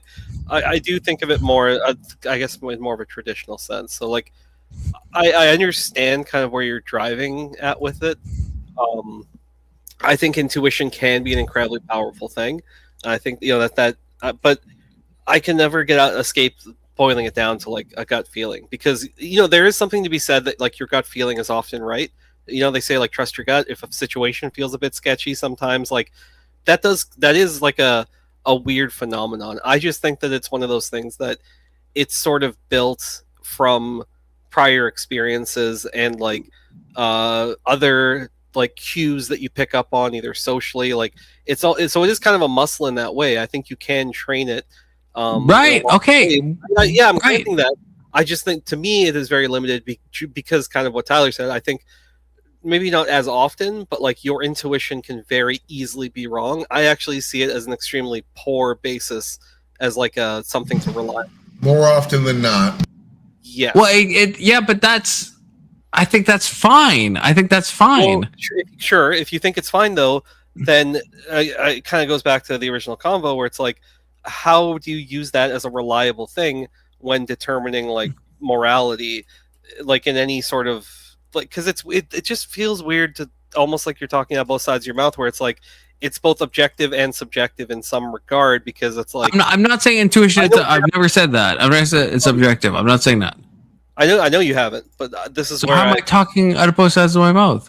Because it's like you're calling it objective, but it behaves like a subjective. I'm not. You just agreed I'm not calling it objective. Oh, I thought you said you weren't calling it subjective. No. I'm not saying intuition is objective. I'm not saying it at all. It's the epistemological ontological gap. That's why I tried to stop you when you said you'd grant me this testing. This is why. Because that's a fundamental. I fucking knew this. Goated past Confluence. Holy shit. This is why. So how does that connect? How does the subjective thing like connect to this objective thing without it being a subjective thing? I don't understand. Well, it is subjective. There isn't. I don't know if I already agreed to this like 3 hours ago. There is a gap. I think there's an ontological thing. Our epistemology, our way of knowing this thing is going to be limited. We see through our glass darkly. I've said this like multiple hours ago. I'm not saying I can use my intuition to objectively know something. It's just not a reliable thing. Like it is reliable. What the fuck are you saying? A sextant is reliable, Testy. It's not. A sextant isn't objective. A sextant is like what you use to like look at the fucking stars if you're a fucking gay ass sailor or some shit or a fucking pirate. Through the world with all it is a scope you look. No, that's not all it is. Hold on. All it is. It's pretty much what all it is. It's a scope you look at the world through. It's greatly fashioned by your personality, your experiences, and all those other things. And it's the intuition argument is the one I constantly run into online when I'm having political arguments about like the intent of somebody. Everyone thinks trust their own intuition. I know all these people. I've had all these experiences. I know the personality. I know what the person I'm talking about is thinking, and I know what their intent was. That's not what I'm. No, this is no. Absolutely no. Intuition is vibes and luck. You know, Tyler, it's no a lot more direct than I am. I was trying to be nice about it, but he's kind of well then I can be direct. You're both retarded. Okay, because that's like being like, you're like you're fucking, you have ALS and you can barely lift a pencil. I guess like muscles are fake, and I guess you can't ever lift like 500 pounds. And it's like, no, you'd be surprised. Well, people can lift 500 pounds. It's a muscle you grow. So yeah, you encounter people that have bad intuition. That doesn't make intuition fucking bad. What the fuck are either of you saying? Said it was bad.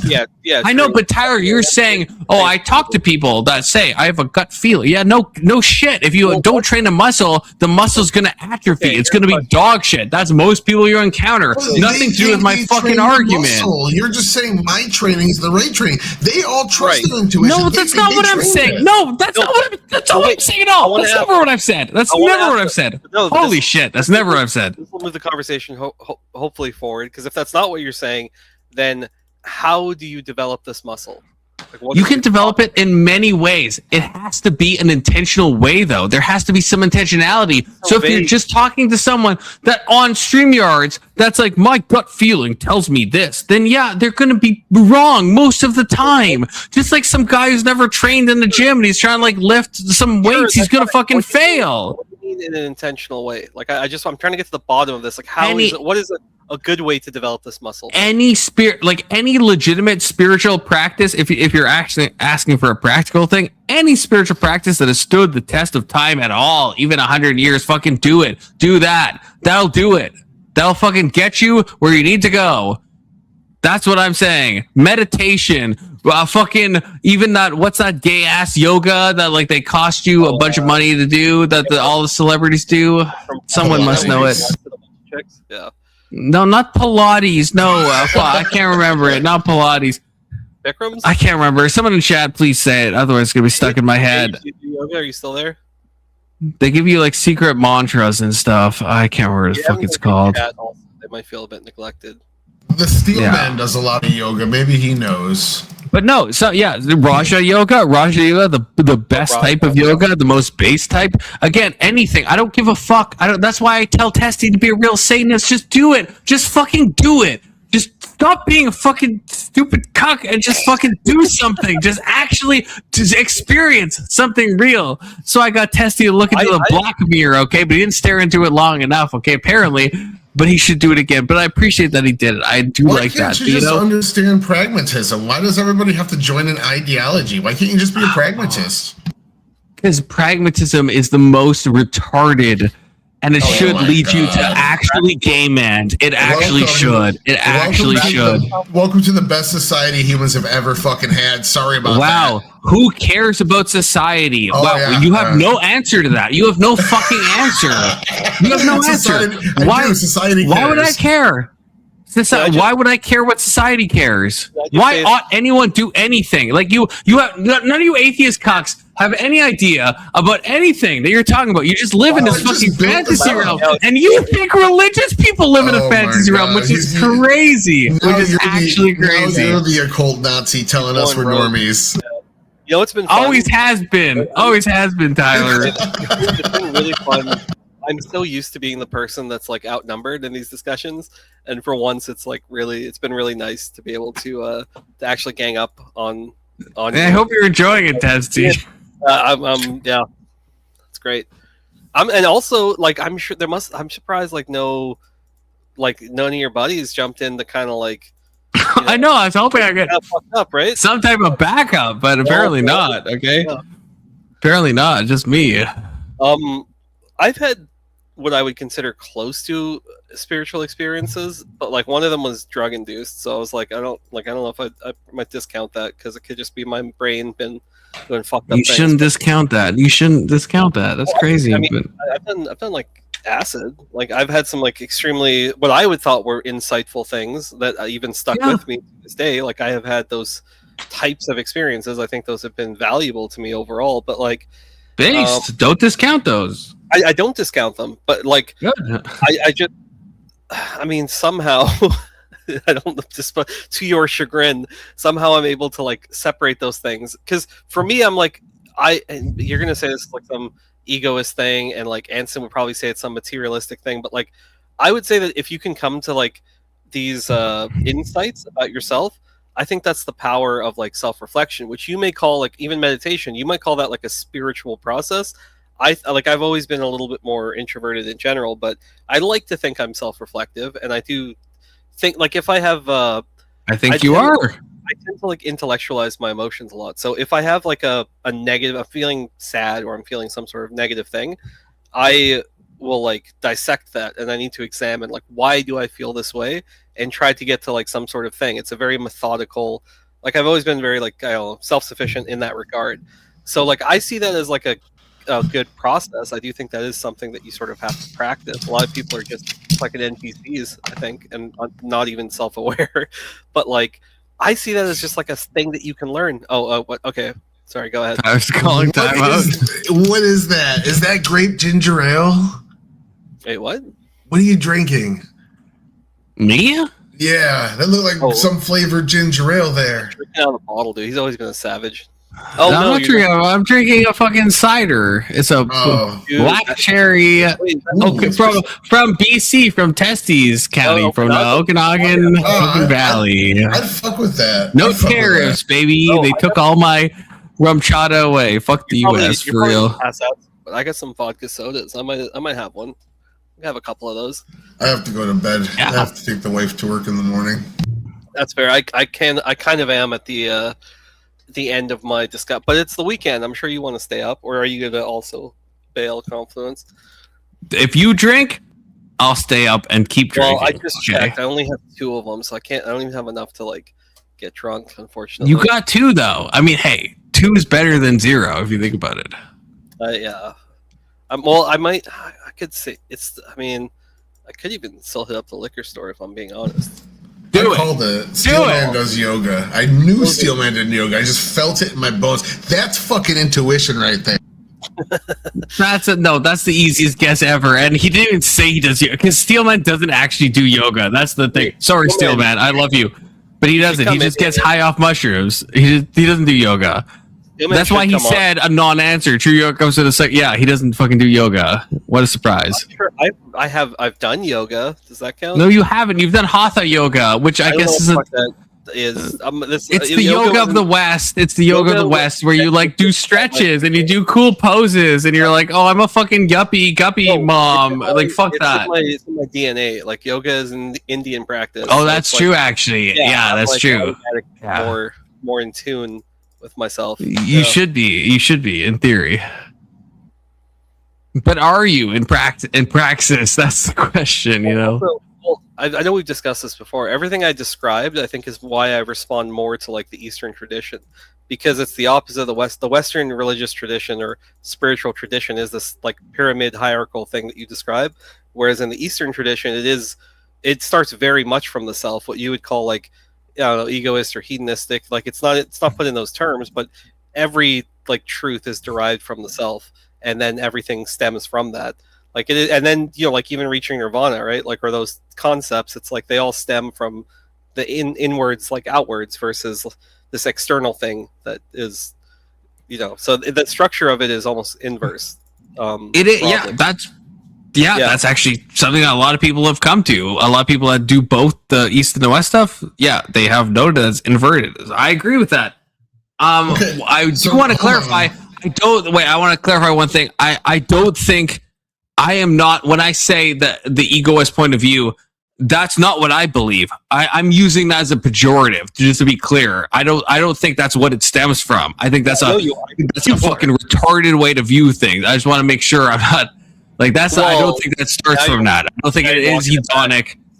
No, I'm not. When I was talking about all that stuff, I'm saying that's what you people specifically. Whoa. Yeah, I said that. You fucking people. That's what you believe. That's not what I believe. I don't think it is egoist. I don't think it is hedonic at all. I fucking reject the philosophy. I think that's fucking gay. Would you call the Eastern tradition that thing? Because it does sort of. No, I wouldn't say it's egoist at all. I wouldn't say it is.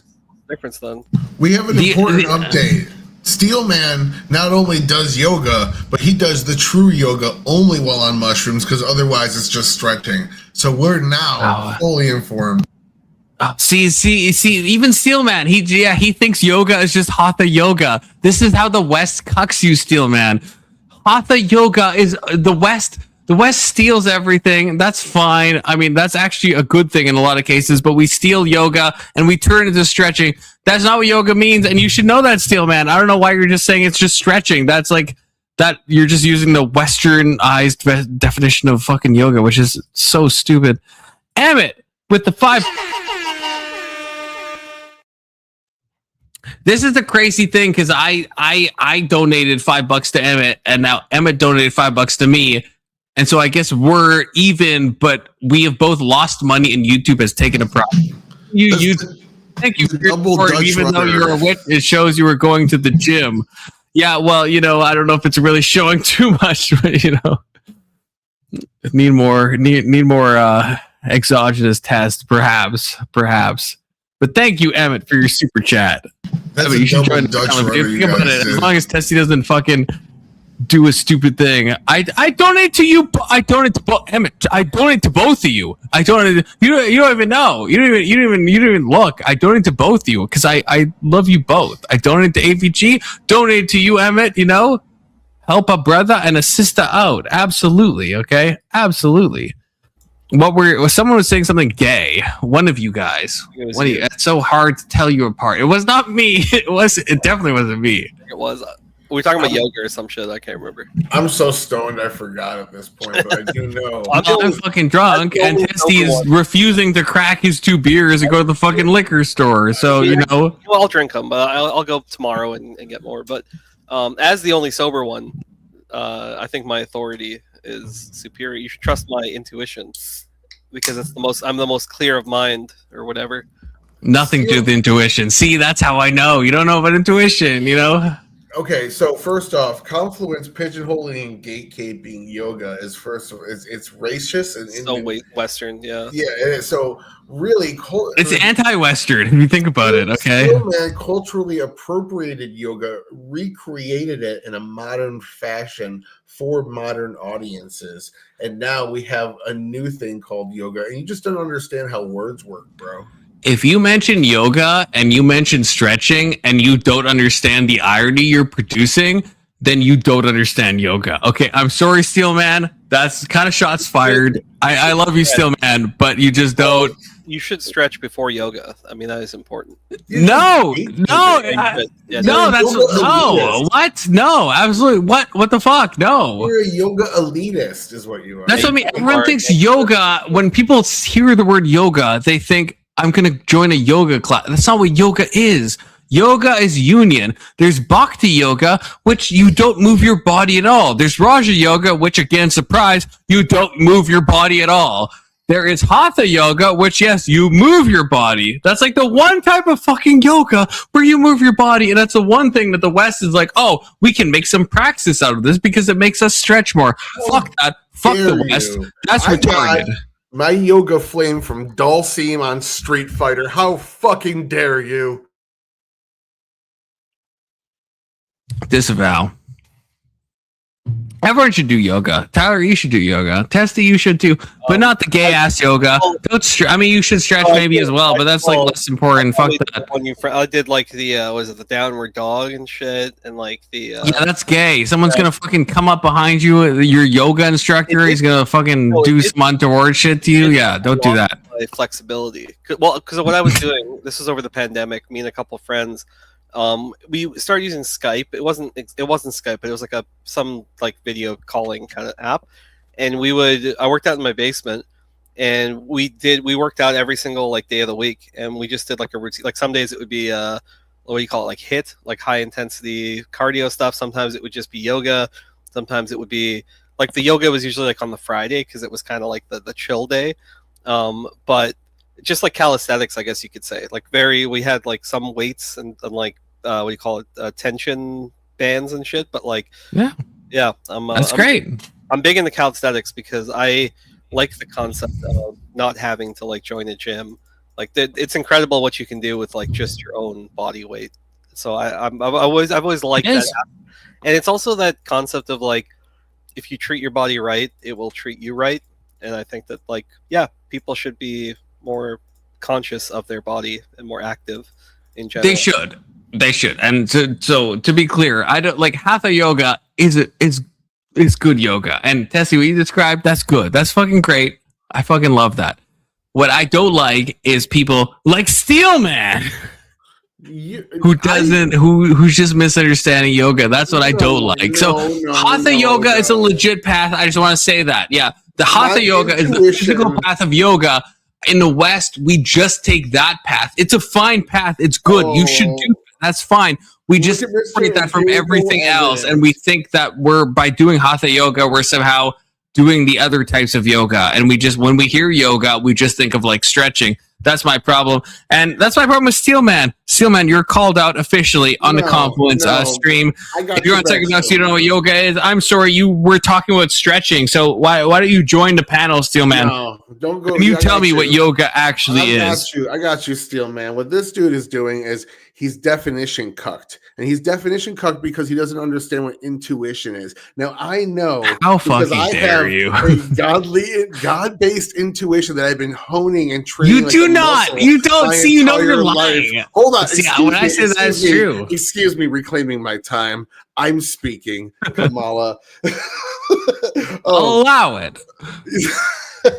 My intuition tells me that what Steelman is doing is true yoga. And I don't care what facts you present. I know it in my gut and in my heart because my life is running to this point. Yoga is a state of mind if you think about it. And it is. Who are we to say what is and isn't yoga? I mean, that's crazy.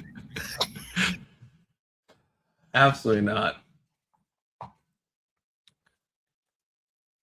Again, physical yoga is fine. I'm just saying, and the Steelman is saying this is probably retarded. True yoga is actually getting things that are locked in your body to be released. That's fine. That's what I mean, it's true yoga right there. You got to change the oil. That's fine. That's fair. That's fair. I love that you like that. Too. Back from the fucking dead. First of all, it's not. No, I don't. I don't like the super chat at all. I like the $5, but it's it should be Confluence Month. But if you are trying to tie me into gay pride, absolutely not. Everyone just got gay fluid. So yeah, I feel like you are tying me into gay pride. K2, good to see you. Thank you for the super chat. But no, it should be Confluence Month, but not in the way that you're meaning. He saw makes sense. He saw my post in the Discord. I gave it to you in DMs, but then I posted in general chat. So wait, what did you send me in DMs? The Immiger. It's in general chat as well. So, but maybe that's what the gay conflict. I posted that on screen already. Live love stream. Yeah, I know. I just mean I sent it to you in DMs, but then I was like, the people should have this. So that's why I posted in Gen Chat as well. Oh, thank you, Testy. So everyone can have it. Yeah, I appreciate that. I mean, you took off your pin, but if you go back in the VOD, no, my pin's still on. Oh shit, your micro's blocking it. Yeah. So it's K2's point. Him forever. Yeah, okay. For that, so Confluence is wearing a pin right now with his pronouns on it. So it is. I don't want to be fucking misgendered. I don't want someone to get fucking. I don't want them to get banned off YouTube, and I don't want me to feel the subjective pain of being misgendered, which must feel awful. Yeah, and I think you said earlier that you actually paid a fair bit of money for that, and it was it's a collector's item. It is a collector's item. Yeah, it absolutely is. I paid a lot of money for this. I gotta go to bed. K2, I'm tagging you in. Come up here. Yeah, somebody come up here. Confluence K2 hasn't. it. No, I'm just kidding. Oh, later, man. Take it easy. Wow, that's kind of an Irish goodbye, but he did announce he was leaving. Yeah, so not an Irish goodbye at all. Yeah, but he didn't say bye. I want like at least 10 seconds of like, okay, I'm heading off now. Oh, I'm the worst. Every time you do this, it psychically hurts me when you just like leave and say something in private chat. I'm like, fuck that guy, for real, you know? I'm not just leaving. I'll say in the side chat, like, hey, thanks for having. Like, I'm always nice about it. I'm always like, hey, thanks for having me on. I love you all. Whatever. Yeah, but just like just be like, interrupt him and be like, hey, I gotta go, and then I'll say, hey, bye, Testy. Thanks for having you on. And we do the social niceties, and then you leave. You know what I mean? And then it's like everything's cohesive. Usually it's like someone's talking, and it always feels like a bit of like an imposition to be like, hey, like sometimes I'll do it if there's a natural break in the conversation, but for the most part, I'm like, nah, just let him let the conversation flow. I don't need to interrupt that to just say that I'm leaving. Like, that's weird. I just like to know when people leave, you know. That's all I'm saying. Now that I know that, now that you've expressed your desires to me, I will do my best to accommodate that. Well, thank you. Yeah. Well, I feel like we could keep talking about this, but I feel like I'm exhausted from it. So, is there anything else that you wanted to talk about? I mean, I wanted to talk about the intuition more, you know, that's what I want to talk about. But if you don't want to, that's fine too, you know. And it's almost like a definitional thing. I can get a sense of what you're talking about because, and I know we've hit this like thing before. I'm like, there's a certain point where I'm just like, there's nothing further that I can look to. This is one of my issues, and I mean, I have these conversations with you and some others because it's like, especially with like Kirk and stuff, it's like I get like the conceptual / like metaphysical side is of a high interest. I have always been more interested, like I'm more interested in like the trolley problem side of things, like the practical and applied ethics, because I'm always more interested in like how these things actually manifest in the world. So the intuition thing is fine, but ultimately I'll reach a point where I'm saying, well, how can I like verify this thing? Like, what is a thing I can look to? And like, because I can even agree with you that I think maybe the dichotomy between the Eastern and Western tradition is like an extreme. That like culturally, that's a very interesting thing to me. Like these two completely separate approaches to arguably like a similar thing, but even how that's manifested culturally and like philosophically, like the implications of that, right? I think, yeah, so like I don't know, there's like the practical physical stuff, and then there's like the conceptual side, and at a certain point, like, are we just not hitting some like axiomatic or theological like dead end? Yeah, I mean, maybe, but I guess you're saying there's nothing. I guess, yeah, I don't know.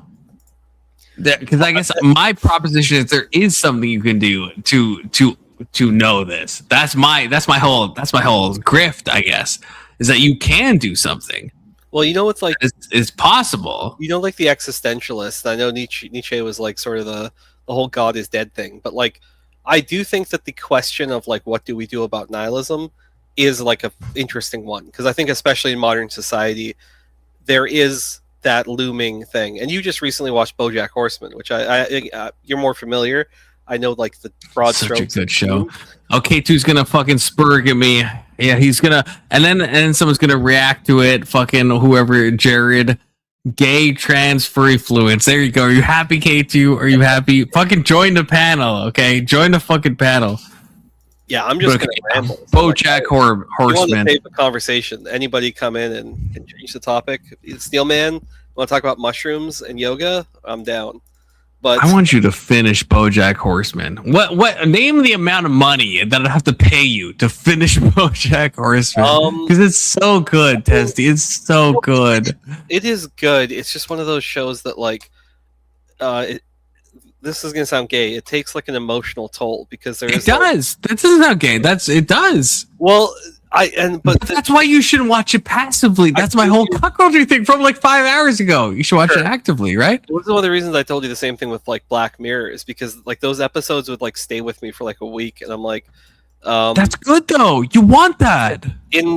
it's good in small doses. You need to sort of like drip feed that shit. So No, you gotta fucking binge that shit. No, I'm not doing that. I will. I'll rewatch it, but like I am going to take my time. Like you rewatch. You haven't even finished BoJack. Don't talk to me about rewatching. I say rewatch, but I watched like the first like 2 seasons. So like I'm not like there's like 6 seasons. I understand that. Yeah. But I'm just saying I'm not going in like I'll start like watching it again. Oh yeah, start fresh for sure. But keep going. It ends on. It's not like on one hand. I like so many times I did think of you when I was watching it, not in a gay way, in a normal way, because it's like there's so many times where it's like very nihilistic, like so many times where it's like holy shit. But it does actually, it does kind of rectify itself on like a positive thing. It actually does. I'm gonna watch it just because I have to take your word for it. But like yeah, I guess that builds towards something. But like the central theme of that show is like nihilism is real and there is nothing you can do about it, and there is no solution. And I don't think any character in that show, as far as I know, finds a solution. They find their own various things that I guess it's a very human show. It is very like reflective of the human condition in that way. Right. I would say it's like, I would agree it's existential, but a lot of characters find their own personal meaning, which I would say is not nihilistic. Like maybe it's like absurdism, possibly. Yeah. And this is what ultimately the conclusion that I sort of reach, even though it's bringing in the Nietzsche stuff, is that there is like kind of that is sort of what you have to do. You sort of have to reconcile these things within yourself, and so there is a very highly, deeply personal thing, absent again like a god or like a grounding in that regard. So, but anyway, still, man, what's up, man? He's talking shit about your yoga. Yeah, well, fuck your yoga. Exactly. I had to come up and you know what I mean. No, I need psilocybin to know what yoga is. Go ahead. Oh, well, thank you. Yeah, I mean, I appreciate that introduction because that's exactly right. You know, you summed it up, and the fact that's the fact. So, so as you know, I've studied different religions. You're talking about the Eastern religion, you know, kind of like the yogis in India. Is that what you were referring to, right? Mainly the dichotomy between like one sort of flows from the internal outwards and the other is sort of this external thing inwards.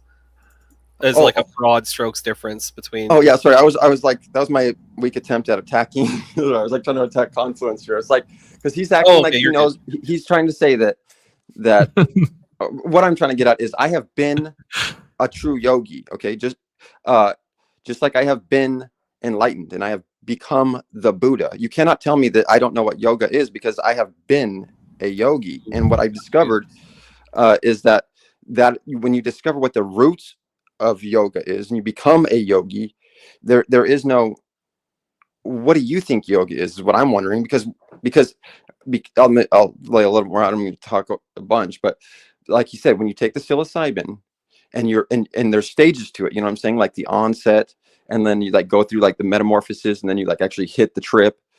And it's like, dude, when you're going through that metamorphosis of like a deep, like a heroic dose or something, where you're like not really you're like not really in control of your body because the psilocybin is taking over on like a cellular level, and it's like actually trying to like heal your body.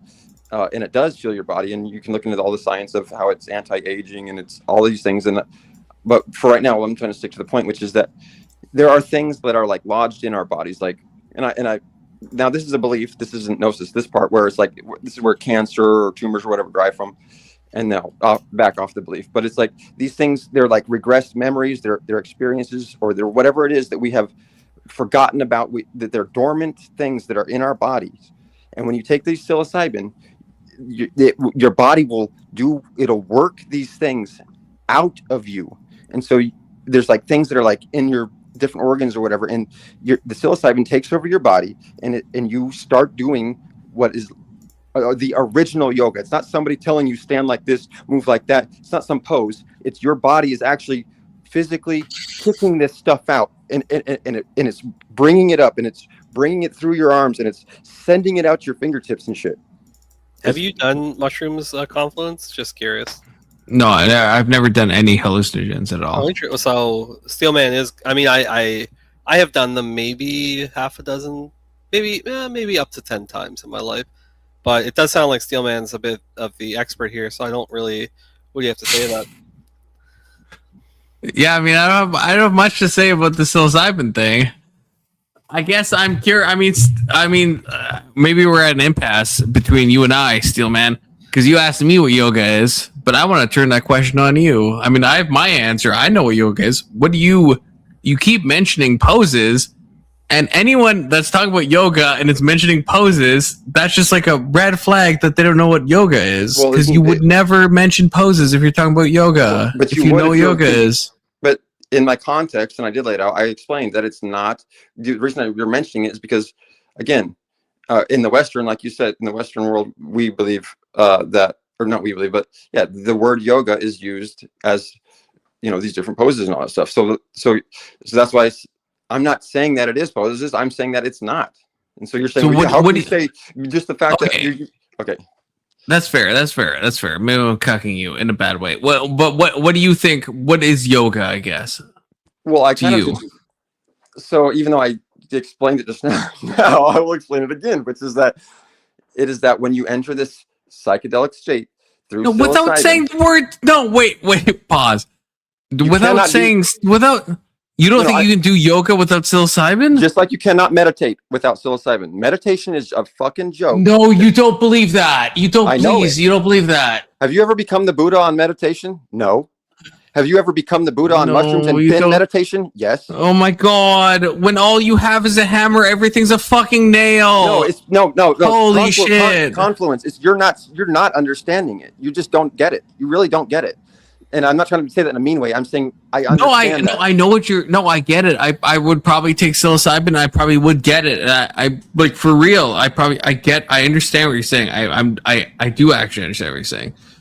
I get what you're saying. Yeah, thank you. That's nice.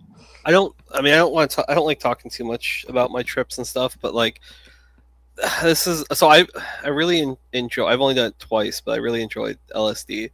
But with mushrooms. And to be clear, LSD lasts for like 8 to 10 hours. Like when they call it a trip, that's why they call it a trip. Like you're going on a trip. Similar with mushrooms, it's like you're going on a trip. Like that is the. But with mushrooms, I had me and my friend, and it was for his first time doing it. For me, I'd done it a couple of times. He's never done any of this stuff. He maybe had smoked a handful of joints in his life, but he's always I wanted to do this thing. So I tried to make it like a cool experience. So we went to essentially a beach. Like beaches on the West Coast are not like swimming beaches. It's not like a really nice beach, but it's like a beach where we were away from the beaten path. So we're like away from people. So it was like a nice summer night. We started a little fire on the beach. And we're just going to watch the sunset. So we got there in like the late afternoon. I'm like, this is like a really calm, nice setting for his trip. And he had like almost a epiphany type filled experience where it was like he was in awe of like all of these things, and he had all these. And for me, and this is one of the weird things with mushrooms, I did it like enough times to kind of okay, I've never done like a heroic dose, to be clear. So like I've never completely lost like all of my faculties in that way. But I had what I can only describe, it didn't, maybe I put expectations into it, but this has happened several times. I start getting this thought, which seems very counterintuitive to how I hear other people describe mushrooms and to what I clearly witnessed my friend go through, which was an extremely positive thing for him. I have this thought that I'm a bad person, but the weird thing is that I affirm that and I celebrate it, and I'm like, I'm a shitty person and I love that fact. And it's happened several times to me, and I've tried to examine that experience where it's just I enjoy being bad, and it made me, but it's the weird thing is that I didn't realistically, I don't think I'm a bad person. Obviously I do on some level, but it was more just yeah, I'm kind of an asshole to people sometimes, and it did make me question things. So maybe in a roundabout way, it sort of showed me what I needed to be shown. But I didn't like the feeling of this it was a reinforcement of my ego. It was the exact opposite of what I would expect, which would be a melting or a deconstruction of the ego. It was, I guess that's the best, maybe not even the thought of I'm a bad person, but it reinforced my ego and made me extremely confident and arrogant, which I wouldn't normally even consider myself normally. So yeah, I don't know, my 2 cents. It's just it's the one reason I've never been super into mushrooms, because I don't like feeling like that. I don't like feeling arrogant and egotistical. But that's a real thing, probably, right? It's probably real. That's probably some part of you, right? That's not false. Maybe, like but at some level. To be clear, this hasn't happened every single time I've done it. It's happened maybe 3 times. So it's also like not a super consistent. It depends. I've done like No, I know, and I'm not saying this is you, but I'm saying what you described. I think that exists in all of us. Like I'm saying that's like probably a universal experience. Right. I mean, fair. I just don't think that's a valid. I think that's a valid thing to go through, right? Like it's just not the typical thing that most people seem to experience on mushrooms. Like most people would never. I've never heard anybody describe mushrooms as like reinforcing their ego. Usually, especially with psychedelics, it's sort of the opposite. And LSD was more like that. Like it was, that was just a completely different thing, which I felt like I got a lot of value out of. I felt like I got less value out of mushrooms, but literally not even take that with a grain of salt. Like this is one single person's subjective experience. I would never make that as like a broader claim than the self-contained, like this was my experience. I don't know, it still sounds I haven't done any of this shit, so but it still sounds like a useful realization, I guess. And again, like I think that's inside all of us, right? But I to me that would still, I don't know what your experience was, but I don't know. It's the way you described it sounds like a useful thing that everyone should know, right? Well, Terrence McKenna said going through life without having, the psychedelic experience is like going through life without ever having sex. He's basically that you're missing a huge part of what life was, what we were meant to experience. But on that, I think as much. I'm not comparing it. Like that's I'll give an example. But anyways, I wanted to mention also that the LSD that you mentioned.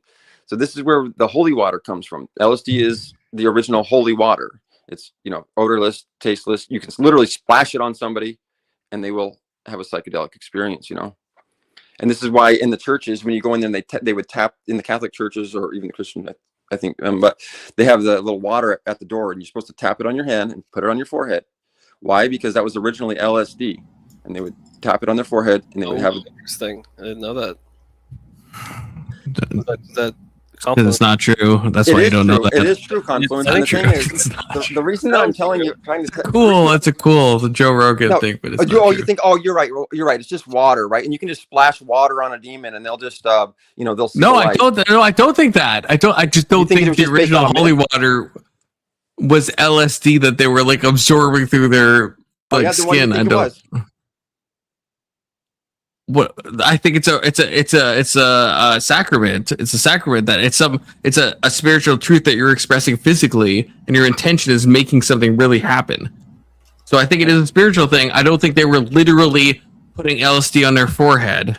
All right, and that's why I'm saying that that's what all of these fake Christians, so-called, and all of these religions are so blind, because they don't think that it was literal. They're just using water and calling it holy water or LSD. It is literal. It's literally holy water. I am 10 toes down. I think I'm a transubstantiationist still, man. I think the body becomes literally the blood and flesh of Christ. But I just don't. I don't know if that. Why would that mean it's LSD? Okay, first of all, this transubstantiation thing, that's what I'm saying. This is the lie, bro, that you've been sold, that I'm trying to help you correct, dude. When Jesus said, I'm telling you, dude, if you can just hear what I'm saying, even though, like I posted in that chat there where Jesus says, like, some of you just can't hear it, you know what I'm saying? And it's that, as he says in the Last Supper, you have to eat from my body and drink from my blood. And they said, we can't accept it. This is a hard teaching. And he reaffirmed and said, very truly, I tell you, my body is food and my blood is drink.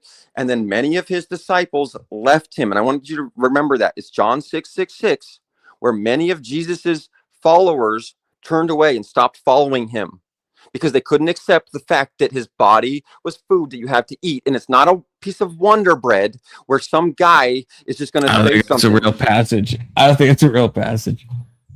Yeah, you're not going to... Anyone who believes that a cracker or a piece of bread turns into the no body slurs. of Christ. I'm just kidding. Continue. But what I'm saying is, you realize, once you see the light... John 6... I think you're full of shit. John 6:66. Yeah, pull it up. John 6, I don't think it goes that high. I can be proven wrong. I'm going to go out on a limb. I don't think John fucking goes that high. Thank you, because then you're going to realize that I do know what I'm talking about, and Yeah, you're being a little bit of a doubting Thomas right now. I am being. Well, well. No, he's right. He's right. He's right. That's fair. I'm wrong. He's right.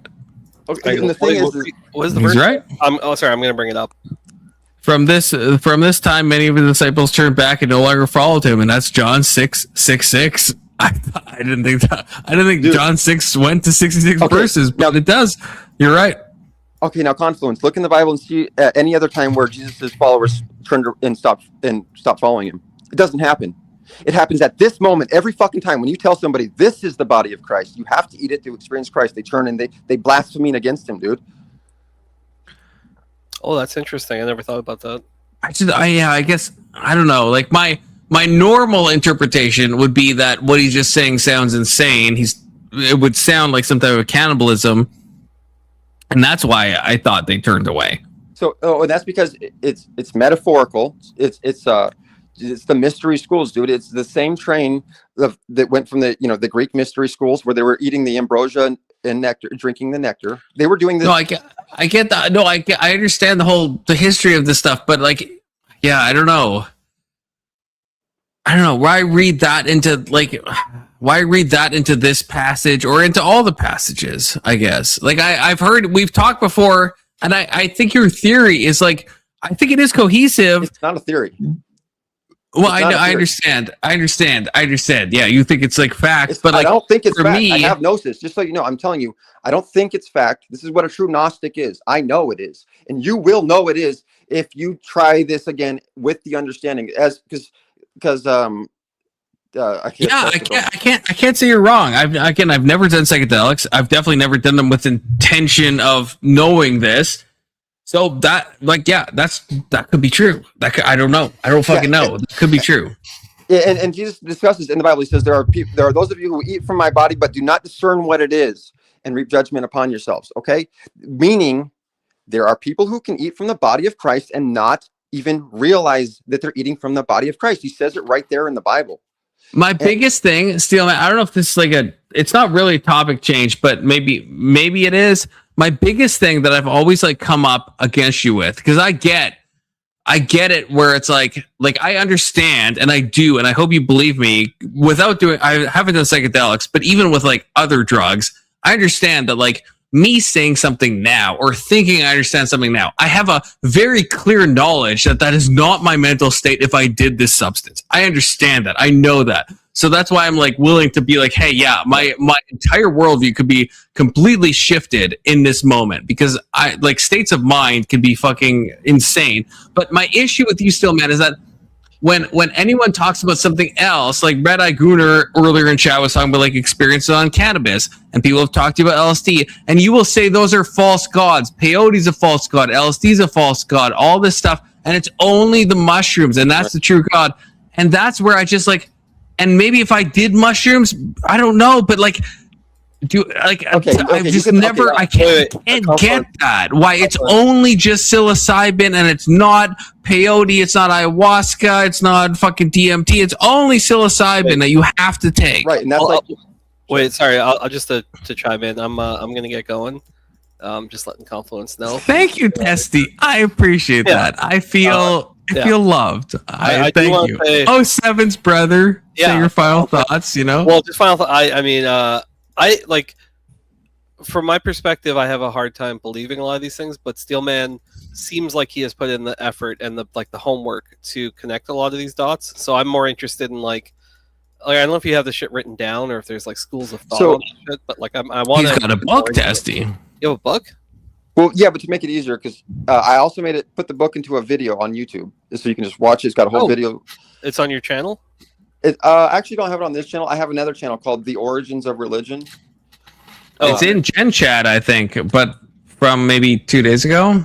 Okay, I'll track it down if it's in there. Yeah, so it's called The Origins of Religion as reference to sacred mushrooms, and you should check it out because there's so many more links, dude. Which I know you got to go, but I would love to talk about those links. Yeah, at some point for sure. In the meantime, have a good night, guys. We'll chat soon. Take care, Testy. Good to see you, man. So explain why right now, Confluence. the thing, the different drugs, because that's something that I don't get. Am I muted? Can you not hear me? Unless my sound went out. It's you. It's you. It's you. Oh, You have to my sound go out? rejoin. I can't hear you. Yeah, you. It's you. It's you. I don't know if I can make this more clear. It's you. You have to rejoin and come back up. Sorry, I can't hear it. Yeah, I know you can't hear.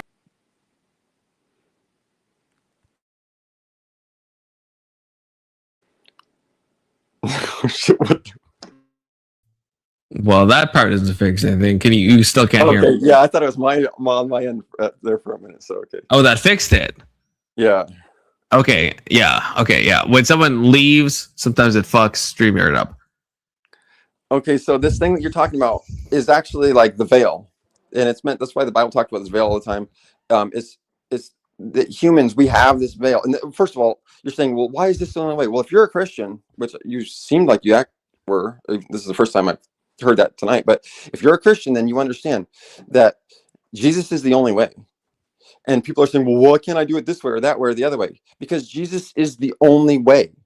And that's the fact. And we can get into the studies that show it actually is having, they're now that they're allowed to do studies on it, just as of recently, they're finding out that it actually has anti-aging properties in these mice. This is the philosopher's stone. This is the this is like the fountain of youth. And yep.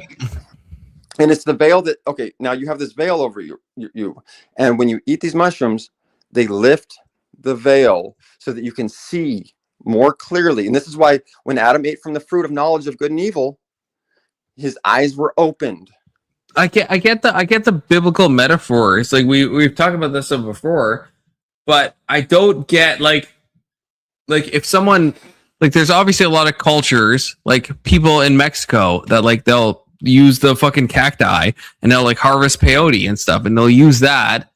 And I guess it seems, and I understand your parallel you're drawing with like Christianity, a scandal of particularity, that like why would this only apply to these specific people? I get that, but like if we're zooming out from that, because I think that's a valid criticism against Christianity. I agree with that. I have a lot of heretical answers to that. None of them are orthodox.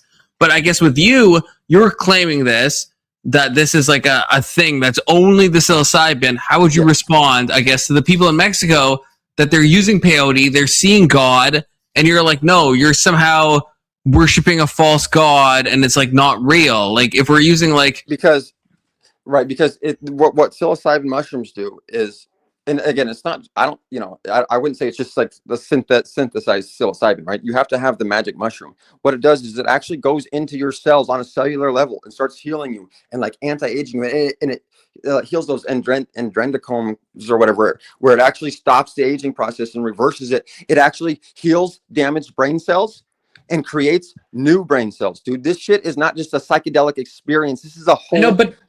No, I get that, but that's not what I'm. That like I get. So I don't know. Peyote, I don't know. Peyote doesn't create.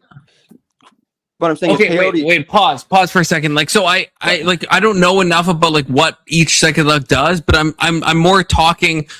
If you are the person, so let's say we don't know the science. Like that's a new thing. You would agree with that? This is a new thing that we know about the anti-aging. You can't. There's no way you're going to be able to show a study older than like 15 years ago, right? We both know that. So people back in the day, if they're in Mexico and they take peyote and they see God, I guess like they don't have access to that in rats it caused anti-aging. So like, what are they to know? How would they know that's false? Why would you think that's true in that age before we have the anti-aging or any other scientific studies? So because that's all just when you take the stuff, and I guess you would say take a heroic dose. When you take enough, at least where it's actually really effective, you feel it, it, you can actually feel it flowing through your body. You can actually see your face morph into a younger version of yourself. You actually can, how they say like people's faces melt and all that shit on psychedelics. Well, melt, but it's not like they melt or anything. It's your eyes are open, dude, and you can see things. But do you not? I agree. I don't mean to cut you off, but I agree with all of that. But do you not think that happens when people take a large enough dose of LSD or DMT? Or peyote or whatever the fuck, right? Like, there is an amount where you're going to see all the stuff that you say, right? That's what I get hung up on. Okay, so this is what. Okay, so if you want to get into it, is that yes, it's the the ancients, when they wrote about this stuff, they hid those other. They had different plants that they would call prophets, and so they would consider like a peyote or something like that to be a prophet. They would call it in their text. But there's one true God, and that is. And you're asking me why? Okay, let me back up and explain to you all more why. Okay, first of all, you have to brew the DMT from the ayahuasca. You have to get the two different plants and mix them together and use fire and all this stuff, right? Early humans didn't have that ability. Okay, this golden cap mushroom, you just eat it raw. Okay, this is how the early hominoids were able to develop civilization, because they didn't. This is okay. You didn't even have these other psychedelics either without the whole mushroom network and everything like that. So this is the depends original. what you mean. It depends what you mean. Like, yeah, like fungi is fundamental, but it's not like magic mushrooms became the cactuses that produce peyote. Okay, right. Let's start here. Okay, Easter. Okay, you know how? Let's start with the growth cycle of the mushroom, and we'll skip the Trinity, which is the Holy Spirit being the spores in the air, the mycelium, which gives life to all chlorophyll using plants and internal animals and humans, but the flesh of the gods themselves, as the Aztecs called it, the flesh of the gods. That's the mushroom itself, and it starts off in an egg state. As it starts to grow, it looks like a small egg. And this is where I know, but I don't want to. No, let me just say this is where the Christians. I know, but we've talked about all this before. Like we have, and I. Okay, so you understand Easter, right? I'm getting into the Christian holidays. Yeah. No, okay. I know we talked about all this before. All this we've talked about. I get that. So, I do find it compelling, but I feel like that doesn't answer my question about if you're a fucking Mexican and you're fucking in like, I don't know, 1,000 years ago, and you find peyote, are you contacting God? Because you would say that's a false God, but that's where you lose me. Oh, and K2 says you want to get high fluence. Thank you, K2. No, okay, even the people that do the peyote don't think that they're contacting Jesus. They always say it's some goddess and shit. They're not even calling it a god. Well, yeah, I mean, most people that use mushrooms don't think they're contacting Jesus, though, right? Oh yeah, they do though. They were calling it the flesh of the gods, and no, Mexico. Don't no, come on. Oh yeah, look up the Aztec word for psilocybin mushrooms. It's teonatacatl. It's the flesh of the gods. They were calling that. I know, but to connect that to Christ is like that's like you're using like some. Oh, this could be Jesus, and sure, but you don't think you can find the same thing with peyote? In fact, I know you can. No, you can't. No, you don't know you can. In fact, wait, where is it? Where's my book? Wait, Stillman, you probably know this book. Fuck, I lost it. God damn it, I had it before. Carlos Castaneda, you ever read him? I can't find my book right now. I say reading is for those that can't write, Oh, come on. You've never read him? Carlos Castaneda? I don't read, you know that's that why is? I made the video book, I mean, I do read, but... You did an anthropology degree. What the fuck are you talking about? Okay, I do a lot of reading. I read research papers and all that shit. Yeah, you'd have to. Most books are garbage, man. Yeah, most, not all. And Carlos Castaneda, this guy who was like mainly with peyote, and then he came to the realization that you don't need drugs to experience these spiritual states. But yeah, he never. The way he talks in the original books, when he talks about peyote, as a Christian, when I read this, I draw a lot of parallels to Christ. So much. Similar. It's very similar. In fact, that's what I mean. So, like, for you to draw a distinction with psilocybin, I'm like, I don't know. I feel like it's like special pleading, where you're like, oh, I'm gonna like pull this exact thing, and I'm gonna interpret that as a Jesus thing. But all the people that have done peyote or other really drugs, I'm gonna say it's not. I'll tell you what. It's not an interpretation. I actually had communion with Christ, true communion, which is where we get communion from, and it's where when you eat the body of Christ, if you I mean, apparently not for everybody, but if you do it like, ritualistically or whatever, I mean, I've had actually become a vessel where Christ entered me and I became Christ. And I could even look in the mirror and see Jesus Christ looking right back at me in the mirror, dude. Like, I'm not like playing you that this is the real deal shit, dude. I believe you, but I guess I'm asking, like, out of all the people have done psilocybin, how many people have had some Christ-like experience? Very few. I think you'd agree with me. Very few. right? And then if you look at other things, there's people that have done LSD or peyote and have had Christ experiences as well. And so, like, are we in an empirics thing? Like, are we trying to figure out who has had more Christ experiences? Are they having Christ-like experiences, or are they having psychedelic experiences? Because no, Christ-like. You're telling me people, and I mean, I haven't heard of anyone talking about. The reason I'm mentioning this is because peyote is, from my understanding, always referred to as a woman's a spirit, the goddess. Not, it's always a feminine. Nobody's ever. I mean, maybe there are some people, just like you're saying. Not everyone's saying that or mentioning it, but I don't think people are claiming that they've contacted Christ on psilocybin. I mean, on ayahuasca. But even if yeah, no, that's not true. That's not true.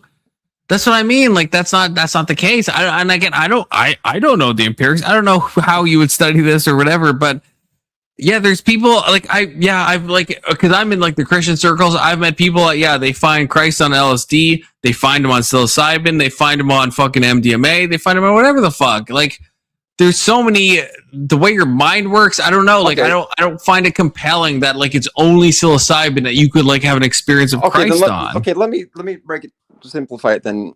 I'm getting back to the Last Supper here, and I'm trying to hone in on this idea that Jesus was talking about his body being food and that there is a substance. Do you think that that's even possible, or are you at this point saying that's not possible? Wait, what? What's your question? I'm saying that when Jesus said, "This is my body," do you think that there is a substance on earth that could be the body of Christ that does give somebody communion with Christ, or not? And then, where I'm going with that is, because if you say yes to that, then I would say, well, then I'm going to ask you the same question you're asking me. Well, how do you know it's not all these other things? I'm saying it's got to be. Could it be one thing, or does it have to be a bunch of things? Well, I guess my answer would be like, it's I like my normal thoughts is that I think that's like a spiritual thing. That's why like I believe in transubstantiation. But if you're asking, is it possible? It's possible that maybe Jesus was referring to some psilocybin or some other drug. That's possible. Okay, no, you got me right here at the transubstantiation. Let's just say that I walk your path and say, the transubstantiation, the only way to eat the body of Christ is to have that dude over there who calls himself a pope say something, and then that bread becomes the body of Christ, right? Well, that's not what I mean by that. That's not what I mean. To be clear, I have a kind of heretical thing. I think I can turn the bread into the body of Christ. So that I understand. That sounds retarded, but I think I have that ability. I think we're all priests. It is retarded, just so you know. But that's my point. But it's retarded to think that a priest can do that too. Right, that's my point. Is that so? Are you saying that that's the only body of Christ? Is it that the body of Christ can only be created through transubstantiation? I think I think there's semantic overload. I think when we say body of Christ, we mean different things in different passages in the Bible. But I think if we're talking about the Eucharist, then yes, we're talking about the body and the blood. And yes, I think someone with the right intention can literally, not physically, but literally in like a spiritual way, turn that into, in a transubstantiation adjacent process, turn that into the literal body and blood of Christ. That's what I believe. Okay, then what I'm saying is, do you think that there's any? Where I'm going with this is, I'm trying to put you in my corner and say, you're saying that the Christ can only be, come to manifest through transubstantiation. No, I'm not saying that. I'm not saying that at all. Okay, so then it can manifest other ways. You don't have to have transubstantiation. Is that what you're saying? Yeah, you don't. Yeah, absolutely. You don't have to. Then this is very interesting. So if you don't have to have transubstantiation, then where can you get the body of Christ from? Well, I guess now we're into the semantic overload. What do you mean by in the Eucharistic sense? Well, okay, then I think that would be the transubstantiation, right? And let me hold on. Let me clarify the Eucharist point, which is you said the body and blood of Christ, and maybe that's what the Catholics call the Eucharist. But for me, when I talk about the Eucharist, I'm referring to the specific the circular wafer, right, that they're using. Right. So we're talking. There's a lot of that's what I mean. Well, I'm separating it from the blood though, because in the garden. But when you're asking me what I mean by the body of Christ, what are you asking me? Oh, well, okay. I'm gonna hold on. I just want to parse this out real quick so I don't move past it and I don't want to get stuck in it. Which is that in the garden there was the tree of knowledge of good and evil, and then when they ate from that and their eyes were opened, it says the Jewish God said, "Now we have to kick them out so that they do not eat from the tree of life and become immortal like us." Okay, so so they clearly distinguish the tree of life and the tree of knowledge are two separate trees. Adam can eat from one and not from the other. Okay, so a person can eat from the body of Christ, but not drink his blood. Okay, when Jesus came, he said, "This is my body, this is my blood. You have to eat from my body and drink from my blood."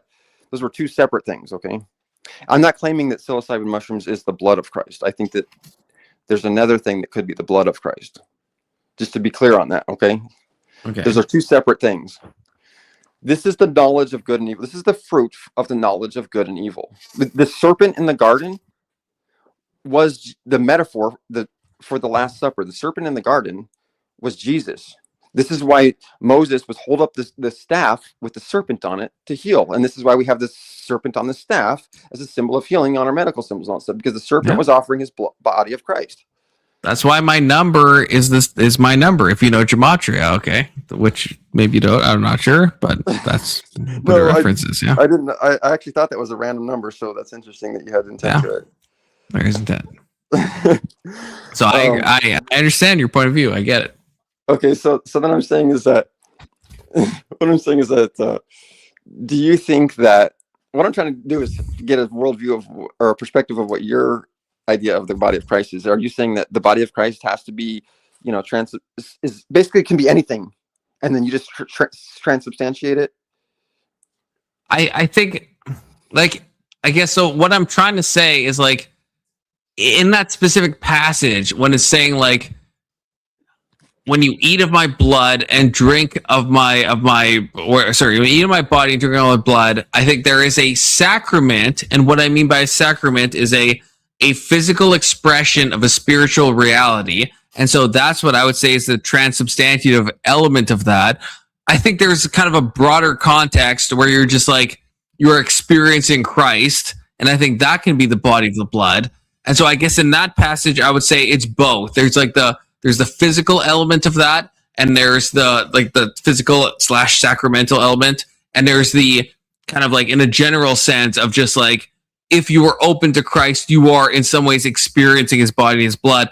The other thing outside of that passage, the body of Christ can mean a lot of things, and that's where the semantic overload comes in. But because that could mean like the church, that could mean the body of believers, all that stuff. If we're just talking that passage, and I would give the two things. I would say that it's a broad thing of like anyone who experiences Christ. It's also the physical transubstantiation argument, I guess. Well, okay. The reason well, kind of, yeah. You're saying, well, like I was saying, that the psilocybin mushrooms will physically heal you on a cellular level and also open your eyes and your mind. Those are two different things, but they're right. But I guess you're treating it as like a physical substance, whereas I'm not. Like I'm saying it's the sacrament is a physical expression of a spiritual reality. So in my opinion, I think it's just bread and wine. And I think that through intention in a ritualistic fashion, it doesn't involve any church. It could just be, church in the normal sense, it could just be you yourself. If your intention is to intake the body and blood of Christ, then you are in some ways turning that normal bread and normal wine into spiritual and literal, but not physical. Unless a miracle happens, I suppose, according to the Catholic Church, you're turning that into the literal blood and body of Christ. So yeah. I don't think the body and blood of Christ has to be on its own, some special magical physical object. Like I'm not a poet. Like maybe it is psilocybin, but I guess the way I read that or the way I think of it is not. It doesn't have to be that. I think it's more your intention in imbibing whatever substance you're imbibing, not about the properties of the substance itself. Yeah, and right. Okay, yeah. And I guess you think it's the properties. You think it is he's talking about a specific thing. Yeah, exactly. And in fact, I think he double downs on that to make that very clear, because he says, you have to eat from my body and drink my blood. They said, this is a hard teaching. We cannot accept this. And then he doubles down and says, very truly, I tell you, my body is food. It's not a church. My body is food and my blood is drink.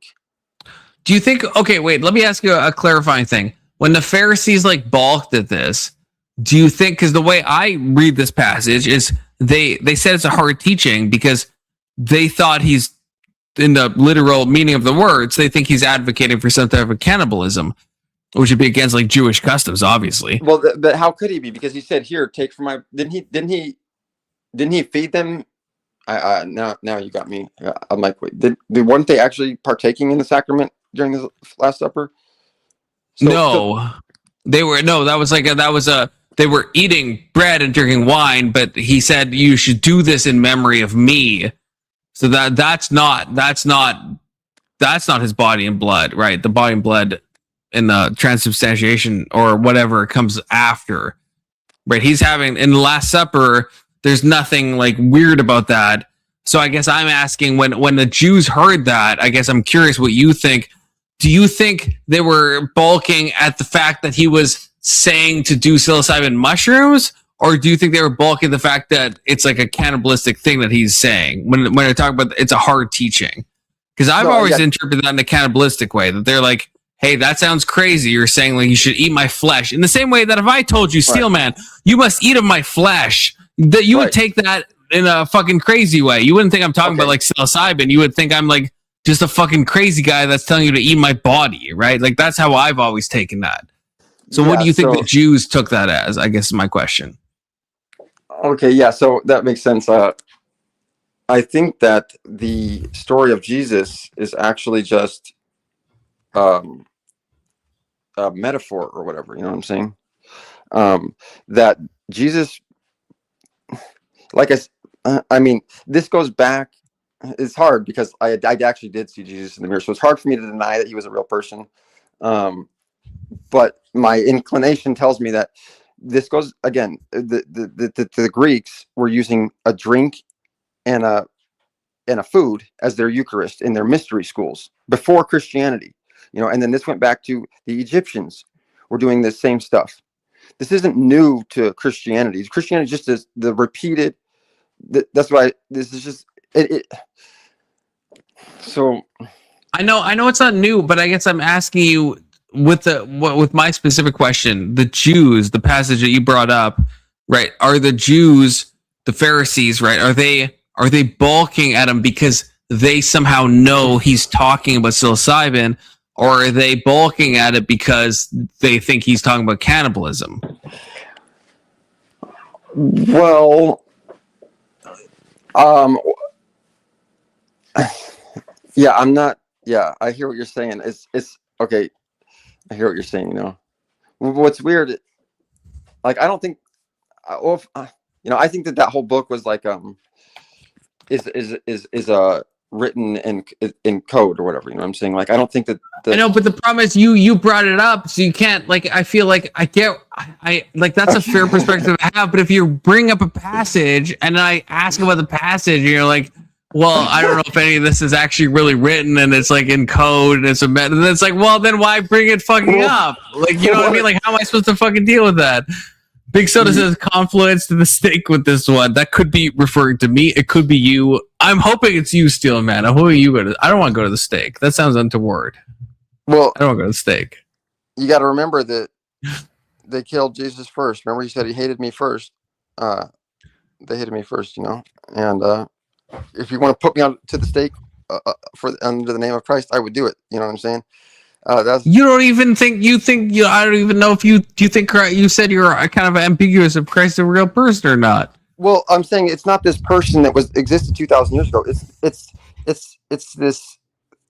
this before Abraham was. You know what I'm saying? Yeah. No, I get that. Actually, I do agree with that. I think Christ did pre-exist everything, so I get that. Yeah. I guess it just feels. I know you like Maryland, and I like Maryland too. But it just feels similar, where it's like you both will quote Bible verses, but then when we actually talk about the verses, there's like the infinite out of like, well, these verses might be like omnicucked, and like we can't really trust them, and it's all that's an analogy and stuff. But it's like, then why quote the fucking verses? Then don't drag me down your fucking rabbit holes if you're not gonna, you know what I mean? Okay, I'm with you now. Okay, it makes sense. So what you're saying is exactly what we're talking about, obviously, which is when the Jews were asking, when they couldn't accept it because they thought it was cannibalism, like you're saying. But it wasn't cannibalism. And that's the thing. Because he wasn't really talking about eating is a person. I know, but I guess I'm saying from their point of view, right? If we're trusting this verse, are they hearing this as an advocation toward cannibalism? Right? That's the question, right? Because we have the benefit of hindsight to know that, well, okay, that's not what he meant. But in that moment, because that's the moment that it says that the Jews at the time didn't know what happened after. They just hear a guy say, "You have to eat of my flesh and drink of my body." And again, that's why I said, Steelman, if you said you have to eat of my body, you have to fucking eat my fucking abdomen muscles, I'd be like, Steelman, you're crazy. That's insane. What the fuck are you saying? Right? Like, I wouldn't understand that. So it's understandable that the Jews, if they hear Jesus being like, you have to drink my blood, that they'd be like, are you fucking insane? What do you mean by that? Like, that actually makes sense. But and then you said, well, in hindsight, we realize, well, no, in hindsight, what do we realize? What did he mean then? Well, in hindsight, I don't think he means cannibalism. I think my interpretation would be the I guess the transubstantiation. I think he means like some spiritual process of remembrance of but in a sacramental way of physically turning, literally turning the physical into the spiritual. That's what I would think he's talking about. Then wouldn't that even be if you think that you're turning stuff into body and blood through transubstantiation, then you're thinking that that's the real body of Christ sitting there at that point. Yeah, but I would say cannibalism is, I would say that's if you're eating like the physical flesh of somebody. So if we're like nomming on Christ himself, then I would say in a physical sense, I would say that is cannibalism. But if it's like I said, it's not physically right. Okay. It's literal. It's not physical. That's the distinction that they make. It's not literal, right? It's not literally the body. No, it is. No, it is literal. It's not physical. This isn't me saying this. This is the Catholic Church, because I'm kind of stealing their language with the transubstantiation. They will say it's literal, so it is actually becoming it. But when they say actually, they don't mean physical. They mean like it is spiritually on a different level than physical. It is becoming the body of Christ, but it's not necessarily physical unless it's a miracle, in which case it does. In which case I would call that cannibalism. But I'm not a Catholic. But I would agree with you in those rare instances where, because there's people that say they eat the Eucharist and it does become flesh in their mouth. I would say, well, then I guess that's cannibalism in a definitional sense. But okay, let me try to get us back to here, which is that, like, I've been to the churches and I've, embarrassingly eaten the little cracker and drinking the little cup of grape juice and stuff, and it's never done anything for me. You know what I'm saying? But I've taken 0.2 grams of psilocybin mushrooms before, which is just like one tiny little cap. You know what I'm saying? And my whole day will be perfect. I can manifest rainbows, and I'll like have enlightening experiences and stuff. You know what I mean? Like so what I'm going with this is, can you say that maybe a psychedelic, regardless of what it is at this point, I'll ride with you down the whole, maybe it could be any psychedelic. Let's just ride that train for a second. Don't you think? Don't you think having anything except regular bread and wine would make more sense? Yeah, at least you'd be experiencing something.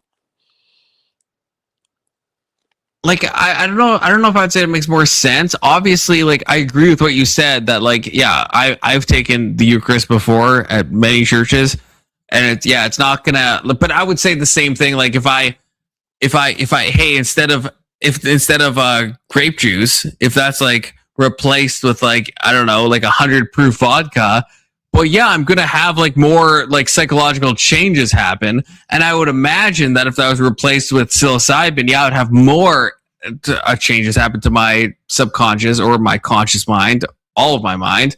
But I don't know if that really I don't know what that really says. Like, of course, it's, to me, like, it's on its face is obvious that yes, if something is like meant to be something in a spiritual rarefied sense, obviously if you do the brute force method of just like taking mushrooms or taking any psychedelic or smoking weed or drinking alcohol or whatever, you're like, in your state of mind, you're going to have like a different phenomenological experience. But that's just like, to me, that's just obvious. Like, of course you're going to, obviously. Like, that's like saying, like, I don't believe in meditation because, hey, I drank like 5 cups of coffee and I was fucking jittering off the wall. So I had more of an experience than when I sat there and tried to still my mind for 30 minutes. Well, it's like, well, of fucking course, obviously, but that doesn't mean you did something better than meditating.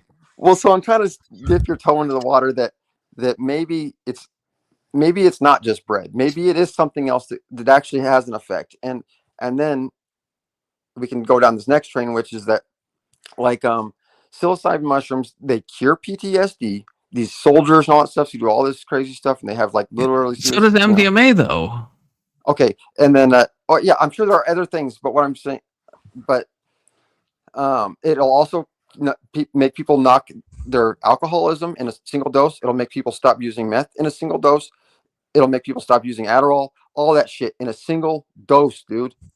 There's no other substances that does this shit. No, that's not true. Like, look at ibogaine. I don't know if you know, but ibogaine is like that's the whole thing about ibogaine. Is it stops like opioid addiction, which is like one of the worst probably forms of addiction. Yeah, it'll stop, but will it knock? And you can knock. Oh, but what I'm saying is, some of these things will do some of these things. But I'm saying this thing does all of these things. I don't believe that. I don't believe it does all these things, at least with 100% replicability, right? Like I think you could find some example of someone using any psychedelic substance and experiencing some relief from some problem. But ibogaine, there's a reason ibogaine is like in the same way. If you're going to quote studies at me, right, which is fine, but then you have to admit that ibogaine is just from the empirics of the science is better at dealing with opioid addiction than psilocybin is. That's just like from the science, which might be wrong, right? Like maybe they haven't done enough studies, or maybe the studies are wrong. But then you can't say science at me if I can't say science at you. You know what I mean? Like it has to go both ways. Well, no, I'm agreeing with you that there are minor deities and prophets and what, as the ancients called them, that will help with certain things that are but right, but there's no study you can show that psilocybin is just like the panacea of every addiction you've ever had. Like you can't give me that study. Okay, well, first of all, the reason that psilocybin hardly has any studies is because it's been made illegal for so long, No, it has tons of studies. It has tons of they're studies. All recent, though. They're all very recent. Yeah, so is ibogaine. So is MDMA. All this, obviously, the psilocybin is in the place of every other psychedelic, right? They're all like Schedule 1 or whatever the fuck. It's all the U.S. government doing fucking shit, right? But that's all of them. That's all of them. It's the witch hunt. They're persecuting Christians. I know, but I'm just saying that applies to all of psychedelics, right? That's not unique to psilocybin. That's the same as all of them. They all have like limited studies. It's all kind of recent. Sure. So it's not like persecuting specifically psilocybin. It's just every psychedelic. Well, okay, then. Okay, here's the other thing, is I believe that Christianity itself, again, is based off of this one. And you can say, well, maybe there's other, religions. But what I'm saying is, as a Christian who believes that Christ is the only way, and if you follow the trail, and you'll see that have you heard that, like the Egyptians, like the Ra, Osiris, and whatever, the Trinity that they had going. Yeah, and if you notice, I don't know if we ever talked about it, the golden disc that they were worshiping, that between the scarab beetle, right? Yeah. The scarab beetle being the dung beetle being the beetle that dwells particularly on cow dung, holding up a golden disc. Those Egyptians were, hey Emmett, so that golden disc, I'm going with this. Hey Emmett, we have talked about this, and I think that's it. That's a possible interpretation. I can't hear you again. Oh, it's you, Emmett. I can't hear you. It's you, Emmett. Emmett, talk to him. Tell him it's him. It's not me. It's him. It's you. It's you. It's not Confluence. He has the Agrilapolis thing. I don't know. Is that just me? Can you guys hear each other? Oh shit. Yeah, we can hear you. We can hear each other. Hey, Confluence. Hey, No Flow Fly. How's it going? How's it going? Oh shit. It's going well. How about you? I had a debate today. You did have a debate today. and I pissed off an Orthodox guy that's calling me a demon bringer, which is kind of who? Not Orthodox guy. I mean a guy that is supposed to be Orthodox and was in chat calling me a demon bringer. But not like someone that I would know. No, it's some weirdo. But I thought it was funny. Someone told me, so I only stopped by for like 10 minutes, but someone told me that you said that God doesn't give us moral intuition. Is that true? I think Les Chief said that, so I don't know how accurate that is because he's an I atheist. didn't say that. We were talking about partaking within the energies and how partake within the energies of God. How do you have access to God in a way? And one of the arguments I made against witchcraft is that the idea that you yourself have access to God and can use kind of magic, it's would presuppose that God is willing to grant you his energy in a way, and the only way that I know that you can properly partake within God has to be through the church, because that's the way that he set it up so that you can have access to him. I don't know if that's what he means, but it is nothing. It has nothing to do with if we have moral intuition or not. I don't agree with that. Well, okay, I guess. Okay, I'm curious then. I guess so. But would you not think that there's something? Again, I don't like the energy essence distinction. Kind of eludes me to this day, still, to be honest with you. Yeah.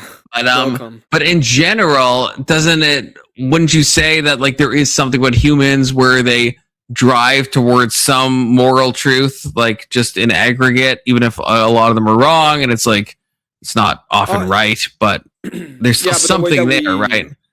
Yeah, the way that I solve the issue of who is correct, it has to be with God, and then we have to go through his revelation.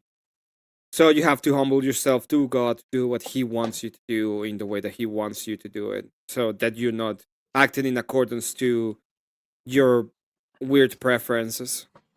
Right, but why, I guess, why, when people have their preferences, right, why do they so often kind of agree with, like, the right stuff? Like, sometimes because they don't, but often they do, right? Like, even in divergent cultures, are you talking about they often... Yeah. Okay, yeah. Well, I would say so. Like, I would say humans have some type of moral intuition from God, even if it's like not incomplete. But there's something there. It feels like it's not like we're all like hitting completely. It's not like we have like a bunch of societies that are just like, you know what, we're gonna like legalize grape, or we're gonna like legalize murder. There's some common morality that we share, even if it's like divergent to some extent. Self-preservation. Well, I would say that it points to the objective idea of God, right? If you follow what is right, if you follow yeah. if you follow if you were to follow, even unknowingly, the will of God, you will be blessed in the sense that you will still have some of the fruits of the spirit within you. So doing what is good will always bring with itself something good with itself, right? But that's not the actual problem. It's like you can have an intuition of what good may be, but the question becomes what is actually good, and if there is such thing as an actual good thing. But I guess I'm asking, what do those people possess that makes them more likely to hit on a good moral intuition than on a bad moral intuition? Like, what is happening there, like within themselves? Like, I feel like they would have to have some connection to God. Well, you're talking about the law, like the idea of the law, which is if you read God, whatever. When you read Romans, like the law is written on their hearts, like that type of thought. Yeah. So when you read Romans, what it says is a condemnation, specifically that part. He is telling you everybody is under the will of God, and everybody is condemned condemned through sin. And even if you know the law, you're condemned to the knowledge of the law because you are a Jew and you know the law that was given to you. And even if you are not a Jew and you have no idea of the law, you are still condemned by the law because God put it in you so that you know what is right or wrong. That is the presupposition of where he's coming from. But there's got to be a positive framing of that, right? Like, if the inverse is true, that like if you have this and you're condemned by this, well, then the flip side is that then you do have this. You have the law of God written on your heart. Like, even if Paul's not saying in a positive way. But it's through condemnation, right? The positive of that is Jesus Christ himself that came up for the redemption of sins so that we can actually be part of God again. Yeah, but not necessarily. Like, because he's talking about all people, right? So if you imagine someone like in fucking India in like 2000 BC, they have no contact with Israel. Obviously, they predate Christ. So it's like, but they still have the knowledge of God written on their hearts. And if it's if it's in a condemnation way, there has to be a flip side. If they're being judged for something they did bad or didn't do that's good, then the flip side is that they must have known what's good. And I guess what is ontologically happening in them that would give them the knowledge of what is true. There has to be something. So I don't know if it's, I guess it's not energy or essence, but there has to be something. They have something inside them. Once again, they have the knowledge of good and evil. That's what they had. That's the idea of eating from the fruit, even in and of itself. So you have that, and you're being condemned to that. The way that you have it is the restorative power of Jesus Christ that allows us to get closer to God. And now I know what you said about. I understand what you're saying about the people in India. Even them, when it comes to the people in India, even them can be redeemed because at the end of the day, Jesus Christ went on and trampled death. So when we see people who may not have access to the church or have the fullness of, there's more grace to be given to them, but that doesn't mean that you're going to do it through another means. You still do it through the means of Jesus Christ. No, I agree. And maybe we're saying the same thing on what I'm about to say, but like, if you're saying that people have the knowledge of good and evil, I guess I would say another way of framing that is like, people have moral intuition that is often right. Yeah, I guess agree I agree the idea of the moral intuition, but that is just what it means is we have an idea of what is the nature of God and how we ought to act. That doesn't mean that we act that way or that we are following His way, right? Or that we don't fall.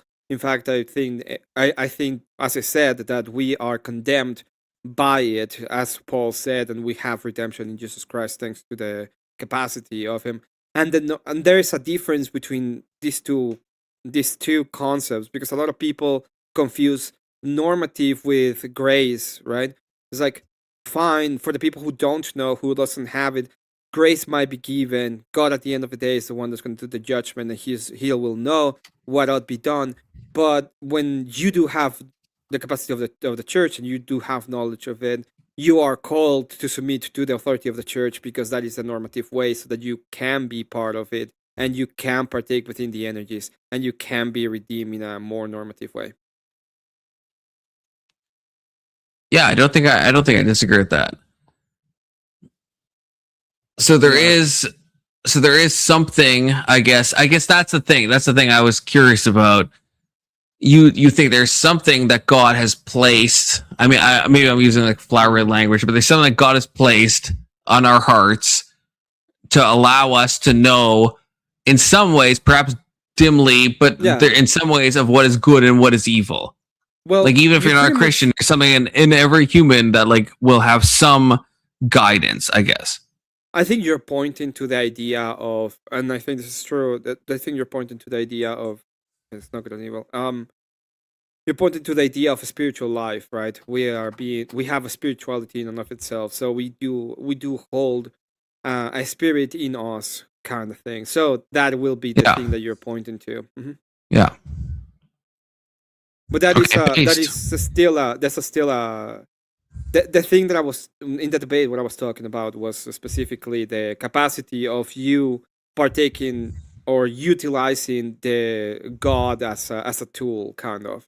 And even if you wanted to, if you're outside of the church, which is the only way that I see normatively that you could have some kind of a spiritual connection to God, all of the other ways are just, I see them as lies. You're just lying to the people, because there's no way that God would lower Himself to be used by a lower creature. And that's where the witchcraft stuff comes in, I'm assuming. Mm-hmm. So her position was, you guys have dogmas and you do like rituals, and you have all of these because you do all that, and I do the same because I'm a witch and I partake within the energies. Then that means that we are the same. And my answer to that was, no, you don't have access to the energy, and the reason why you don't have access to the energy is because God made a revelation of how He wants to be worshipped and how He's going to participate with the people. See, I'm curious, and I'm curious to watch this, and I will be watching this on Monday to react to it. But oh no, I don't know how it's not just like a definition thing, because like I feel like there's a way that she probably defined witchcraft in a way that you would disagree, and you would define, like, even the way, like, Emmett, you've talked to me multiple times about like how you define a witch, and that's a valid historical definition, but obviously that's not what like a lot of people nowadays would mean if they're like, oh, I'm like a witch, or I practice Wicca, or I'm a pagan. Like, they don't mean that might be the historic roots of it, but they don't mean that now. I feel like there's a lot of conflation in what people mean by witchcraft. So I really try to be as good faith as possible, and not to just go in and be like, oh, the witches are the ones that just delete babies, and thus you are horrible or anything like that. I was trying to engage with the idea when it comes to the Webster, because it was, when we share sources, she used the Merriam-Webster definitions, which I agree to. I don't have a problem with that. The only definition I had a little bit of a problem was prayer, and I defined it in the debate. I said that some of it was misguided, necessarily mistaken, into prayer is like asking for stuff, which is not the way that I will define it as a Christian. It's more of a entreatment. I wouldn't. Like being, I agree with you. You know, you give thanks. It's a moment where you give thanks to the Lord for the things that you have. And you may ask him for spiritual guidance and fortify you so that you can go through life. But it doesn't mean that you pray for a wife, for example. It's like you don't get to do those kind of prayers. It's a little bit out of the scope of what the idea of prayer in Christianity is. It's more of you pray for others so that they can go through their life as good as possible. You pray you give thanks to God so that for the life that He has given you, and then that was pretty much the idea on prayer, which was the only one. I think the idea of witchcraft, the one that we ended up using, witchcraft, it has to do with the use of magic. The use of sorcery or magic, and the idea of magic is the use of something that has access to the supernatural to affect the natural order. So when she's saying, that's the one thing I think I might disagree with you on. You think you have access to the supernatural? Because the question is, what is the supernatural? Yeah, well, okay, so again, this was like brief. I was in there for like 10 minutes or whatever, and I had to fucking start my thing. But yeah, the way she described it, I was like, I don't know. It might just be like a framing thing, because like even people who like do magic, like one way to describe it is, like you're accessing some supernatural thing that's outside of yourself, but it is kind of a framing thing. Like the supernatural, like I think you said at this point, to God, it's not supernatural for him to do stuff. But I think you could extend that to say that if we're spiritual beings, it's also not actually supernatural for us to do stuff, right? Like it's not that's not supernatural either. So when we talked about the natural order, you don't have the capacity to, for example, start a firewall with your hand, because you don't have the power of doing those kind of things. You are subject to the natural order of things. My apologies. You're subject to the natural order. When we're talking about God, God can do that because he's not a subject to the natural order. He can actually influence it and pretty much do whatever he wants, because that is the nature of his being. But I guess is it like, so is it supernatural or is it like preternatural, if you're like familiar with that distinction? What do you mean? Which one? What is the distinction between one and the other? So like a preternatural thing is something that to like us appears to be like supernatural, but it's just like kind of unknown. It could have some cause, but like maybe it doesn't. We just don't know. And the supernatural would be like the typical thing of, like this violates the laws of physics. And like when I'm looking at like the Bible and I see some miracle, it's like, well, like Jesus walking on water. It's like, I don't know what we know of like of physics and stuff. Was that violating the laws of physics, or was there like some weird confluence, if you will, and you must, of like the particles of the water and Jesus stepping on them, and it's somehow everything, the theory that you could like walk through a wall and it's possible that like all the molecules like behaved in a way you could like physically pass through the wall, but it's like one in a Google chance that would happen. It's like, so right, is it like do you draw a distinction between that? Because like with a lot of the miracles, or maybe all the miracles, it's like, well, maybe there is some physical way that God could still do it. So I don't know if I'm committed to the idea that God would is actually completely violating the laws of physics. Maybe he's working within them in like some incredibly unlikely way. So one of the miracles, and this was shown to me not long ago, and this is why I will say that God follows his nature. His nature has to do with logic and the idea of how the natural world works, because he made it so that way. So the idea of him going against his nature so that he reveals to himself to us is like he is lowering himself. But he's condescending. He has a little bit of condescension so that we may know him. I will say that the miracles are supernatural in the sense that he is showing that he has power even over the dominion of the things that were. He has complete power over the capacity of the dominion of the things that were created. He will usually not go against it because that's his design. That's the way that he wants things done, right? Hey, Wild Heart. I do.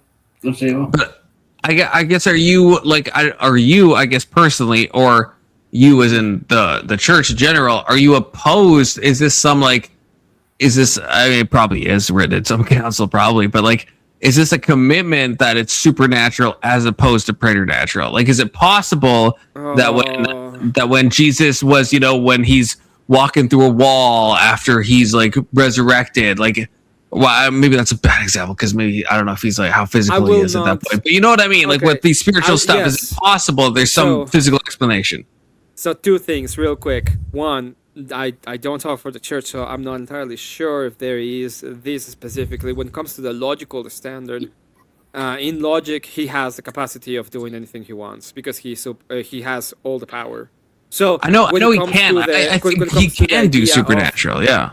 When it comes to the idea of it, personally, I do think that they are it doesn't make an actual difference in the way that he created things, because even if it was the case that he manipulated so that the Google Plugs thing happened at that specific time, it will still be him using his power so that even that can happen the way that he wants it to happen. But the difference comes if we're talking about that, to go back to the witchcraft thing, right? Because if we're saying, because before we're saying only God can contravene the laws of physics, but if we grant it could be preternatural and not supernatural, then I would say, well, then there's a non-zero chance that humans could do that as well, especially if we're in some ways made in God's image or something. At least I understand the Orthodox Church that's not going to be possible, but maybe that is possible, right? That's not as direct as if we commit to the supernatural stance and then we just definitionally cannot do that. If it's preternatural, it's a Googleplex chance we could do that. No, not exactly, and the only reason why is because what they're saying, and this is the claim of them, they're saying, I have access to the supernatural, and thus I can use the supernatural for something. And I'm saying, when you're saying you have access to the supernatural, in this case, she was saying I have access to the source. If I say I have access to the source, that means that I can use the power of the source, in my case, God, to fulfill whatever I want. And what I'm saying is they don't have that access because the source has a will, and that will is the one that does whatever it wants, right? So you cannot use said will to do as you please. You have to do as said will wants to even have access to that person. In this case, what I'm saying is the normative form of having access to him is the church. That is the only way. Thus, when you say witchcraft has access to it and thus can use spells and magic, I'm saying that you're lying because you don't have access to it. That was the denial. Okay. Wait. Now I want to ask. Well, no, sorry. I'll let you jump in a second, Wilder, because I have to pee. But I want to ask Emmett this, and I'm going to hear him while I take a pee because my headset connects, my mic doesn't. But then I guess, what do you think in history and in the Bible? I guess when you see clear things that most people, I guess, would say is a demonic thing, we don't suffer a witch to live, and maybe you would say that is a non-supernatural thing, but we obviously have in the Bible itself, right? We have examples of, right, with Moses, and he's throwing a stick down, it's become a snake, and the fucking Egyptians are doing the same thing. what are like? Do they have access to source? Like, what would you say is happening there? Like, they're obviously doing something that is either supernatural or preternatural, but it sounds like you're committed that that's impossible. Would you say that's just parlor tricks? They never did this? Because there's ample stories right throughout history and the Bible itself of like non-Christians doing untoward supernatural stuff. And if you're going to say that's demons, well, but that's still supernatural. No, that's still I'd say happening. I said I they're can't lies. hear you anymore. I can still I can still hear you. I can't speak, but go ahead. And thank you, Steelman, for the $2. I don't know what this emote is, unfortunately, because I'm a StreamYards, but I'm assuming it's a positive emote. Okay. I can still hear Emmett, but I can't talk. Go ahead. Yeah, okay. So I would say that there are, I would say that what you're normally looking at from one side is the lies. So they're using, just like mages right now, they use a sleight of hand, a subterfuge, so some kind of illusion, and they're doing it through illusion and through other means. They don't actually have access to supernatural. When it comes to Moses, Moses is directly under God. He can have access to his will because at the end of the day, he's doing the will of God. Go on. But how do you tell the difference between the two? If you get two people throwing down two different sticks, one's on God's side, one is not on God's side. They're doing the exact same thing. How do you work out which is on God's side, apart from the book? Well, it would depend, right? When it comes to Moses, it has to be with a specific time frame, historical standard that ended up in the creation of the church. So through all of that, I will say that he had actual access to God thanks to the whole history of how God revealed himself so that we can have the church. I wouldn't, when it comes to me telling you I'm gonna use the power of God to do this, that would be absolutely a heretical standard of me doing that. So I will be in the wrong. Both people will be in the wrong. So because the Bible says that Moses was on God's side, that's what makes the difference. Well, yeah, because it's revelation, right? Even though they're doing both exactly the same thing. No, because it's revelation, right? He revealed himself so that we can have the access to the stories and the ideas and the metaphysics. Revelation just means the Bible says. Revelation means God show himself. So God revealed himself, he showed him, and then he did what he ought to do so that we can have the church. So it was in service of something greater. Right. So two instances, they're both doing exactly the same thing. No, they're not doing the exact same thing. The Bible says, yeah, they're throwing sticks down on the ground and they're selling snakes. Yeah, one is a subterfuge, a sleight of hand, and the other one was God showing himself using the power that he has. That's what I'm saying.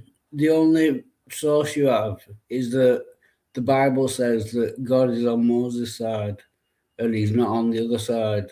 There's no demonstration that they were just doing tricks and Moses wasn't. Why could it not there be is that a demonstration? What is the demonstration? Like the whole story is the demonstration. The whole story comes up with the idea of the story is not just a story, it's a historical standard. We know this because we can see the historical happenstance, especially of that kind of age. And the creation of the state of Israel and the Jews that are still existing, and the fact that we now have the church state to set revelation. If we just narrow it down to this one story, the only difference is there is a huge story difference, right?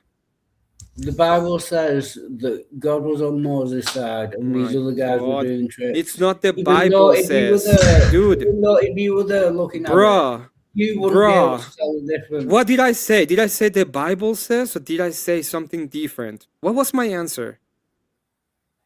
Your answer was the story.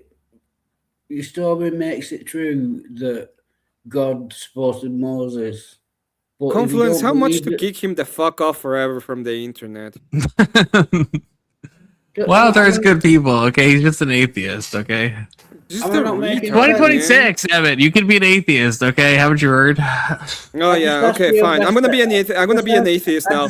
What do I know about reality, mate? It's like I was talking to the other day, and it was like, well, mate, it was told in a book, bro. Your best evidence is that the Bible says so. Your best evidence is whatever the fuck you like, anyway.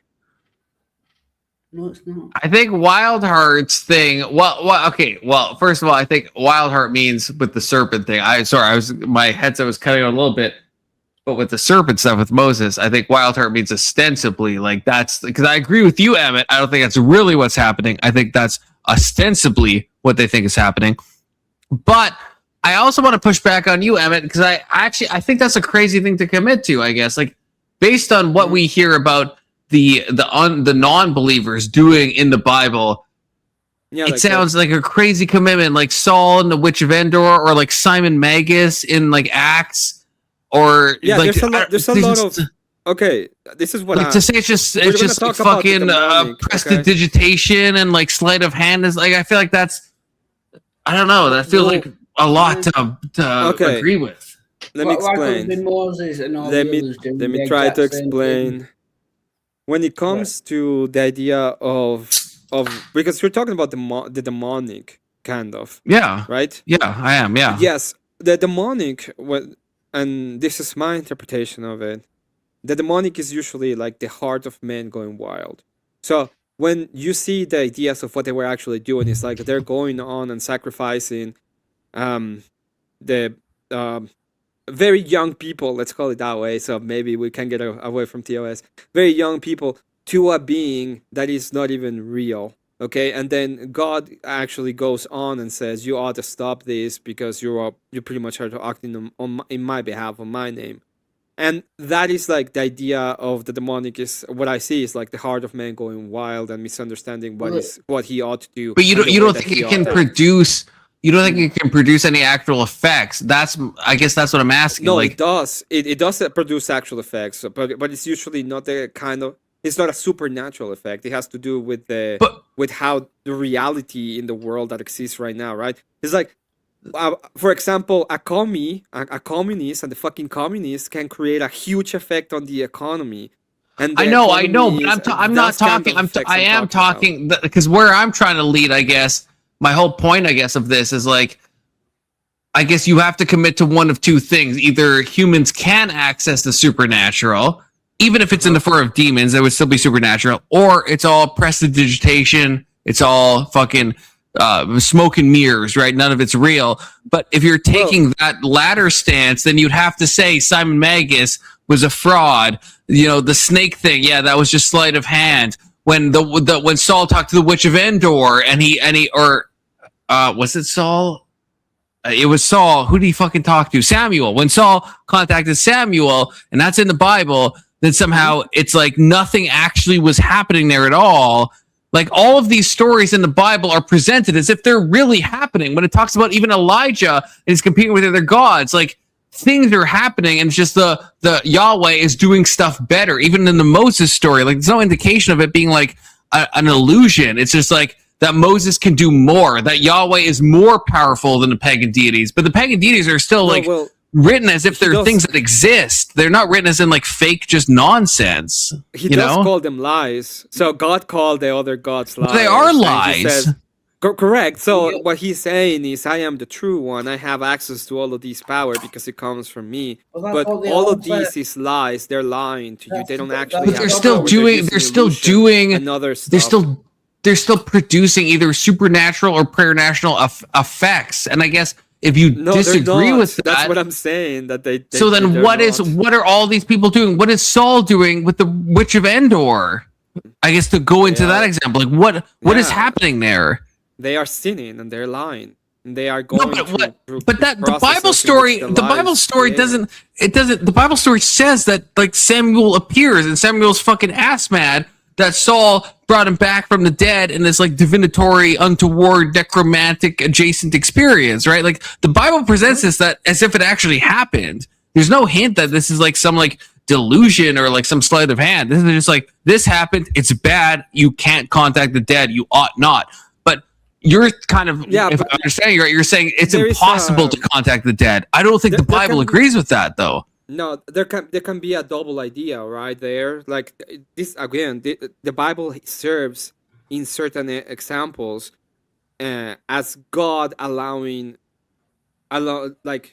I would say God condescendingly showing himself so that we have access to who he actually is.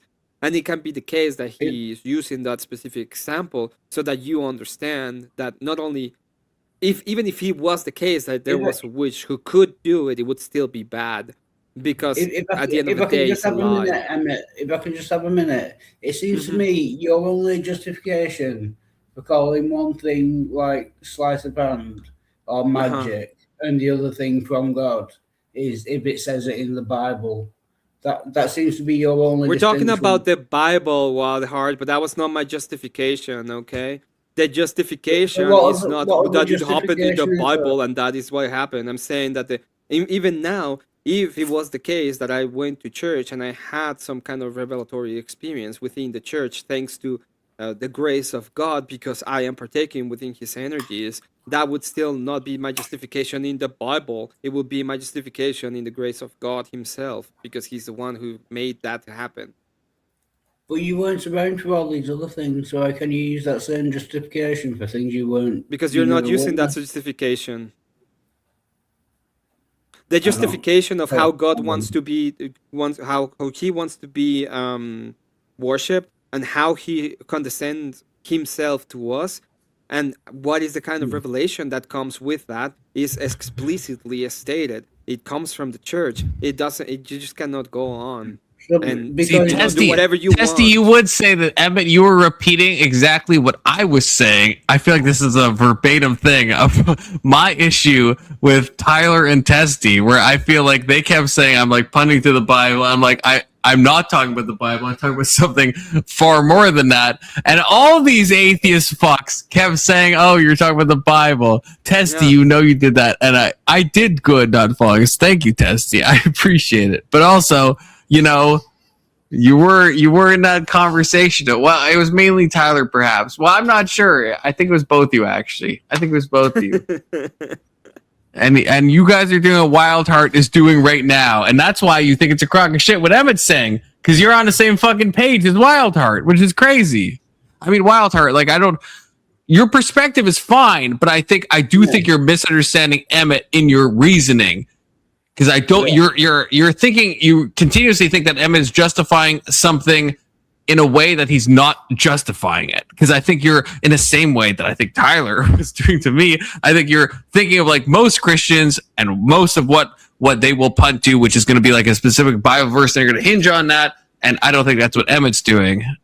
No, that's what I think talking past each other is happening. What I want is the methodology. Like, one person throws a stick on the ground, it turns into a snake. Another man throws a stick on the ground, it turns into a snake. Emmett is saying one is from God and one is sleight of hand or a trick. I'm saying something completely different. And which is which. That's what I am saying. I am saying that in that story, specifically when it comes to Moses and what kind of preconception would come to the whole point before he got to do that, it shows that God Himself condescendingly show Himself so that He could do that and have an actual standard of it happening. While on the other side, they were using sleight of hand and magic because that was the position and the idea of those temples and what they were trying to do, historically even. Right, so because the Bible says that God predicted it, that makes it good from God. No, it's not about the Bible. No, it's not about that. It's not about that. Because it doesn't matter. We talk. I mean, that's what you just said. No, I don't think he's saying that. I mean, correct me if I'm wrong, but he's not saying that. Okay, I will agree with him at this point because when you find people that just don't get it, it's just better to just say yes, just because of the Bible. Okay, just because of the Bible. In fact, I will say that everything I say is true just because I see in the Bible. Okay, now tell me, anything you say is true at all? Not 100% true. No, you don't say anything that's true. Perfect. So you're a liar, and I don't have to believe anything you say anyway. So when you said everything is about the Bible, right? You were lying because you don't even know the fucking words. Perfect. Thank you. No, I don't. We can move on, Confluence. You have any other question? Because I don't listen to liars.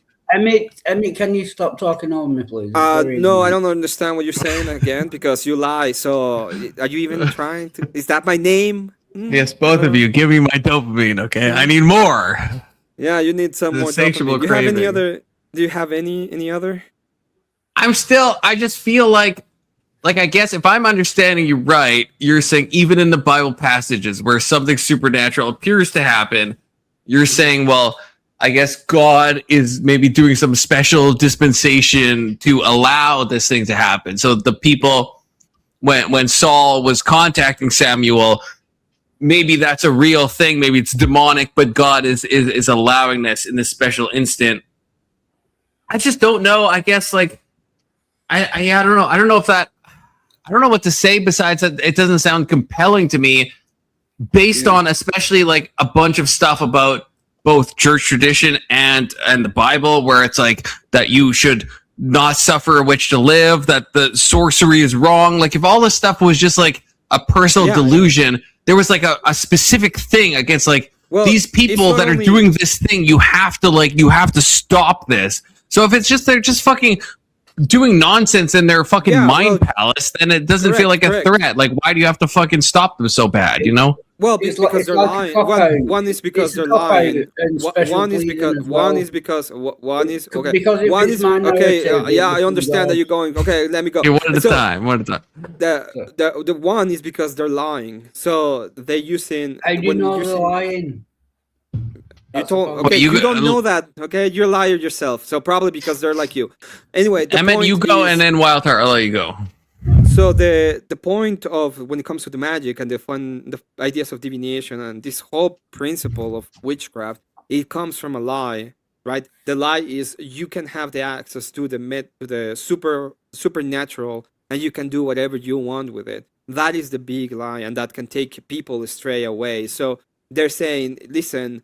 God is telling you, these people are lying. These people will try to keep people away from what is good. If you allow them to prosper, it's going to take you away from my will, and thus things are going to go worse.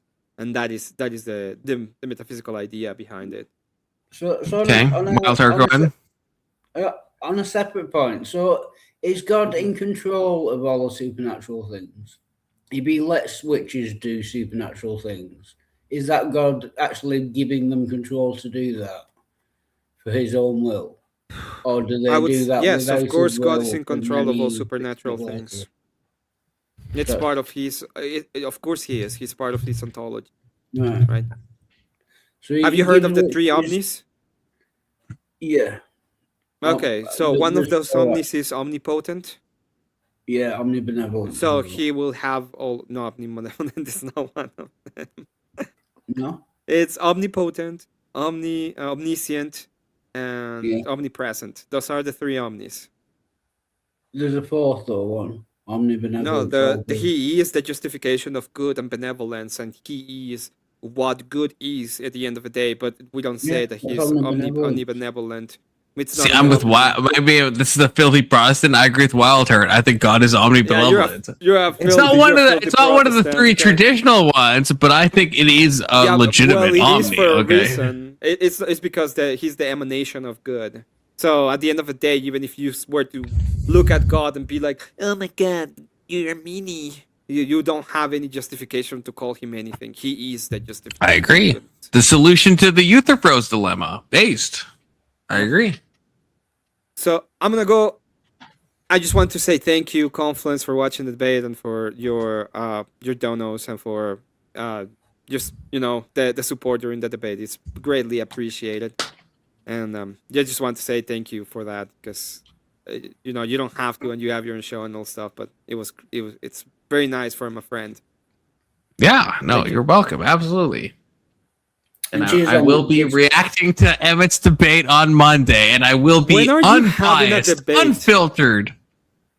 I had a debate with the Singer Johnson. I mean, it's kind of informal, but I did have a debate with him. It was very informal, but I thought it was good. I thought it was a fucking good discussion at the same time. That's like my best stream this week. I fucking love that. I'll try to watch it. I'll try to watch it. Oh God. Anyway, I have to go, but yeah. 07. Take care, Emmett. Cheers, Emmett. Good to see. Wildheart, why do you hate Christianity so much? I have like 10 minutes left, but I want to hear you out, okay? we've talked a lot about this, but like, what's good? Why you hate the Christian faith? You hate the supernatural. Tell me why, Wildheart. I don't necessarily hate the supernatural. I do hate the Christian faith because I think it's evil. Not the Christians, not the Christian people, but the doctrines of the Christian faith. I do hate. Like, which God condoning slavery, God committing genocide, commanding genocide, making women second-class citizens, all that I hate, and that is all parts of Christianity. That is why I hate Christianity, but not the Christians themselves. I'm not trying. I understand your concerns. To be clear, I get that, but like, I personally wouldn't call those like doctrines. Like, at least like now, if we accept that there's some type of thing called a church that is developing over time, if we accept this, right? Like, it's not like God. It's not like the church, any church you pick, right? Out of all the Christians, it's not like they're like, if you said like, oh, I don't like the Christian stance on homosexuality. At least that's a modern thing. But the examples you gave, right, like slavery and the second class citizen thing of women and the genocide, that's all stuff that like, even if you're saying that stuff, Christians will say, oh yeah, they'll try to steel man that in some way. No Christian faith is doing that now or trying to support that, right? Yeah, they are. But with who? I'm just talking literally about the book. Not what Christians believe about it. I'm just stating what is literally in the book. God does? Oh, sure. Genocide. He does command genocide. Sure. He does promote slavery. That's like, why I hate Christianity. Okay, so I guess I'm trying to like get the difference between us, because I don't like those passages either, but I call myself a Christian. And I hope I am a Christian, I guess. So I guess like when you say it's not Christian doctrine to genocide, it's not Christian doctrine to slavery. Like, there's no church you can find that like says that's a good thing, right? So like, it sounds like your problem is like specific Bible verses, but I have the same problem with those Bible verses that you do. Yeah, doctrine. So what's the difference, I guess, between us? Doctrine might have been a bad word. I think the main difference is like you would worship a God that committed genocide and commanded genocide and promoted slavery, and I just wouldn't. I would never do that because it's immoral. You're saying, yeah, I know God said do these things, but I'm fine with that, and I'm going to worship Him anyway. I'm not. I've definitely not said that. I haven't said that. So you believe that God is pro-slavery? He condones slavery? No, I don't think God is pro-slavery. Even though He condones it?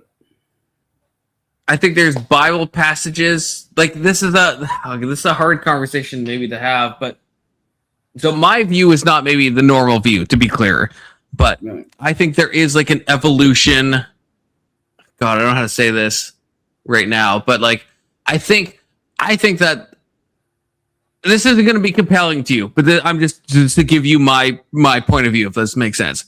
I'm not saying this is compelling. I'm not saying this is like church doctrine. I think that when you look at like a Bronze Age civilization, I think God meets people where they're at. So I think a Bronze Age civilization has a Bronze Age God. And I think as people go through and develop and mature in the same way a child matures to an adult, I think there's higher standards. I think there's better moral teachings. In the same way, if you're explaining something to a kid, you're going to explain it in kind of a retarded way because they're a fucking retard child. And then when they're older, you can explain it in a better way. And when an adult, you can give them the true facts and stuff. And I think in the same way, God meets us at where we are. I think we see this in a civilization level, in a historic level, and in a personal level. I think the stuff God has taught me when I was fucking more retarded, I'm still retarded to be clear, but when I was like even more retarded, is different than what God teaches me now, and will be different than what God teaches me in the future. And so so when I see that old morality, I'm like, I'm fine being like, that was like, I don't like that morality either. I don't think that was like, I don't think God like probably did command genocide. I don't think that like actually happened. And again, this is not an orthodox view or anything, but that's like where I'm coming from. Yeah, but do you not think that conflicts with, like, if God can tell people not to eat shrimp, why can't he tell people not to own people as slaves? That makes no sense to me. Do you know what I mean? Yeah, but I'm saying that, like, I don't know how to explain this more. I'm saying, like, in that time, like, you're thinking of, like, God as, like, he's outside of all of this, and he's just, like, telling these people to do this thing. I'm asking you, I guess, to maybe come into my insane world and think that maybe God is entering into reality and dealing with people where they are in not the, like, transcendent kind of way. So the stuff that we see with the shrimp stuff, that, like, that's probably not a commandment for all time. This is just, like, something that happened because he's talking to a bunch of retards and he's giving them kind of, like, insane commandments and stuff. And it's not the commandments are retarded, but, like, it's like some, like, lower functioning stuff, and we see an evolution of morality. So I wouldn't say there's some, like, God rule that you shouldn't eat shrimp. I wouldn't agree with that, I guess. I would say I don't think that's actually true. Yeah, I get what you're saying. Don't shrimp influence me, lobster. But then, do you think that God is unchanging? His morals are unchanging. That's a great question. I would say he's unchanging in a sense, but again, I think he meets us where we're at in the same way. Like, you could imagine a parent, like, let's say a parent is hypothetically unchanging. I know they're not, but let's say they are, but they're going to deal with a baby different than they deal with a toddler, different than they deal with a child, different than a teen, different than an adult, right? Like, so even if they're unchanging, what's going to happen? They're going to enter into that kind of insanity and try to deal with this in, like, a boots on the ground kind of way. Like, that's how I read the Bible, and I'm not saying that's right. That's just how I personally do. So that's how it might be cope, but when I see, like, genocide passages, that's how I personally see it. Is I'm like, well, I don't know. I don't see it as, like, an omnipotent God actually commanding genocide. I think this is, like, people are trying to connect to God, and God is trying to work through this in this, like, very, like, intermingled way, and this results in this. I don't see it, I guess, as a direct commandment to, like, go and kill all the, like, infants, like, of the Amalekites. I don't think that God actually did that, like, the objective God in the way we're talking about. If you read the Bible, he actually did. God. I know, but I'm saying I don't read the Bible in that way, I guess is what I'm saying. So you ignore the bits where it actually says that God commands genocide. I don't ignore them. I struggle with them. I don't interpret them in the way you're interpreting them. Like, again, that's kind of my example of, like, that God meets us where we're at. So it's a Bronze Age civilization, and so you're gonna see stuff like slavery in there. But I think that's more like people are trying to commune with God. God's trying to meet them part way.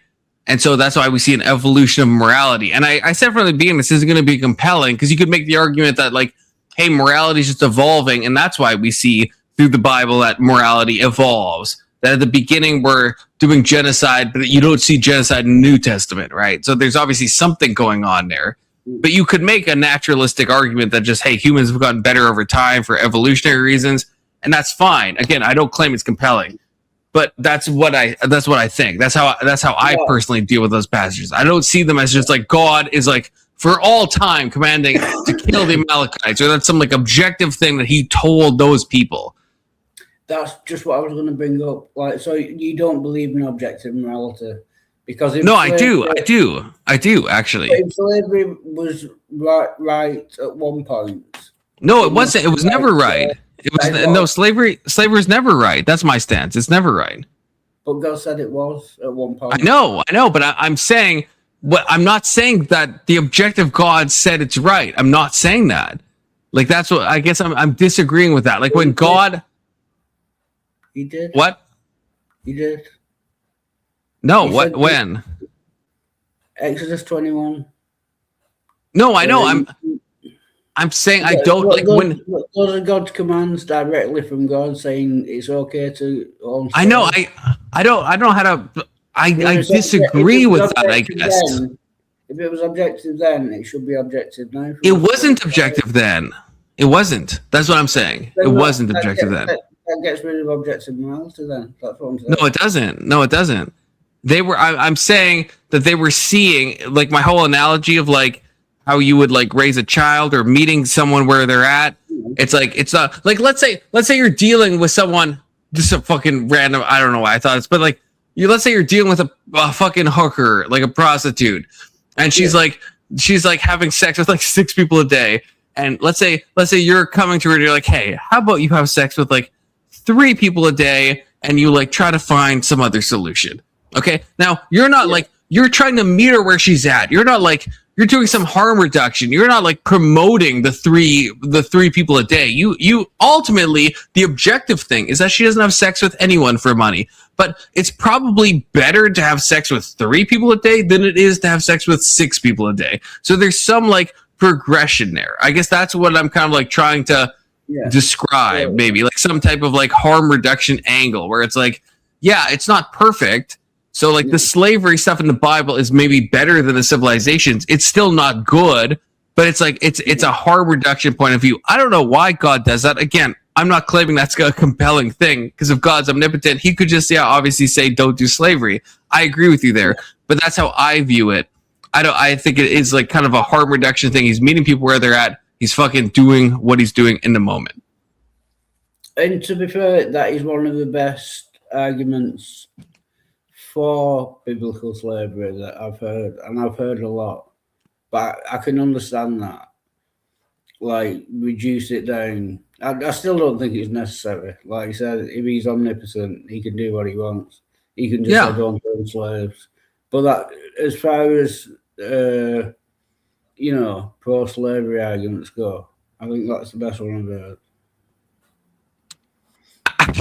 I don't know if that's a compliment. I'm not trying to make a pro-slavery argument, but like again, I do think that I do think slavery bad. Okay, I'm coming out. I've decided to be radically honest. Slavery is bad. Okay, genocide bad. Bad things to do. But yeah, that's kind of, at least that's how I view those passages, I guess. And again, I'm not the majority necessarily, but I guess to me at least, that doesn't stop me from believing in God and even understanding in some weird way about why those passages were written or what. Like, I guess I feel like the way you're seeing things, and I understand why you see things that way, because I think most Christians see things that way, is when they see a Bible verse, they're like, this has to be literally true. Like, I remember talking to you a few months back, we were talking about Noah's flood, you're talking about drowning being like the worst way to die, and I fucking agree with that. Like, that's a fucking horrific thing. I mean, a lot of people fucking die. I mean, everyone on earth died except for like 6 people or whatever. Like that's awful, right? Like I agree with you there. Like, I feel like Christians that don't get that, I do agree with you that like is kind of messed up. So I appreciate that you have empathy and are understanding that's fucking insane. That's an insane thing that is written about. I think we have to contend with that. But I guess what I'm saying is that when I view those passages, I don't view that as like, yeah, God, I don't see that passage and think this is what definitely happened. This is what the omnipotent God definitely wanted to happen in this situation. My view of scripture is like more kind of maybe it's like, yeah, more like symbolic or more just like God meeting people where they are. But I'm just saying, I guess for me, it doesn't stop me from being a Christian. I deal with those passages. Sometimes I try to justify them, probably, but not always. Sometimes it's like, yeah, that's a fucked up passage. But I don't think that has to me, that doesn't contend with, does God exist? Does Christ exist? To me, that's more like, is the Bible literally true in everything it says? And I would say, no, it's not literally true in everything it says. And I'm willing to bite that bullet. Yeah, a lot of Christians do that. Yeah, I don't really have a problem with that. It just seems funny that like I say, when you come across passages that are uncomfortable, suddenly it becomes metaphor and analogy. Whereas and that's the instinct, and I mean I feel that instinct too, because you don't want to say, even when I'm talking to you, I don't want to say like, well, that passage is just like, it's not true, because that sounds like really bad to say, or that like, yeah, this was just like wrong, because I think we're like taught that like this is like, no, we have to accept all of this, and this is always like true in every way, but yeah, I guess what I'm curious of, because I guess like if I'm being radically honest with you, it's like, yeah, there are passages that I'm like, yeah, I don't think God actually commanded that.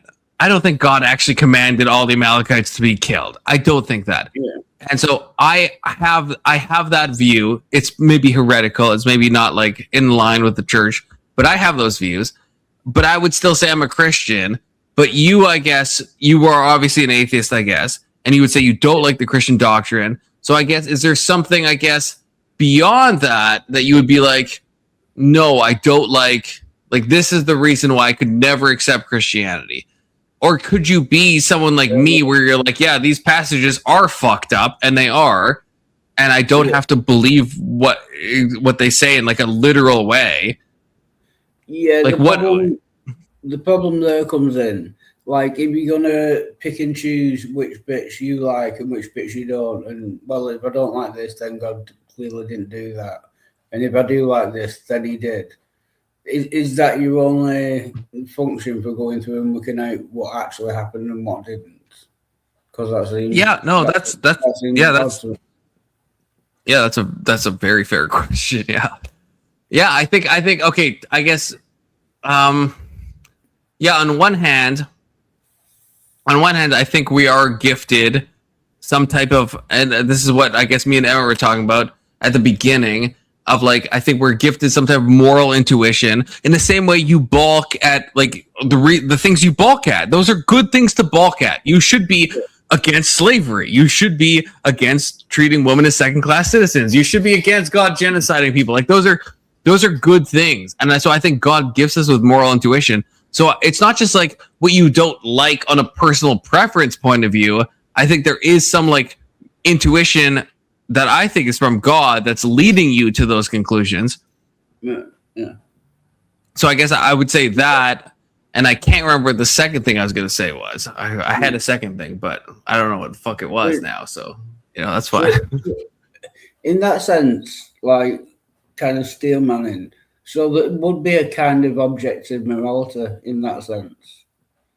Even if you don't agree with all the bits of the Bible, if God is telling you which bits to ignore and which bits to go with, if it's coming from God, that would still be a kind of objective morality.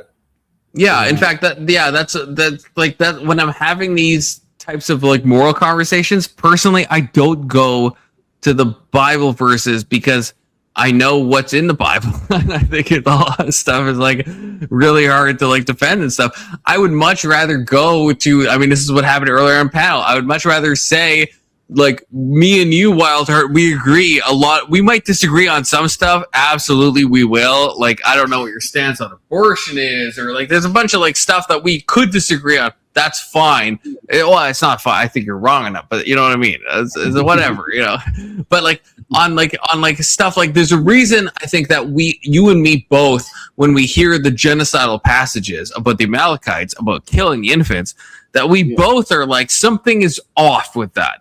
Right. And like, I feel like almost every culture across space and time, right, is like, hey, there's some degree of like of moral truth. And it's a development thing. If you look at the older cultures, they will fucking sacrifice humans. They'll sacrifice babies. But as you go forward in history, we're moving towards some goal. And I guess this is what I said before, but what that goal is, that apex of the pyramid, that's what I would call God. There's something that you and me both agree, because a lot of stuff you have said, Wildheart, I agree. The drowning of every person on Earth except for 6 people or whatever it is, that sounds crazy to me. So why do you and me both agree on this? And we could say maybe it's some shared culture, but we live in different countries, or some shared time. But I think we're moving toward up some steps to some fucking apex of some pyramid, and I think that's where we're aiming toward God. I guess that's like my best argument, I would say.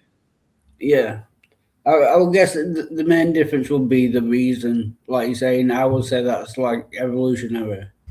Like we learn better things over time, and you would say that's due to God. But the main goal is to say, yeah, I would agree with that. I mean, and I mean, to be fair to you, I would say it's both. Like, I'm not against evolution. I think that does happen. I just see like some type of like teleology in the evolution. I think there's some intent in the evolution to guide us in that way. I don't think it's random that we just come up with like these more. I don't think the moral truths are arbitrary. I don't think they just benefit us. I think if we're just looking at something and we have a moral kind of repugnancy of like, hey, this is just wrong. I don't think that's just evolutionary. I agree with evolution. I think it happened, but I think there's some like spirit of God moving through that to lead us to our present moment, right? Like, I don't know. Yeah, I don't know if that makes sense or not, but you know. Yeah, it makes sense. Like I said, we disagree, but it does make kind of sense. Yeah. Yeah, and again, like I said, it's not.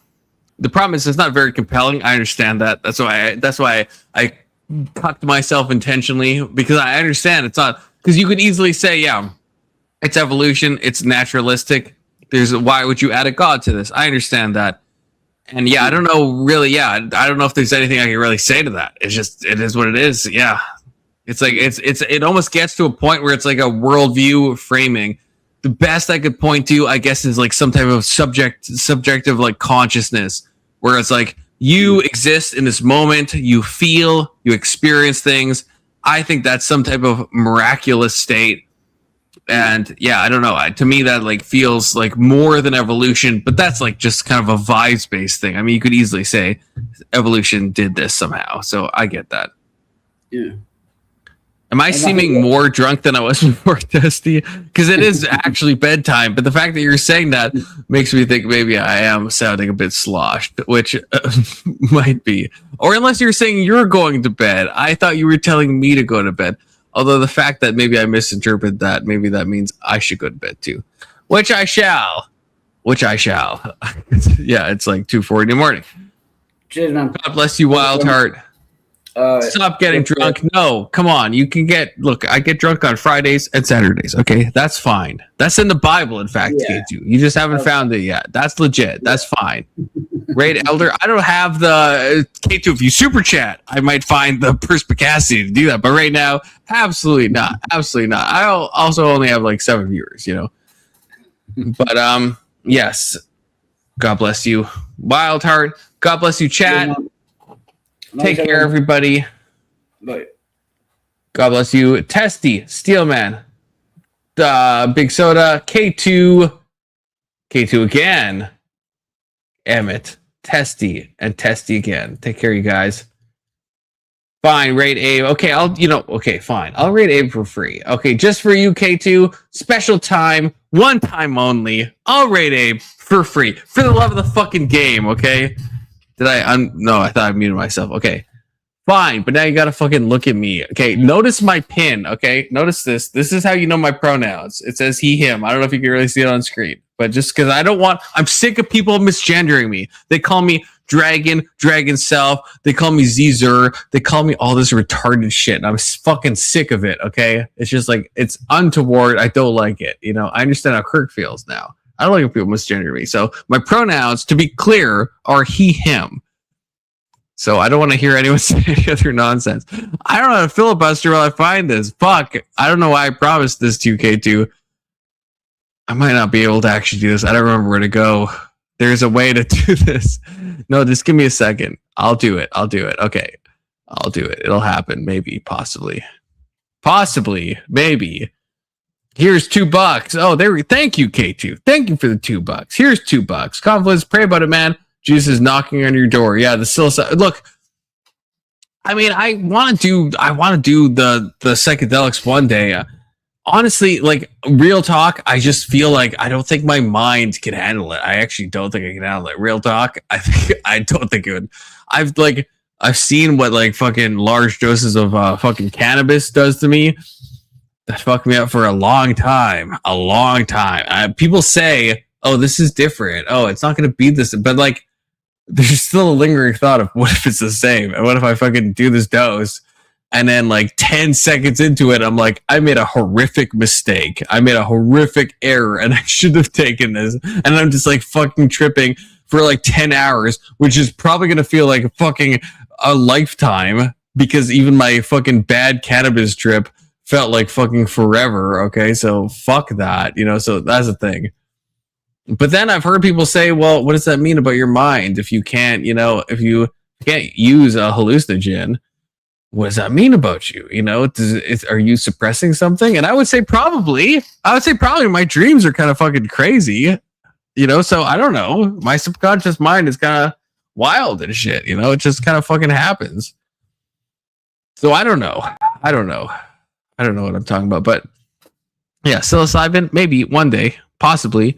I'd rather do maybe one of the short-term things like DMT, to be honest with you. But, you know, but I've heard it's like can be a more untoward experience, but at least it's like a shorter acting experience. You're defective. I mean, yeah, possibly. I don't know. Does that mean the question for the chat? Well, it's just me on screen, full screen. Okay. Does that mean I'm defective? Does that mean that? You know, I don't know. I'm actually curious, you know. Is that a real theory? If I can't use, because that's I mean, I haven't, but that's why I don't. You know, it's just like thinking that, yeah, like maybe it's like going to be a really bad experience. But I've heard people say, yeah, that means. I think Let's Chief said that. I think it was fucking Let's Chief, which I shouldn't listen to fucking Let's Chief. He's such a fucking liberal.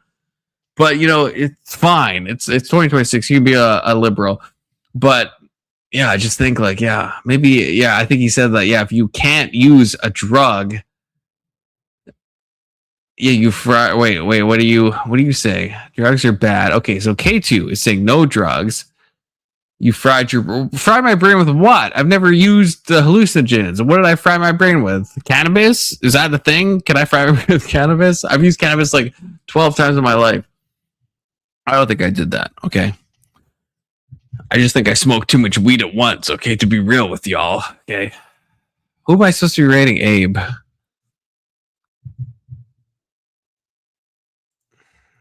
Abe's in his, like, dark phase or whatever, which is, like, that's fine.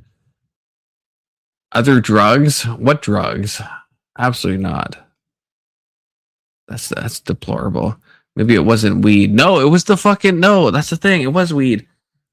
Has no one in chat... I mean, Steelman, even you. Okay, I have it set to raid, but I want to ask the chat. Okay, me, one-on-one time with the chat. Okay, one-on-one time.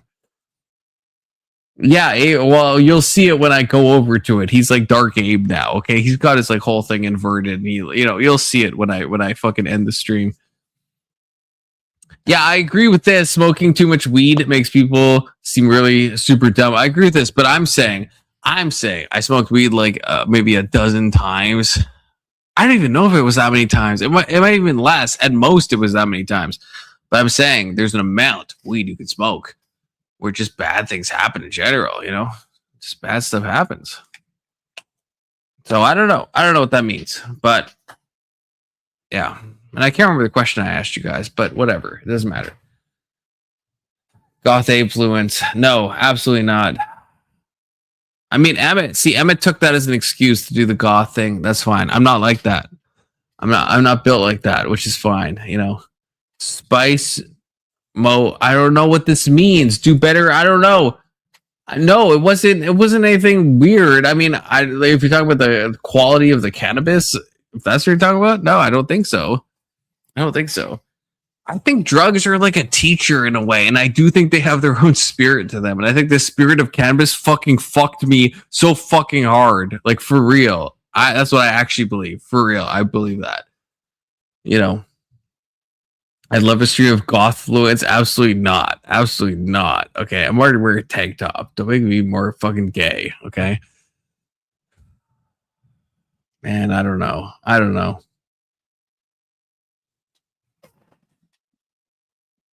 But sorry, drop my in. Do better, Fluence. Do better on what? This is the problem with talking to chat. You know, They just say stuff that I don't even know what it means. Do full emo? No, absolutely not. No, see, Emmett does that. Emmett can get away with it because he's like Latinx and stuff. And it's 2026. But I'm a white guy. I'm a fucking white guy. You have to remember that. We'll talk about just because I lean down doesn't mean you have to talk about my bald spot. Rage page, okay. First of all, I don't even have a. I'll fucking lean down. Fuck you. Fuck you. I can't really see myself as I lean down, but I don't have a bald spot. Do I have a bald spot?